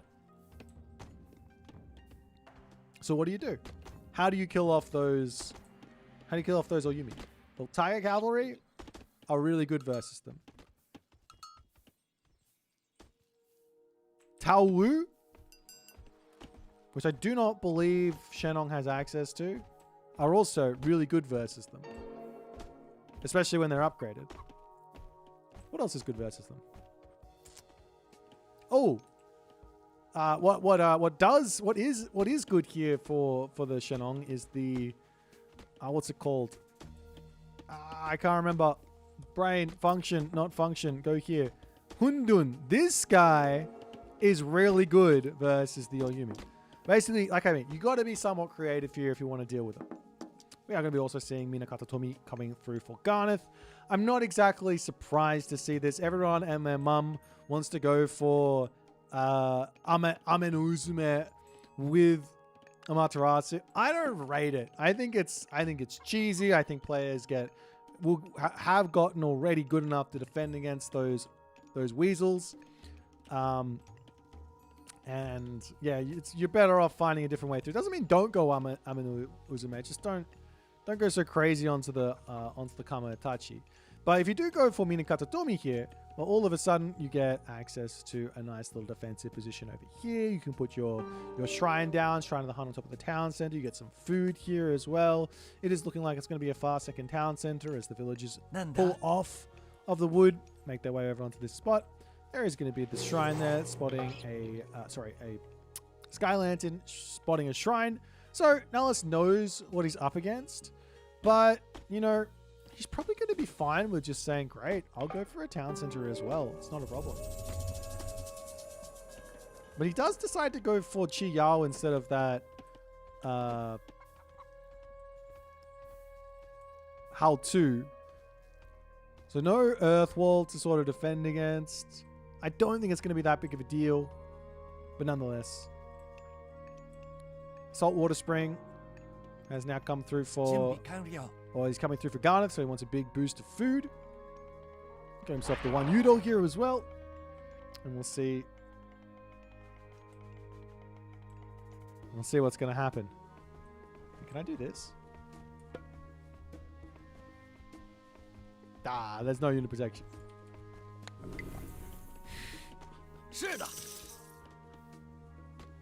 We'll come back over here. Let me enjoy it.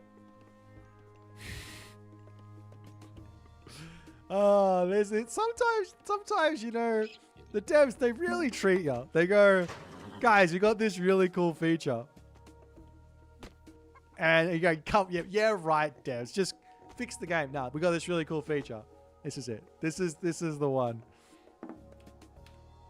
This is the one. Nonetheless, a couple of Yatsa in the main base here looking to make things a little bit difficult, but the Miko is in position to defend for the time being. Realistically, you don't even want to chase them around. You just got to sit them on villages and that's fine. So these villages on this backside are going to be open for the pickings here. As an Ondomusha will get trained. This is a big spend, depending on what Garnath is actually wanting to do here. Villagers are just going to come by. High five those Yatsa as they turn around. Getting that damage in. The one Yudo trying to get some good damage to her as well. Actually does a decent amount here against those Yatsa. Anyways, he goes down pretty quickly after the Pioneers come through. And unfortunately for Garnath, it looks like he will be losing his Miko. Kind of no, he might be able to get it back to safety. No, I think that one's going to be having some difficulty. Now, with access to Solar Shield, this is probably a pretty winnable fight. But he doesn't have that one as the Ondomusha does the big wind up. Snipes one. Still needs a little bit more time there. Not able to get it, but it's not going to matter. He has another Naginata rider through, and those Pioneers will be done for.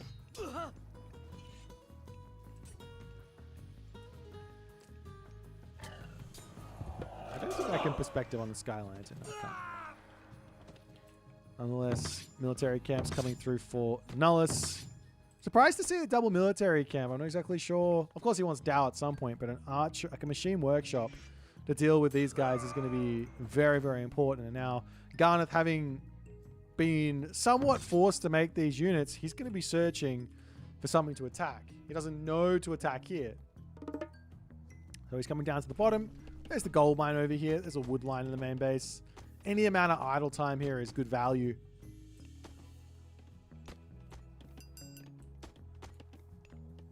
As the villagers will simply just pull back ever so slightly, and the Naginata riders to get themselves to safety. Meanwhile, a whole bunch of halberdier, Dow swordsmen coming through. As it's going to be majority on the Musha and Naginata rider for the time being. I'm surprised to see more than this because there's really not that many myth units out. It's just better to build samurai. It's cheaper. They do better against the Dow. They do better against the halberdier. At least I think they do.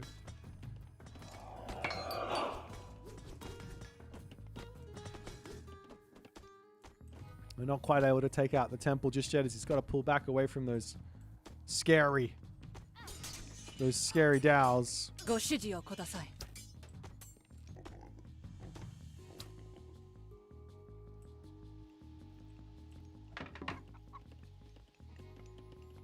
More buildings down for Garnath. He does have an armory up already, so the decision to go heroic age is pretty simple for him at the moment, but so too does Nullus also have a similar option. He's got his armory now started. Up onto the top here. Getting himself some more favor income.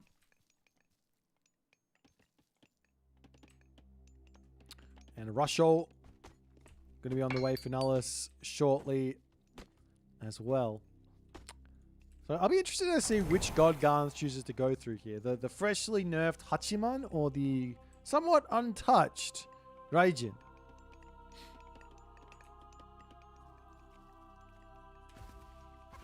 Considering he's only got 2 Miko out at the moment, I imagine he's probably not going to go down the path of the Tengu, so to speak. But let's manage to find these villagers here. They should probably both fall, unfortunately, for Nullus, as that one does go down, and the units are over here in a little bit of a defensive movement as the Taltier, very scary here as those Ondomusha turn in, get one special off, but still very much alive and well after taking those specials. Garnath needs to be very careful. There's been a big amount of units trained from Nullus. You don't want to lose any units if you can help it here as Amaterasu. One of the biggest bonuses you have is that healing on the samurai. Obviously the Naginata riders don't heal, but still. Heroic Age is in though for Nullus. As Fey Beast is an option. Of course, 3 on the Musha will kill them off pretty quickly. The median upgrades has now come through for Garnath, and he does indeed choose Hachiman.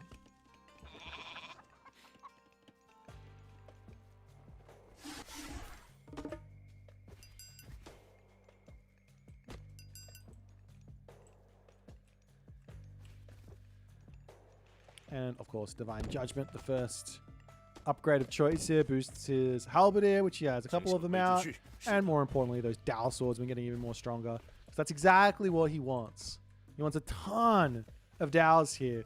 But that does play into the Garnath sort of samurai, the Amaterasu samurai idea, and there's a lot of these dojos out.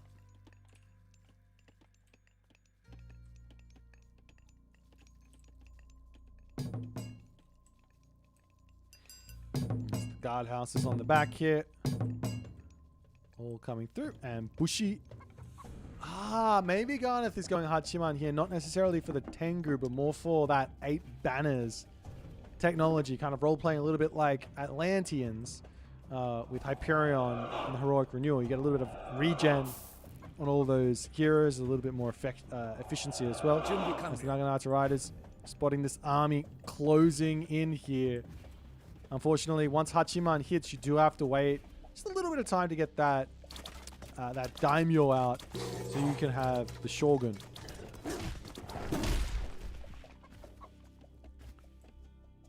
Naginata Riders going to make their way up to the top side, trying to avoid the enemy army for the time being.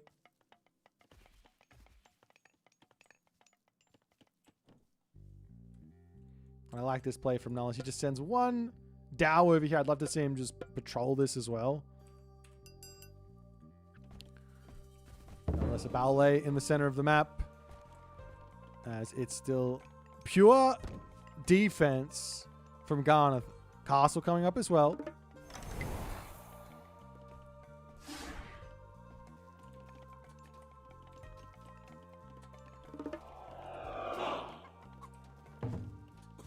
This upgrade here, right? He gets his castle up. What does it do? It's just regen and train time, so it's not like building these guys out preemptively is that useful. But nonetheless, the villagers will just pull into the castle for the time being. They can sneak around here and grab those green pheasants if he wants to be a little bit risky. Over onto this side, though, the Naginata Riders have been spotted by some halberdier. As Nullus says, "Shoo! Get out of here!" Meanwhile, the main base is going to be under attack now with the help of that Taowu tanking up everything. We've got that Shogun now in, and you can be dropping. You can drop that solar shield onto this bad boy as well. Just drop it on the start of the fight. Super strong as the lightning weapons does come through onto the backside there as well. The Fey Beasts coming in as well as the Shogun. And the Onimusha can just turn and take this out. You don't want to run too far here. Just basically attack move. Finally there. Takes that one out. And Garnath, he's taking a lot of damage here. I think he lost all of his Naginata Riders somewhere as well. As he turns to try and take the fight over here. Solar Shield onto the Shogun would not go astray here. It is getting targeted down quickly. Which does mean max value on that one, but there he goes. It's almost taken out, but not able to get in here with this choke point. The Dao Swordsman seemingly too effective here, but Nullus says, I got to get out of here, and he might just be right. The samurai numbers are starting to tick through, and Garnath now going for a castle in the center here. He's losing his Shogun, unfortunately. Can he continue to fight? He's now got himself heavy upgrades. I have to remind you, these on the Musha, they don't have any bonus versus infantry. The samurai do at 1.25x, 1.5x. Attempting to get the castle up onto this position. Is this going to be enough? Is the big question. The fire archers have to pull back. Villagers getting pushed away as the doubt Castle does not become the doubt castle to delay. He deletes it. He abandons it. He says, okay, no worries. We can't finish that one for the time being. Now the siege crossbow. After the castle as Nullus sitting back. Can he get through this is the big question. The Oyumi now starting to come out, but I don't know if this seems like too little too late to some degree.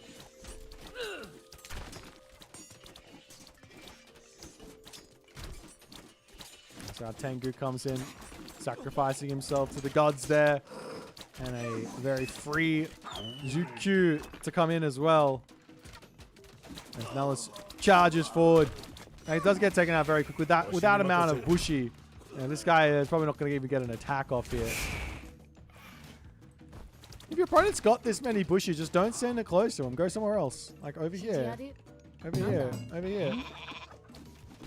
That's the strength of that unit, right? Like if your opponent has ranged heroes, then don't go close. If they don't have ranged heroes, then you get mad value.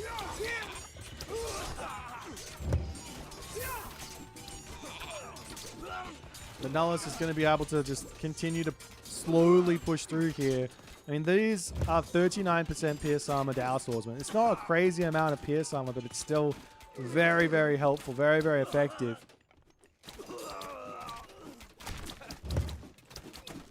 But Nullus overcommitting a little bit here underneath the castle and against all those units, and also the wolves here as well. But he's just getting full map control. Ballet into the center to secure this gold mine. Just has to come over here and deny those gold mines at the bottom, and life is going to be very, very tricky. Very, very tricky for Garnath.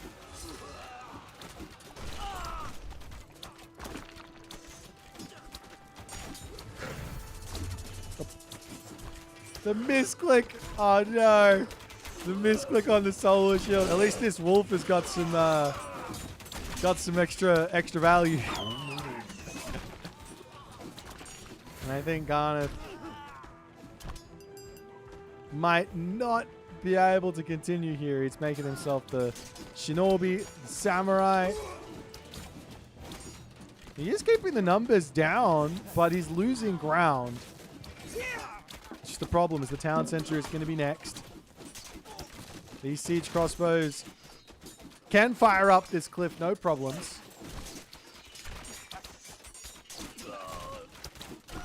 We're also now seeing a nice mix of Wuzu Javelineers to come through so they can actually help take out those Yumi Archers, which are actually, they're actually pretty good in this situation versus Fire Archer and Dao, but the Javelineers are very nice. The town center falls. And Garnath, he has moved over onto this gold mine now. Does Nullus know it's there? Nullus has got no idea. He has zero idea there's a gold mine on that bottom side there. However, with the villagers over here, Nullus does spot that watermill. He doesn't necessarily need to go down there, but it might pique his attention, as it definitely does. Also, we have Huang Di to come through. And the castle will be spotted, revealing the gold mine. And Kazuchu over here will get a little bit of damage done before it ends up getting picked up there. All the villagers here of Garnath's getting picked off while this is all going on. And I mean, realistically, Nullus just needs to wait for his big fat dragon, a town center on the top side, going up for Garnath as he's trying to get himself into this, get back into this game. Sneaking this gold mine makes a lot of sense there as well, as the castle cannot garrison every villager here, and Nullus will happily clean up a couple more as he's putting up a ballet on the back, ready to start sieging this position down. How many Kwafu? You want a Kwafu check? 14 Kwafu. Like the nerf here, it basically, the nerf was, yeah, I can unpack it. It basically just was, okay, instead of you getting one villager in front by building a Kwafu, you're now going to get half a villager in front by building a Kwafu. So, yeah, it's still very useful. Still very much you should grab them if you need the extra economy or whatever, the extra wood and gold. But, yeah, in that moment there, Garnath does get gold starved. He's too far behind. He tries to fight back here, but, yeah, just could not quite make it work. This, like, fast second talent center idea, totally fine. Feels good, but just need to get some more pressure or something onto the map, or try and rush for something more important, like a whole bunch of shrines for a whole bunch of Tengu, or try and get to the mythic age so you get out something more there, or Meraki, or something like that. I don't know. But a well-played game here from Nullus. And we'll jump back over to the draft and see what they're going to pick for game number 4.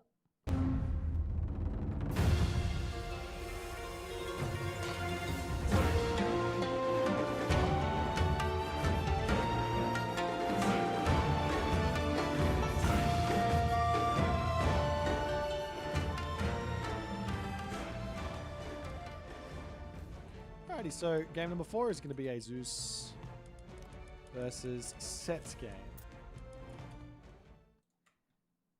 I'm going to take a quick break. We've got 3 minutes until this game starts. So, I mean, we're literally starting in 3 minutes, but I'll be right back.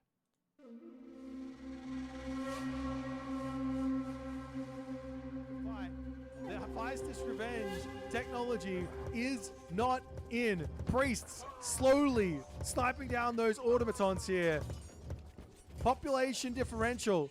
It's very, very close. Both players losing units left, right, and center. The Pharaoh coming through, not getting taken down. Those slingers now taking down units beautifully here. And Mosca defends the big attack. Hephaestus Revenge too late to come through. He can drop the Ghoul and Bursty in here as well. Does decide to do so. Pushing in to take out a whole bunch of that front. Look at the damage from the Ghoul and Bursty. Garnath deciding to fight this one is absolutely insane. He has to just say, no worries. It's fine. We'll just run into the Migdol stronghold. He gets those catapults back to safety, but the front line falling is absolutely gigantic here. As the Chariot Archer's pulling all the way back in onto this spot. The Ghoul and Bursty still getting damage done. That area of effect auto attack damage is absolutely insane. Now Aetherial charges in. He is fighting under 3 Migdol strongholds, but the portable rams coming through. If he gets onto the Titan Gate, it's all over. You can't finish that one. 40 seconds remaining because he hits every villager. He kills every villager with the strikes. Does Chasing the Sun see this? Not just a huge hit onto the Toxotes. He takes them all out. Eric is 70% here. He sees the Titan Gate. 20 seconds remaining. He's got to click on it though. He has to click on it, and now he's making his way over there. Disaster for Eric. 18 seconds remaining. The villagers will start to die. They've got a huge amount of HP. 13 seconds. Is it going to be? He drops Tempest. Is that going to be enough? He's going to be healing. The restoration from Eric. 5 seconds remaining. 2 seconds. The Titan falls and the game is over. Can Hells break through here or not is the big question. Lots and lots of Halberdier. Should be very, very strong here, but the Chaos gets dropped down. The healing, though, from those Chillin is going to be an amazing assistance for Hells. It looks like he's able to completely dominate this army. I did say that those Terma were not of any value there for Zukalo. But now, Hells... Imagine Forest Fire! He doesn't have the favor for a recast. The Wadgets caught out. 3DB here is going to be losing big on this fight. It looks like the Spearmen coming in onto the back line. The Thor actually breaking control.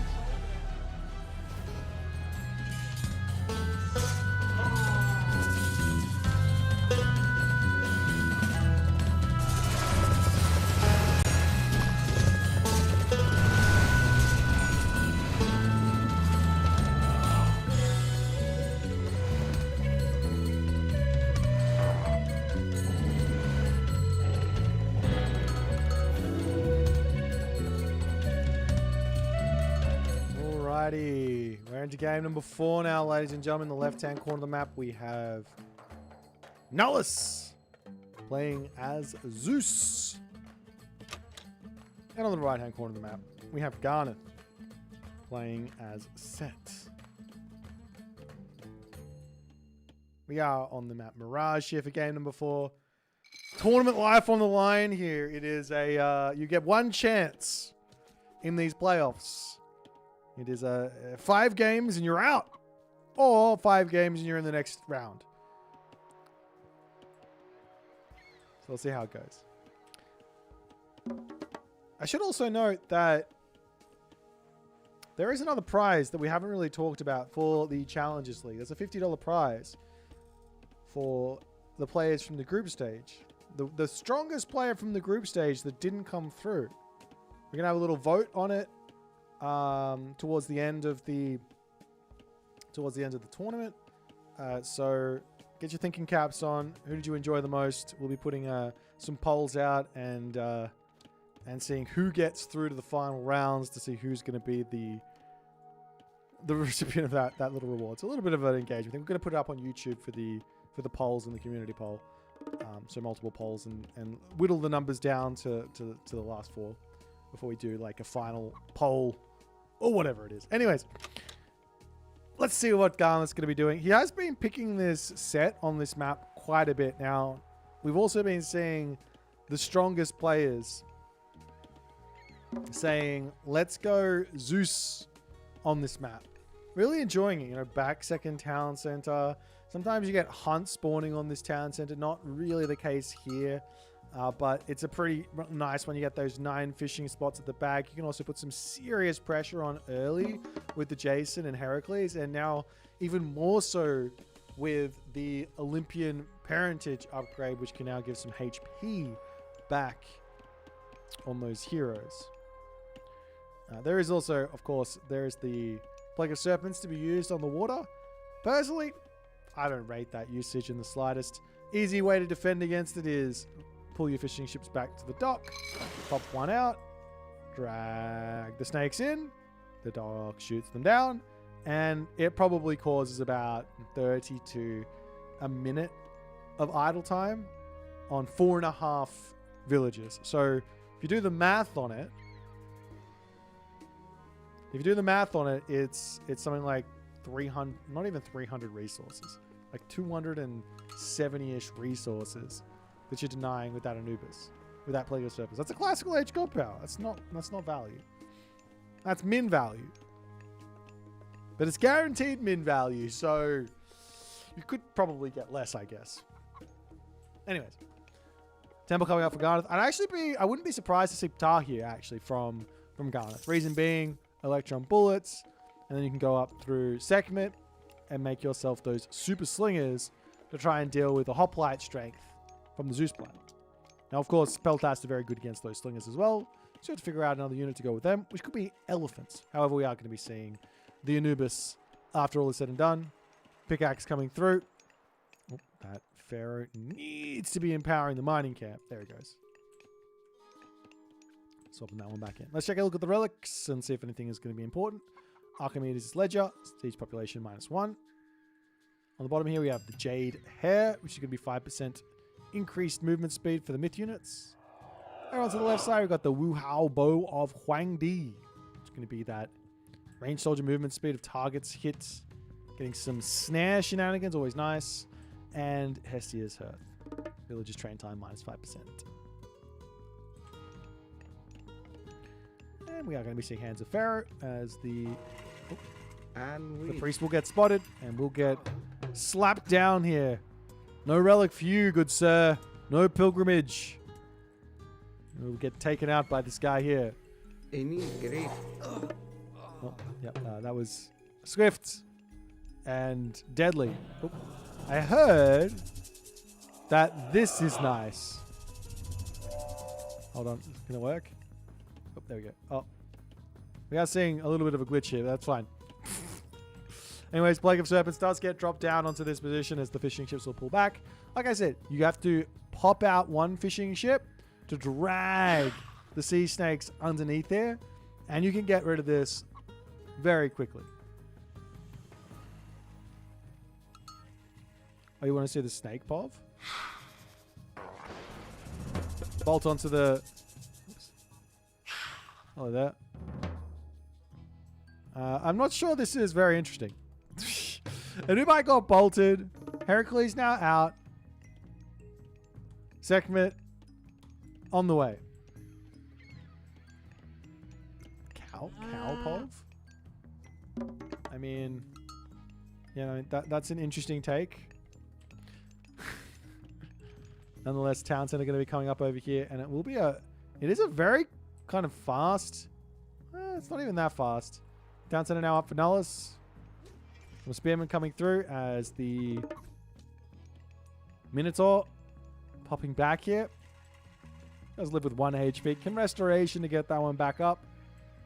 And it does actually force out a Triumph. I don't think this is necessary. Like, it's obviously fine, but just bait the snakes in underneath the dock.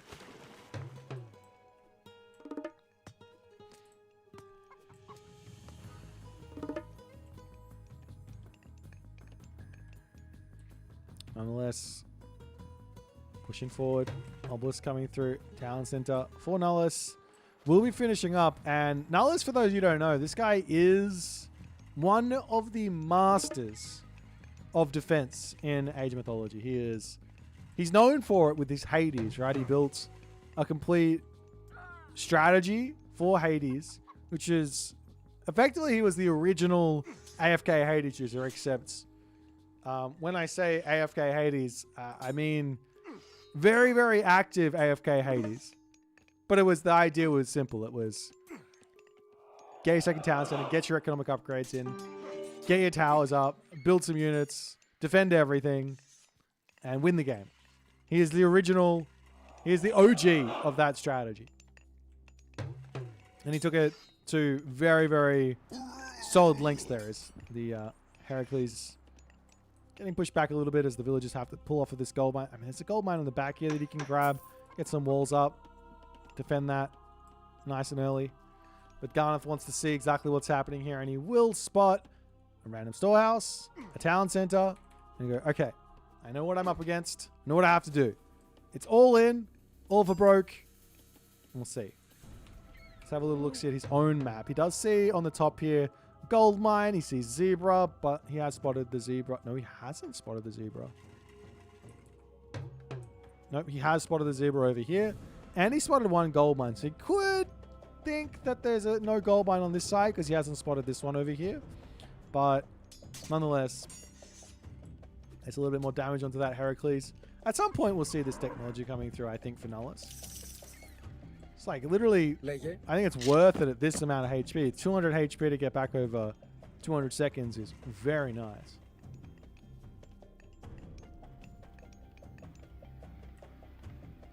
Nonetheless, Heroic Age is in, and now Dionysus queued up. We actually see it getting swapped over. He says, I don't want Dionysus. Give me Apollo. Because this is an all-in to some degree.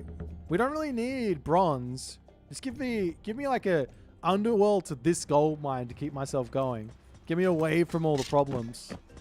Heracles comes over with his big club, beating up the spearmen. But the spearmen say, okay, I can turn. Let's get going here. How does this look? God, that looks terrifying. Run, run, run! Get it! Oh, run, run! Oh, he's dead. All right. That's a terrifying... It's an absolutely terrifying job being a soldier in a game of Age of Mythology. Maybe Jason will do better. Dude, you're not even watching them! And Jason is down too. These spearmen have gotten some big value. Now the Scarab coming through. And we do have a very quick Thoth pre-queued for Garnath as well.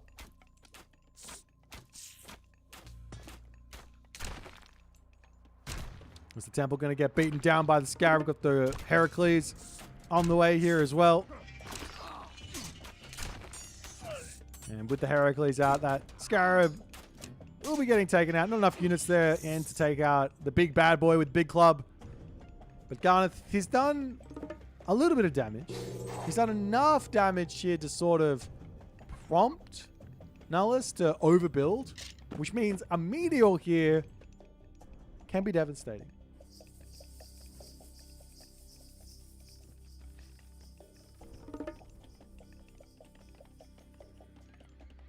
Military Academy, archery range. Through, we've got ourselves the Sultan 4 attack coming in for Nullus as well. On the other side, do we see the same? Yes. As now Thoth queued up, and Nullus has to know what's coming. Now, let me explain this. Yeah, Thoth's really strong, but you don't have to panic when you're playing against. I see a lot of players panicking. Spam buildings, play defense, stay heroic age, get full heavy, get full bronze, defend, and you can survive against this thing more times than you would think. It's a very, very interesting, very interesting strategy, very interesting like sort of situation to be in. You do have to be careful because that meteor is going to be painful. There is restoration here for Nullus to sort of survive against the whole thing, but we'll see.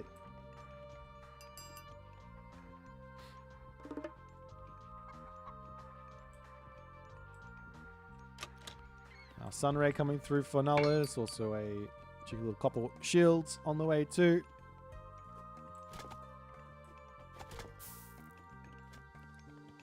Double Migdols coming through for Garnath. As Nullus. Actually, let me unpack a little bit more about why staying Heroic Age is so good against this fast Mythic. Going Mythic Age costs six villages. Or something like 6 villages, I think, roughly. So, and Valley of the Kings gives about 6 to 10-ish villages. I can't remember exactly what the conversion is. So if you stay in the Heroic Age, you just got that villager advantage on your opponent. And if you got 2 TCs, or 1 TC in this situation, now you got even more villagers on your opponent.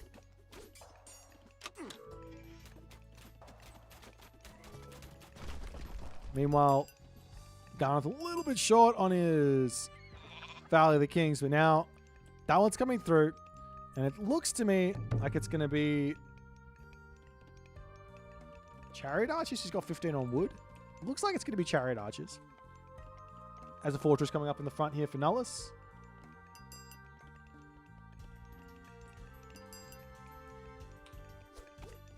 And the Pharaoh will have to jump off of the gold mine over onto the Migdol to get value here.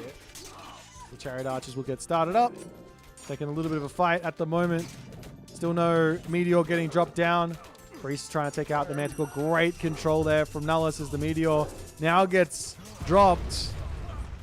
Will it be able to hit the fortress is the question. Yes, it does. Erases that fortress as the units here will get Meteored to death. But Garnath still has not put his Pharaoh onto the Migdol. So he is missing out on all of the value from Valley of the Kings here. However, this one Phoenix will be some value here as the DCS is going to come through and put that one to rest, it looks like.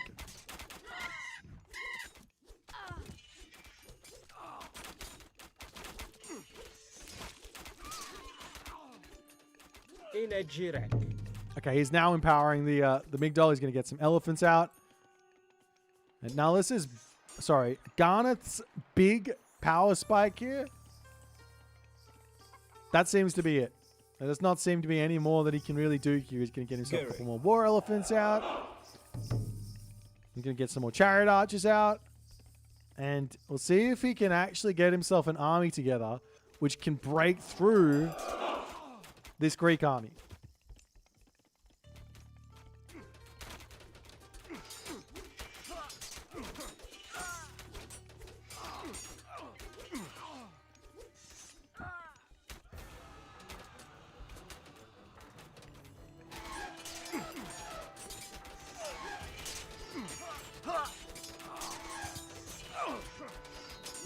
Nonetheless, elephants. A nice meat shield here, allowing those Chariot Archers a lot of damage. Because he does have ballistics, getting more upgrades. On the other side for Nullus, he's also getting his own upgrades here. He does need Peltas. At the moment, not very many, as they will be able to take out those hoplites, those Pacifists. everything very nicely. Great control here from Garnath. Spacing beautifully, getting max value out of these chariots. Let's have a quick look at them. 3,319 damage there compared to this other army, which is 2,337 damage. So not all too useful here. Not going all too well for Nullus at the moment in terms of the trades, but he does have that gigantic economic advantage as the Phoenix dies. The Phoenix egg lays there. Takes quite some time to regenerate that one. But for the moment, he could also heal it up with the priest as well. There's more Peltas coming in. Chariot archers still getting more value. What are they at now? 4,000, continuing to climb with the value that Garnath's getting here, but I'm not sure it's going to be enough as Nullus is more than happily defending. He's now moving villagers over to the top, getting this gold mine. There's food at the bottom here he can grab. There's food here he can grab. Garnath's still one town center. Has not quite been able to push through and make anything happen here.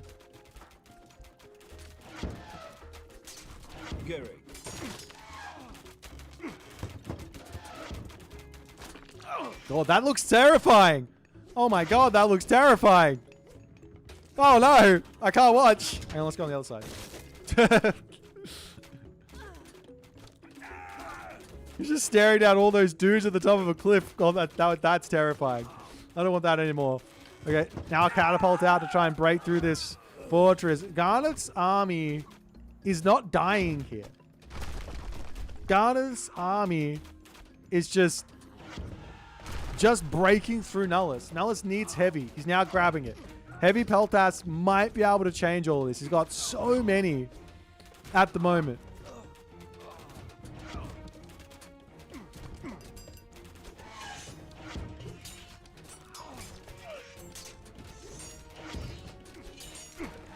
The more elephants on the front here tanking up as Nullus. Someone needs to be careful. He's actually in spread formation. I haven't seen many people using this. The idea is that you're going to be able to dodge a whole bunch of your opponent's arrows when they fly through. So it's going to be like overkill from the side of the chariot archers. As Garnath shooting, scooting backwards here. Fortress almost down. But the catapult not able to stay alive there. Garnath needs a town center. He's got so many villagers on wood now. I don't think he needs this many anymore. Once you get to full pop of chariot archer, you just go, no worries. Now we go for town center. Now we go for gold. Now we go for food. We try and help ourselves along here.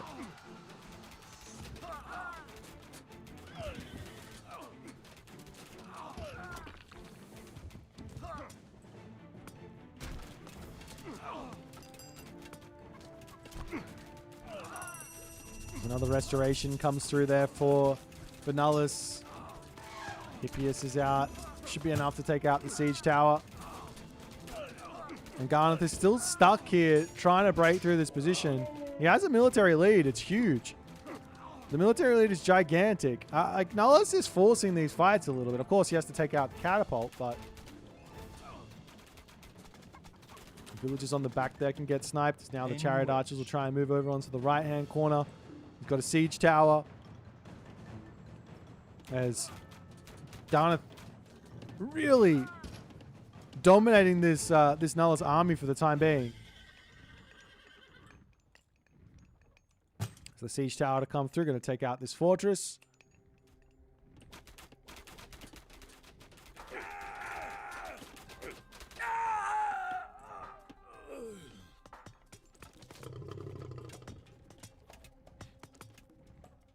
A whole bunch of prodromas to come through.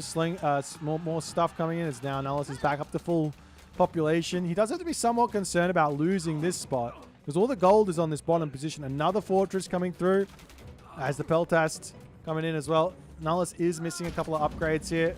This Phoenix has got 31 HP in it. You can definitely finish that one off as the chariot archer is getting pushed back. Making prodromus. I don't like prodromus as a frontline. Make Hippias, because they're at least going to tank a little bit more from the chariot archers.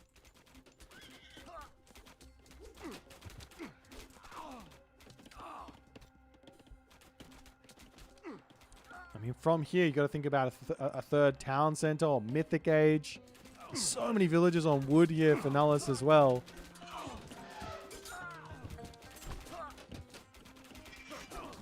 It's the Peltas doing what they can to try and take out that back line. Diving forward with Peltas, and it's just not working out here for Nullus. He's just not able to kill off this army. I mean, on the other side, Garnath has got himself full bronze, and Nullus there taps out. Nullus taps out. He's not able to deal with the chariot archers. He is not able to deal with the chariot archers. Well, I mean, I feel like Nullus wasn't playing defense. He wasn't playing... Yeah, he wasn't playing defense. He was trying to force these trades, and just not what he needs to do. He needs to play back here behind the fortress, garrison in, pop out, take out chariot archers and things like that. But well played from Garnath. Great usage of the chariot archer. I mean, you take a look at that, 7,967 damage, 71 kills.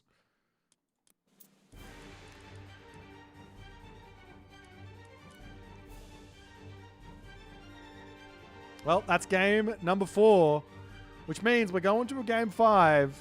One last game for today. Let's jump back to the draft and see what we are going to see.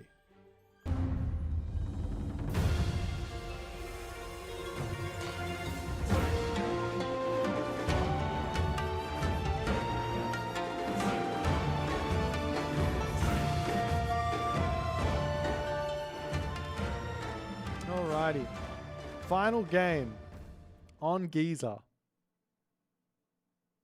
Gaia versus Thor. This, ladies and gentlemen, is as spicy as it gets for game 5. As spicy as it gets for game 5.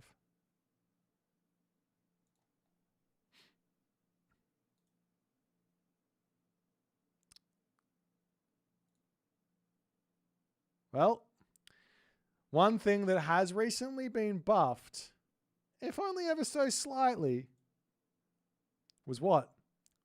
The Berserk. And I guarantee you we're going to be seeing some Berserk shenanigans.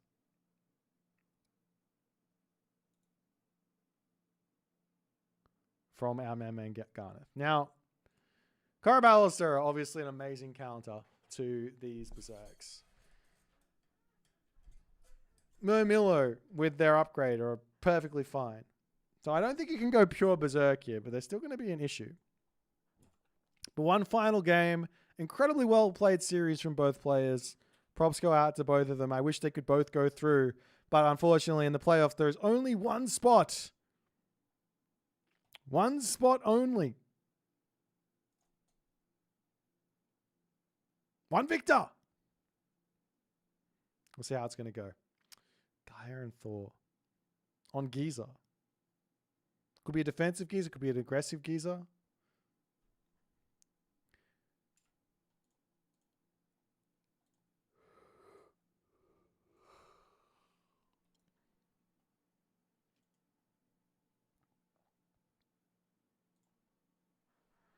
Now, let me grab some water.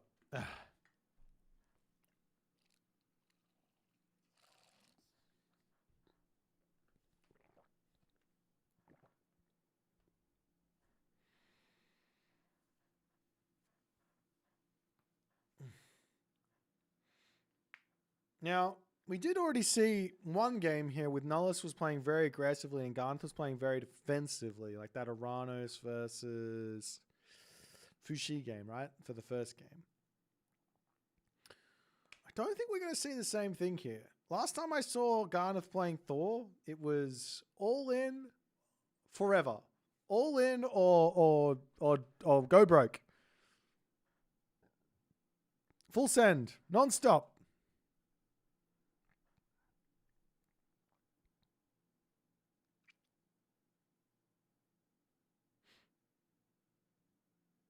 Oh well. We will jump in 50 seconds, guys. For everyone else who's just hanging out or is just joining in, tomorrow our stream schedule is going to be somewhere between 1200 to 1400. We will start with our Karma versus Tigerboss quarterfinal from the Challengers League, and then we will jump into the Champions League with El Matador versus Rappel starting at 1400, and then Kavoth versus Tunison straight after, the Mister versus Soup straight after, and Recon versus Mosca straight after. So there's going to be some nice things happening here, some nice games.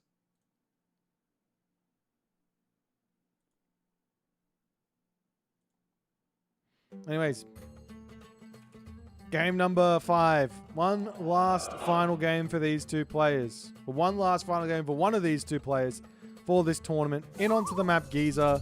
Let's check it out.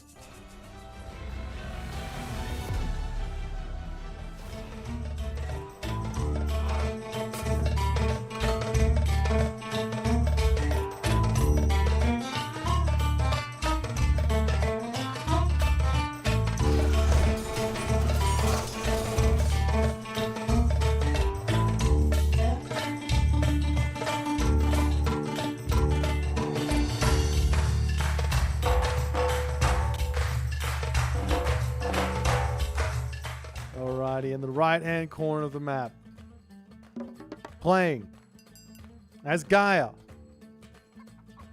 His name is Nullus. In the left-hand corner of the map, playing as Thor. His name is Garnath. One game. It's been an insane series. We're 2-2 right now. Garnath and Nullus. Where do you go from here? Well, you either suck it up, get the dub, or you go home. The map. Not the defensive map Nullus wanted. No back gold mine. No back hunt. It's all forward here. This is going to be a tough one to defend. Now, you do have plenty of advantage with your Caladria early on. So nice and early onto this forward hunt, onto this forward gold mine. Enjoy, get the Gaia Lush spread and enjoy it. On the other side, same deal for Garnath. One misstep here and you can end up losing this game in an instant. Garnath opens up with the Dwarven Armory. He's getting himself his Copper Mail already, getting himself an extra dwarf. Now Copper Shields next. I imagine he's also going to go for that Copper Weapons. And he's already shot down all of his Gazelle in the main base. Missing out a little bit on that favor. So if you do want to also go for that 4th upgrade into that Hammer of Thunder, you can do that. Moving the villagers around, taking max value out of his ox carts. Nonetheless, let's have a little cheeky look here on the relics. Gungnir Odin Spear does not boost the Murmillo. They hold a sword. Not that useful for our Nullus. Not that useful for Garnath either, because Herman probably not going to get seen much in this matchup. Thundercloud Shawl here. Extra bit of Pierce Armor. That's going to be a big help for Garnath. Nullus has to keep that away from him, because that means that the Caraballister are less effective. Head of Orpheus. +8 line of sight for the buildings. Always nice to get some vision in there. And finally, Blanket of Emperor. So not that effective, not that impactful. Just making those buildings survive for a little bit longer.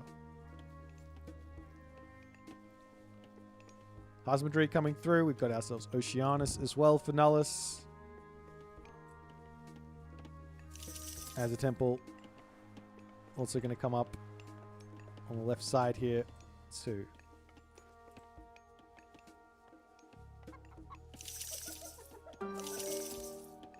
Alrighty. Oceanus. The obvious got a choice here for Nullus. There's not really another option in this matchup. If you go for Leto, it will get met by Mass Herso. to some degree. I mean, you can kind of go Automaton Caraballister, I guess, and that could be pretty scary. Double military barracks for Nullus, though, to open up. I wouldn't be surprised to see a counter barracks as well soon after here. There's not that much wood in the bank at the moment, but definitely an option. The house now up for Garnath.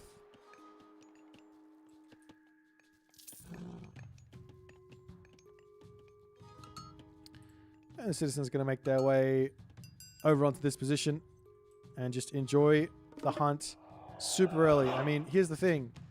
Your opponent's not in the classical age yet, so why not get out here early, enjoy the hunt, maybe even enjoy the gold mine, make some units, and get active. Caladria will keep all of his units alive over here as the Oracle gets sent back to the main base. I'd love to see a Mamillo chasing this guy down. 4.8 speed, 4.5 speed with the Caladria, taking it down to 3.2 speed. That's some value there. And nonetheless, we will start seeing that as once he gets snared, it's a bit of an issue. As the Caladria are going to try and help out. I also have 4.8 speed as well, so if you're not chasing it down, it's not going to be able to perma slow, so to speak. There's a longhouse coming up for Garnath over onto this side, and the Mamillos will start beating down the temple. This the troll wanders through. Mamillos pulling back, no problems.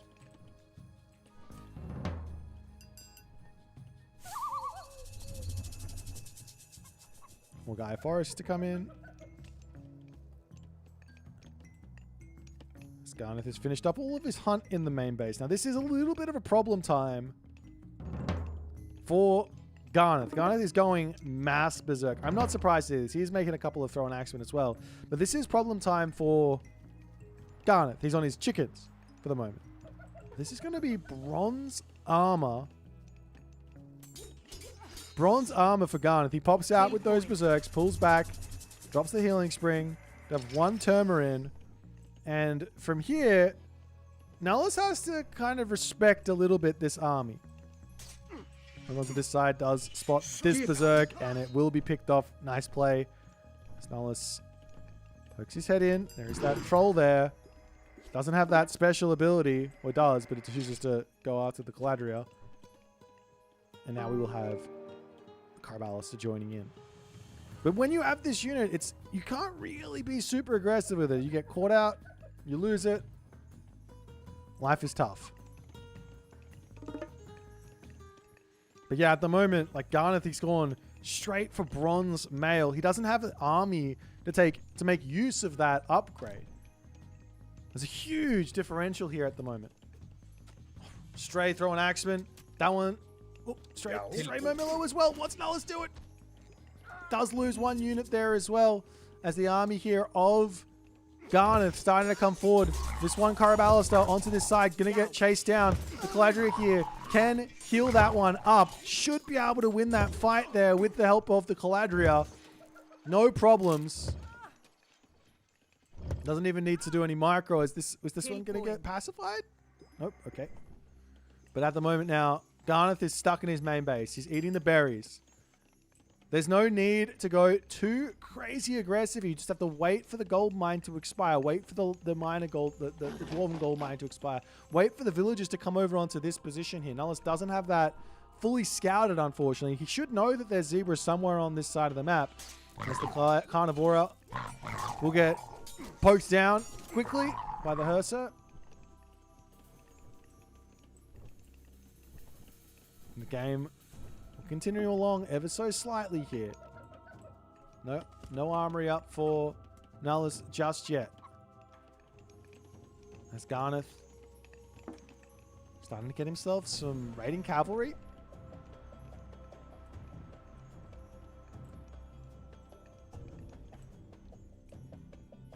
What a absolutely tense position this has to be for both players.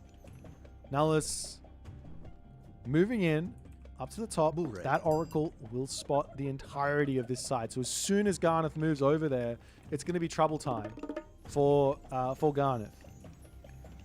That Oracle is so much value here. These, now, medium Murmillo. I'd love to see an armory for Nullus. Now he has it, and that's exactly what I want to see. Both of these upgrades coming through. Sure, you're behind one very important upgrade in bronze armor. But at the very least, if you're at full copper, you're fighting pretty fair here. But the military differential is getting very close. There's 2 trolls out. There's also now going to be all of Thanes as the dwarves make their way up to the top side. We are seeing a little scatterooning onto the left side. Economic Guild starting to come down on the front here as well. You really don't want to get caught out with these Carabalister. I don't like these plays where you start pushing in like this. Over onto the top side. He spots the dwarves over there. Going to pull back, and Garnath's army here, though. This is scary. The Economic Guild's going all over the place here. There's no rush for Nullus, but there is potential. I mean, there's somewhat of a rush here. There is potential for like a Bragi to sneak through. There's these Murmillo coming through. They do get spotted. Nullus not throwing them away just yet. It's literally dead even in terms of military here. Longhouse up for Garnath. Cave Troll coming through as well. I don't even think that Nullus can win this fight. I don't. If he's charging forward here, I think it's very tough. He has to. Oracle's gonna get spotted, but the Caladria is in to get that heal. He's not healing it up though. Does end up losing that one, but it's the raiding cavalry trying to come through onto the Carabalister. Not going to be able to get those in just yet. As an Economic Guild to come in onto this position. And that's going to trigger Garnath to come forward as the Carabalister are getting somewhat caught out. Over onto this position there, the Carnivora comes through. This fight is everything for this game. Garnath losing all of his front line, but is there enough to take out the back line of Throwing Axeman? He's pulling those Murmillo back beautifully. Amazing control here from Nullus. The Cave Trolls getting a little bit of damage done in with that special ability. The Throwing Axeman need to pull back as those Carabalister can start moving forward. There's no answers for the Cave Trolls here. Nullus has to disengage. Garnath has to disengage. 2 more Cave Trolls in queue. Hero Carabalister now coming in. That's the answer. That's what Nullus needs. But, I mean, also Hero Murmillo is another option. But I'd love to see a whole bunch more Hero Carabalister who's making another one. Incredibly tense here as the Economic Guild does go down. Another Economic Guild coming up to keep this pressure alive. Nullus here. He doesn't have channels. He doesn't have that super speed on this position. Trying to snipe those Cave Trolls. Trying not to lose any Throwing Axeman here to the any Murmillo to the Throwing Axeman. But great control from both players. The Carabalister not going to be going down there as the Caladria able to keep them alive. Great control from both players yet again. Throwing Axeman pulling back here. Doing what they can, but it's looking like it's not going to be enough. Nullus makes it through this fight. Takes out the Troll. Takes out the Berserks. The Gold Mine will be going next here. There's still another Troll in. There's still 2 Hero Carabalister though, as they're easily going to be able to finish that one off. The Murmillos to take out the Dwarves at the top. Garnath pulling back into his main base. And that, ladies and gentlemen, is the level of micro you need to win at the top level here. Now let's put on a literal masterclass of micro in that moment. Garnath as well, but it just was too much from Nullus. Now Garnath is gold staffed. He's got not enough favor in the bank for another Dwarven Mine. And Nullus can start thinking, okay, go full 175 pop, go Town Center, go Heroic Age. Villager differential is stark here as well.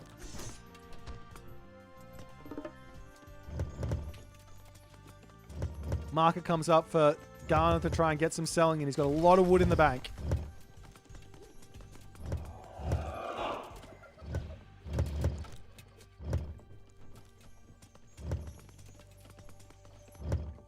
Move on to this position. Sneaking the gold mine. Does this spot it?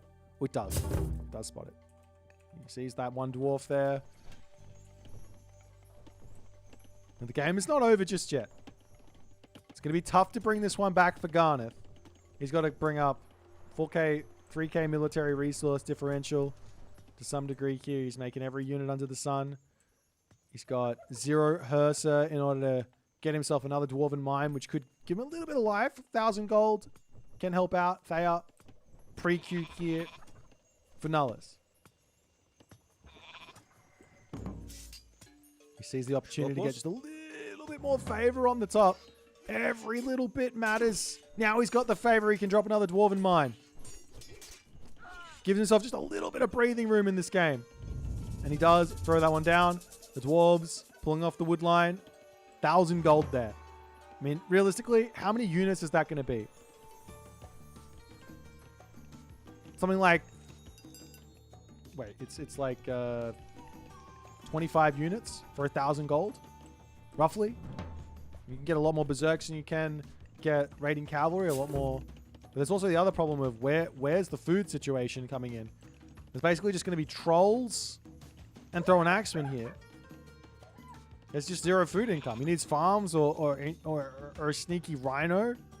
Just anything in for Garnath. But Nullus has got full control at this point. Random citizen does manage to keep itself alive somehow, some way there.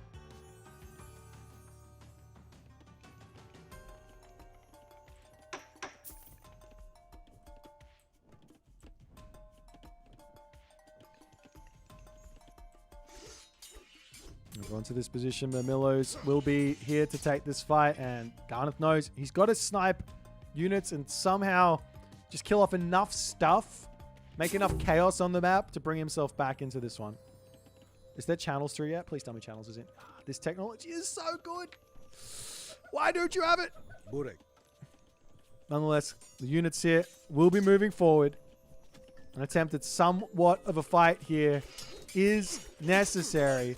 Bring the dwarves. Send in the boys. Picking up a couple of units here, left, right, and center as the raiding cavalry not able to hit this massive army just yet. Nullus says, I'll try and pull back here.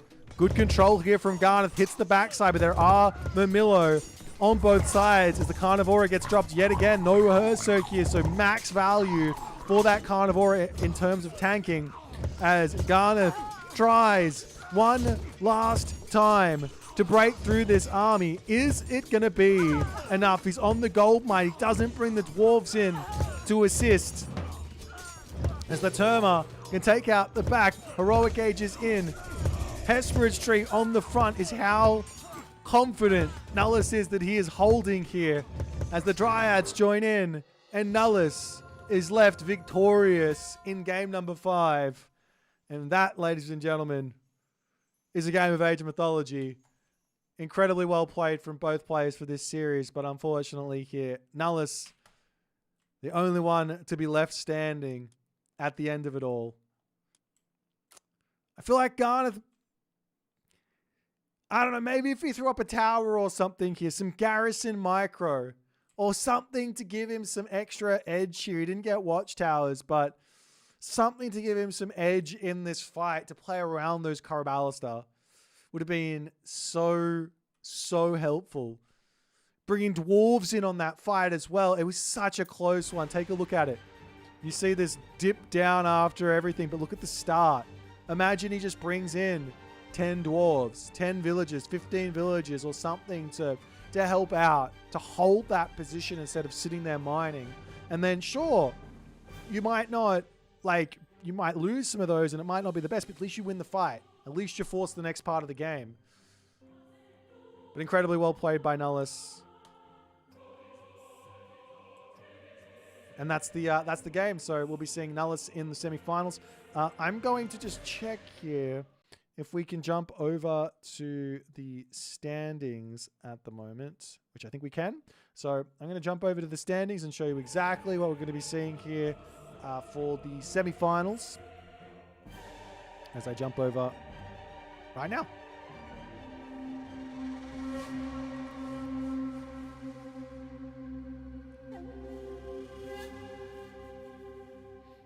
Alrighty, so today we've seen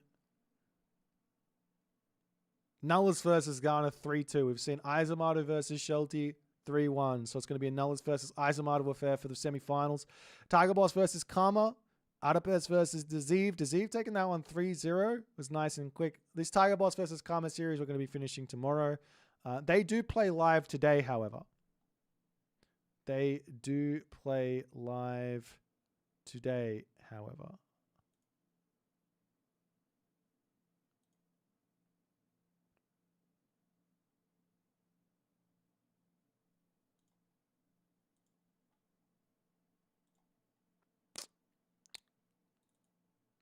Well, that's where we were at.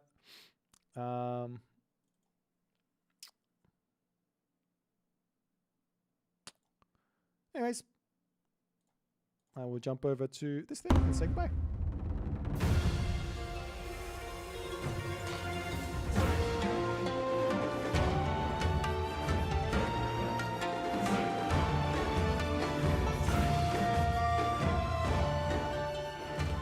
Alright guys, thanks everyone for tuning in and watching today. We saw some amazing games. If you do want to stick up and watch the Tigerboss versus Karma series, I don't know if anyone's going to be casting it, but just check out the Age of Mythology General tab in an hour and a half.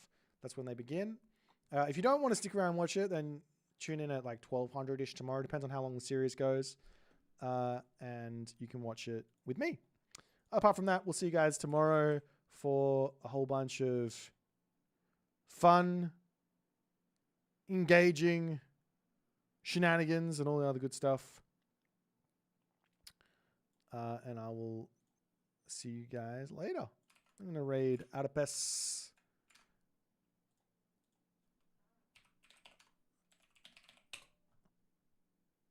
Have a fantastic rest of your day.